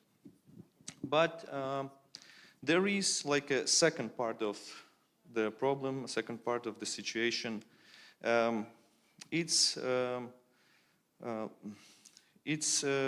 Let's say, it's like the next step, but it's better in parallel revision of the weighted average cost of capital, so-called WACC. Because the rate of return, from my point of view and the point of view of my association, the most of the CEOs, should be really market-based and should definitely exceed so-called passive income of opportunities. At present day, by simply investing, as you know, by simply investing into the government bonds, you can earn 16.5% annually in US dollar. So that is an open question. Why do you have to run business such hard as DSO when you don't have such a revenue? And just by buying the government bonds, you will have no effort, no management of complex mechanism, no compliance with thousands of rules, and sometimes no even risk in the life of your employees. So that is the question of, should be some regulator, like position of regulator that makes DSO as a fruitful business for you as an investor, for you as an owner, to rule this business as real business and making money, but providing in that time some services in high-level quality services. Going back to the employees, I just mentioned the risk in the lives of employees. I should to mention this question also because there's another critical challenge for DCOs, it's outflow of the personnel. Today's tariff policy provides for a wage level that only normally allows an employee to be reserved from mobilization, and this wage is significantly below the market level. But to the end, I believe that all these challenges could be resolved together with the regulator, and there is no need, as you, Alexander, said, in any primary regulation, any legislation, additional legislation. It's all decision of the regulator, and there is already announced the working group on the second regulatory period, and we are already together with NERC trying to resolve the issue starting from the next regulatory period. Okay. Thank you very much. Yes. Thanks a lot, Alexander. I would suggest we use the last 4 minutes for two things. I would have one question back to Oliver Franz, and then the last word to André Geros, and then we can close. So the question back to you, Mr. Franz, is you heard a bit what have been said. Some of that resonates probably with the discussions in Brussels on too low WACC and some sort of amortization vehicles that are being discussed there as well. But I'm wondering whether there's also some experience maybe with the involvement of IFIs or state finance into DSOs to better enable investments in such types of infrastructure. Is that something that is that you have seen in the works as a positive contributor to unleashing investment, or is that more kind of creating more uncertainty and challenges? If you allow my answer to be twofold, then I would like to react a bit to what the colleague before me just said, namely this rule that says any depreciation has to be spent on investment. I believe this rule, and this is something the regulator must recognize, will also become unsustainable, not only because it alienates the investors maybe, but because the amount of reinvestment that you will need to do if you start to repair the system will probably get out of hand. So there must be a change to that rule, even for logical reasons. Having said that, I know quite a few DSOs who are also today are investing more than they depreciate. So that's even a scenario that you can sell to an investor if there is a vision somewhere in the future that then the system will give some money back to them. So they can stand the idea of a strong investment profile if they see a vision. And of course, this vision for Ukraine will only be implementable or describable for people who don't like to take immense risk when the fighting has stopped, hopefully soon. Having said that, you asked for state involvement.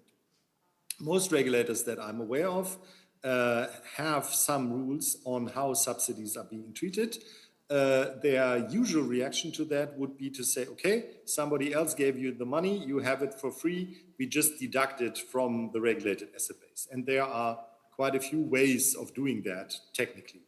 From the DSO's point of view, what we tend to say is that the let's say, bureaucratic burden that I have to go through to get to the subsidy in the end is so big that either you must recognize the cost that I have in doing that, and then it might be okay to totally sterilize the subsidy, or if you are looking at a situation like in Ukraine where you will probably have a lot of public money flowing into the reconstruction in the end, you probably would also want to create a bit of competition between them for such funds. And then you must, of course, give a certain positive incentive for acquiring them. And what that positive incentive then can be is there are again a couple of solutions that you can observe in different member states. And then maybe finally, another argument for not totally sterilizing them is really that you have to envision what happens when these assets that are being bought, constructed by the subsidy, are being replaced somewhere in 50 years, because then you get dramatic jumps in the tariff level, and you might not want that. So it's a complex environment, but there are solutions, I believe, that can be copied for Ukraine as soon as there is some more security. And of course, only if the regulator is willing to engage in that debate. And what I got from you today is that the willingness maybe is not that high yet. Many thanks. That was a very useful kind of reality check from kind of a regulatory system in EU member states, and I hope we can be in touch on this type of questions also for our further studies. I would like to essentially give the last word to André to reflect a bit on kind of what the future of DSOs can be.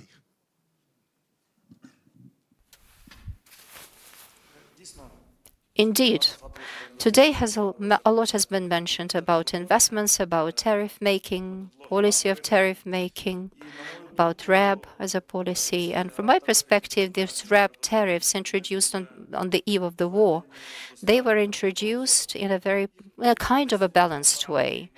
In a way, they could be criticized, whereas from another perspective, they could be argued positively. But by and large, it seems to me this was more or less a good methodology that ensured, well, I cannot argue 100%, but from my perspective, it was pretty fair. It was different from the methodologies suggested some 8 or 9 years ago, which were very much complicated for consumers. This methodology, which was approved, it had every right to exist, and it was worthwhile introducing it, and it should have been preserved for all of the market and the entities in the market to believe that this methodology would be adhered to. But unfortunately, this started deteriorating in Ukraine, and we have some bottlenecks with that because there's some mistrust, and if there is mistrust in place, then it goes without saying that appetite for investment in such a situation somewhat declines, and people are reluctant to invest or take advantage of their stock equity or take loans from the bank, and eventually we have under-investment. So some rules of the game have to be invested to make implemented, so to make sure that even if we have a force majeure disturbing the whole situation, we have to demonstrate that there is a level playing field for everyone to comply with. Some other thing that I would like to ask for your help and to seek your consultancy in this respect. In terms of connections, indeed, we have a problem that many capacities have already been taken up, especially in terms of generation. These capacities seem to be occupied. However, the situation may be more complicated than that. For example, at one substation, there may be technical capacity for photovoltaic capacity, but when we calculate that, we say that this will be the capacity for any kind of a capacity that will be generated non-stop. But it's only true for sunshine time, right? And the same goes for wind. It cannot be generated non-stop. So if 10 megawatt has been allocated, of which 50 megawatt goes for photovoltaic generation, then it means that wind can also be connected to that, because they can generate electricity at different times, at different hours. Well, some technical specifications can also be articulated, saying you will have 30 megawatt for winter, but for wind, but during the daytime you will not be able to generate more than 5 megawatt per day. And for the investor, it will be a clear understanding that they will have to install some storage facility for wind generation. But for the rest of the time, when in the evening the price is very high and in the morning when it's high enough, wind generation can work. And if we take a look non-linearly and if we see how this generation proceeds, so within the generation system, you will be able to see partially free capacities during different hours of the day. And in this respect, I would like to hear about the experience of the European countries in Germany, for example, in this regard, so that we can introduce these changes into our legislation, I don't know, primary or secondary legislation, to make sure that we have these distinctions for different kinds of generation. Maybe some limitations, restrictions have to be installed. So if it's downtown, in the center of the town, the houses are usually 5 stories, right? And nobody will be willing another high-rise building. Permission may be issued, but probably they will give you, your house should be not more than 5 stories, because this is the historic center. This is okay, and this is a civilized approach. So the same goes here. If on these substations that look overloaded or loaded, but the generation unfortunately doesn't happen every hour of the day and it doesn't generate peak hours, so if we can issue a new technical specification, I think it will be helpful and useful for new investments to come, for new generation, and possibly for new end users.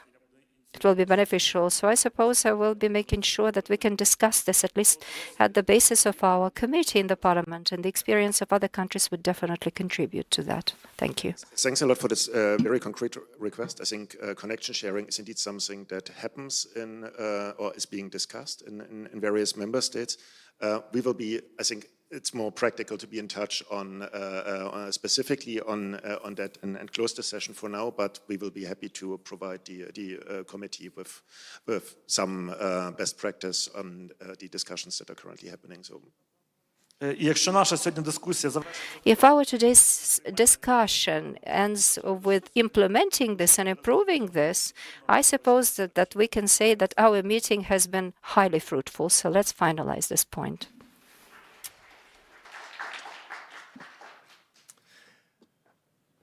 Although Andrei Yeros says that our discussion will finish or has finished with this or that result, actually this is only the beginning of a new stage in your work, so I suggest that we greet the participants with applause. And now, yes, the applause, please. Yes. And now we will see and listen to something that has not happened in this hall today yet. Before, we were more or less listening to presentations made consecutively or simultaneously by various speakers, and now we have on the one rapporteur, Mr. Vladislav Michnich, yes, whom we of course remember due to the question that he asked during one of the presentations. As far as I know, Mr. Michnich, who is an independent Ukrainian researcher specializing in particular in renewable transition systems, will play an outstanding role in this GDU and Kyiv-Mohyla Academy cooperation. And now he will take us through the highlights of this conference as according to him. But interventions from the floor are welcome. We have at least, 11 minutes before I will call it a day. So. Yeah, thank you very much, Andrei, for this nice introduction. So good afternoon, everyone. My name is Vladislav Michnich. As you correctly said, I'm a Ukrainian researcher, and I've been part of the Green Deal Ukraine project. And you don't look a bit like your portrait. Not anymore. So yeah, as a project, I'm also evolving, as you can see from the picture. So Yeah, I'm a Ukrainian researcher, and I've been part of the Green Deal Ukraine project actually since the very beginning, back in 2023, and I'm an energy consultant.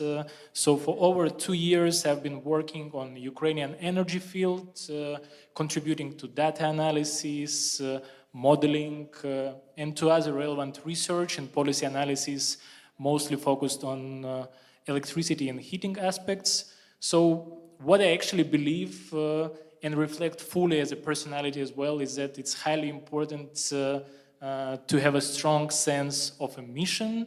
And I think over the past few years on this scene as well, and in this conference, once again today, we all agree that the future of Ukraine lies in the EU. And it became a mission for experts, for our society, and of course for the people in Green Deal Ukraine project. And today is not an exception. That's why, as you could see, the large amount of this conference was actually dedicated to EU accession process of Ukraine. So we started with a panel for big picture and state of play in energy and climate. So even in the context of full-scale war, the country has made important steps towards EU accession and started to implement EU acquis. So from what we heard, like there is a huge support for Ukraine EU accession from the different EU countries, especially from those who undergone the same process not that long time ago. But what is actually important is not is that these frameworks should not only be established, but they should live long. And I think that was highlighted several times today, that it's again a whole society effort. So we also heard that energy sector, and from my question I also got a confirmation of this, that energy sector has a strong desire to further integrate into the EU system. And there is also a huge dedication of other sectors to join the EU family, which is a great sign that after this time we are still on this path, and it was nice to hear. We also clearly heard today that for Ukraine, for us in Ukraine, like EU accession is not only about going through some procedural things, just making some ticks, but it's also about making energy sector less vulnerable and even more strong. So we also understood that to prepare, we need to prepare carefully for our negotiations position. So the next step will be actually to reflect on the upcoming enlargement report that is expected in November. And at the same time, we have to continue building policies on fact-based approach, which is the way we do it in Green Deal Ukraine. And research and fact-based policy advice are crucial for energy and climate decision-making. So that's why a proper data and analysis is also needed. So I'm actually coming to what was presented today about the joint efforts towards establishing the Energy and Climate Lab in Kyiv, as you might see earlier today. So we heard during the panel from Ina Sofsun, for example, that there is currently a lack of independent research and decision-making centers, especially in the energy sector. And that's actually like Green Deal Ukraine project was on the way and is on the way of making the next step, which is launching the Kyiv Energy and Climate Lab in Naukma. So we understand clearly that the mission of universities has to be shifted as well to more, to be involved in the more important processes in the country and contribute to them actively. And I think that Kyiv Energy and Climate Lab is actually that center which will fill this gap. And for me personally, I also can reflect on this because it's I'm super eager to contribute to this center as well, as was said by Andriy.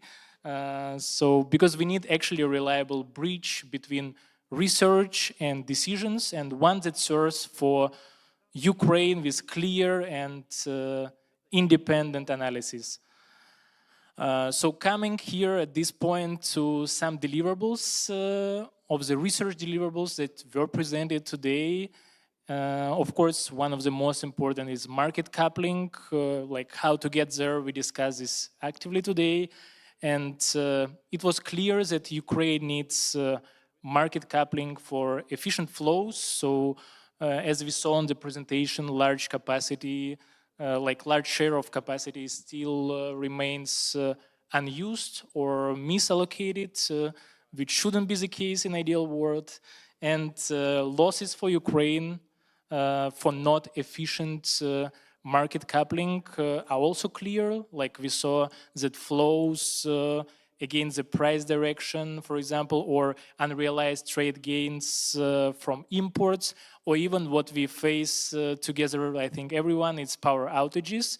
And all of this is like quite expensive for the country, and we need to come up with smart solutions on this. Main bottlenecks were discussed today as well for market coupling.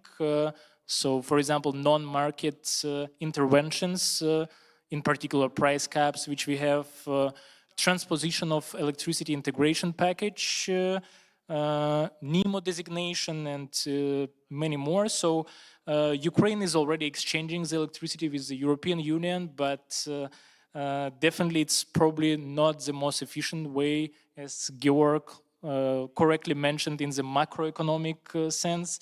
So benefits for full market integration are clear.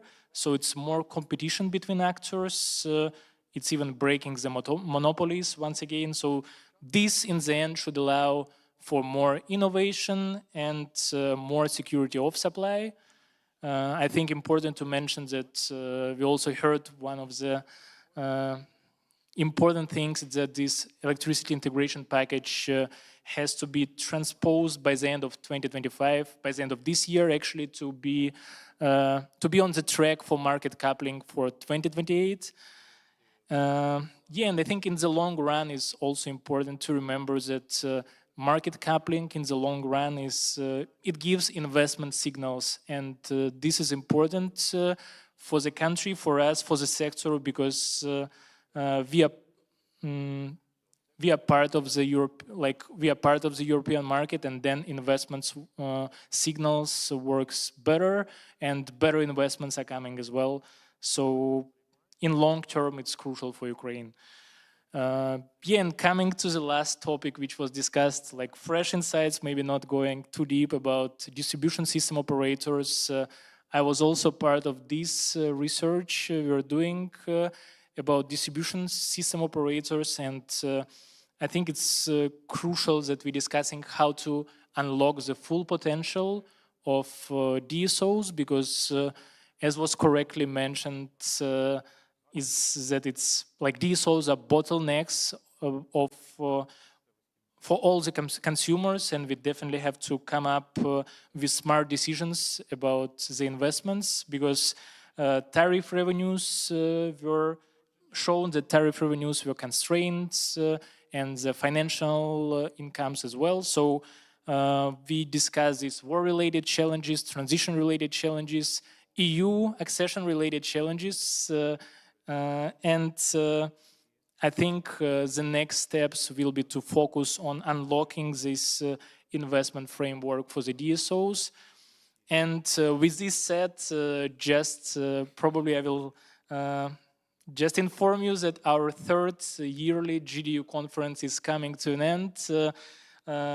As Suzanne mentioned at the very beginning, it's likely to be the last Green Deal Ukraine conference, but don't be sad about this, because GDU cluster is not closed yet at this point, and we continue working on the main flagship projects like overcoming barriers of market coupling, once again investment framework for DSO, and even decarbonization fund, which you will see in the next steps. And At the same time, except for not closing this GDU cluster, we are also opening the new cluster here in Ukraine, cluster of knowledge, cluster of scientific excellence, together with, in combination with data-driven policies.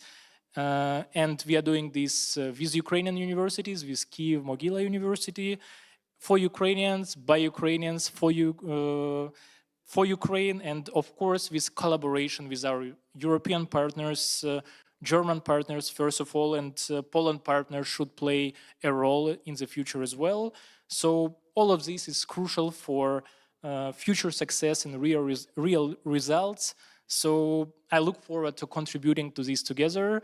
And maybe last but not least, just want to say a huge thank you to Olga Bondarenko, to Irina Zelenkova for actually making this conference happen. So for organizing all of this, and for the people on the backstage who also for helping this conference run smooth. So thank you very much, and yeah, have a nice day. Any questions, shouts of endorsement? No. I have a question, and it harks back to the fact that you said in the long run and so on. I remember the story by Alan Silito, which is called The Loneliness of the Long-Distance Runner. In this story, the protagonist actually runs far ahead of all the competitors, but sometime before the finish, he stops because he's no longer interested in showing his prowess and allows everyone else to overtake him. Where is the guarantee that you won't get tired, that you won't lose the interest, and when I say you, I don't mean you personally, I mean the team that does this. And what shall we do so that you do not stop something like 20 meters before the finishing line? Yeah, I think it's closely related to what I said at the very beginning. It's this sense of a mission, you know, which you need to have as a person and you need to have as a team as well, because it's something that is not coming like you know, every day you are waking up and you decide, should I do it or not? You just have this inside you, you understand what you need to do, and I think when you combine and collaborate with such people, you never have these feelings that you need to stop, because doesn't matter what happened, you continue to push. And I think that this conference is actually the kind of proof of all of this, because people are coming from different regions, and especially from, you know, from abroad, from Germany. We have not the safest situation, right? But if you feel that it's something important for you, you will overcome all of this and come up with great solutions. Ladies and gentlemen, Vladislav Mikhnich. Ladies and gentlemen, Green Deal Ukraine. Ladies and gentlemen, annual conference, Ukraine's EU accession, energy and climate. Thank you very much. Keep up the good work, and I think that you have at least half an hour for informal communication if you need it. Thank you very much. And thank you very much for Andrei's introduction, for everything, for what you did today. So I think it was really a pleasure to listen for everything. Thank you. Thank you.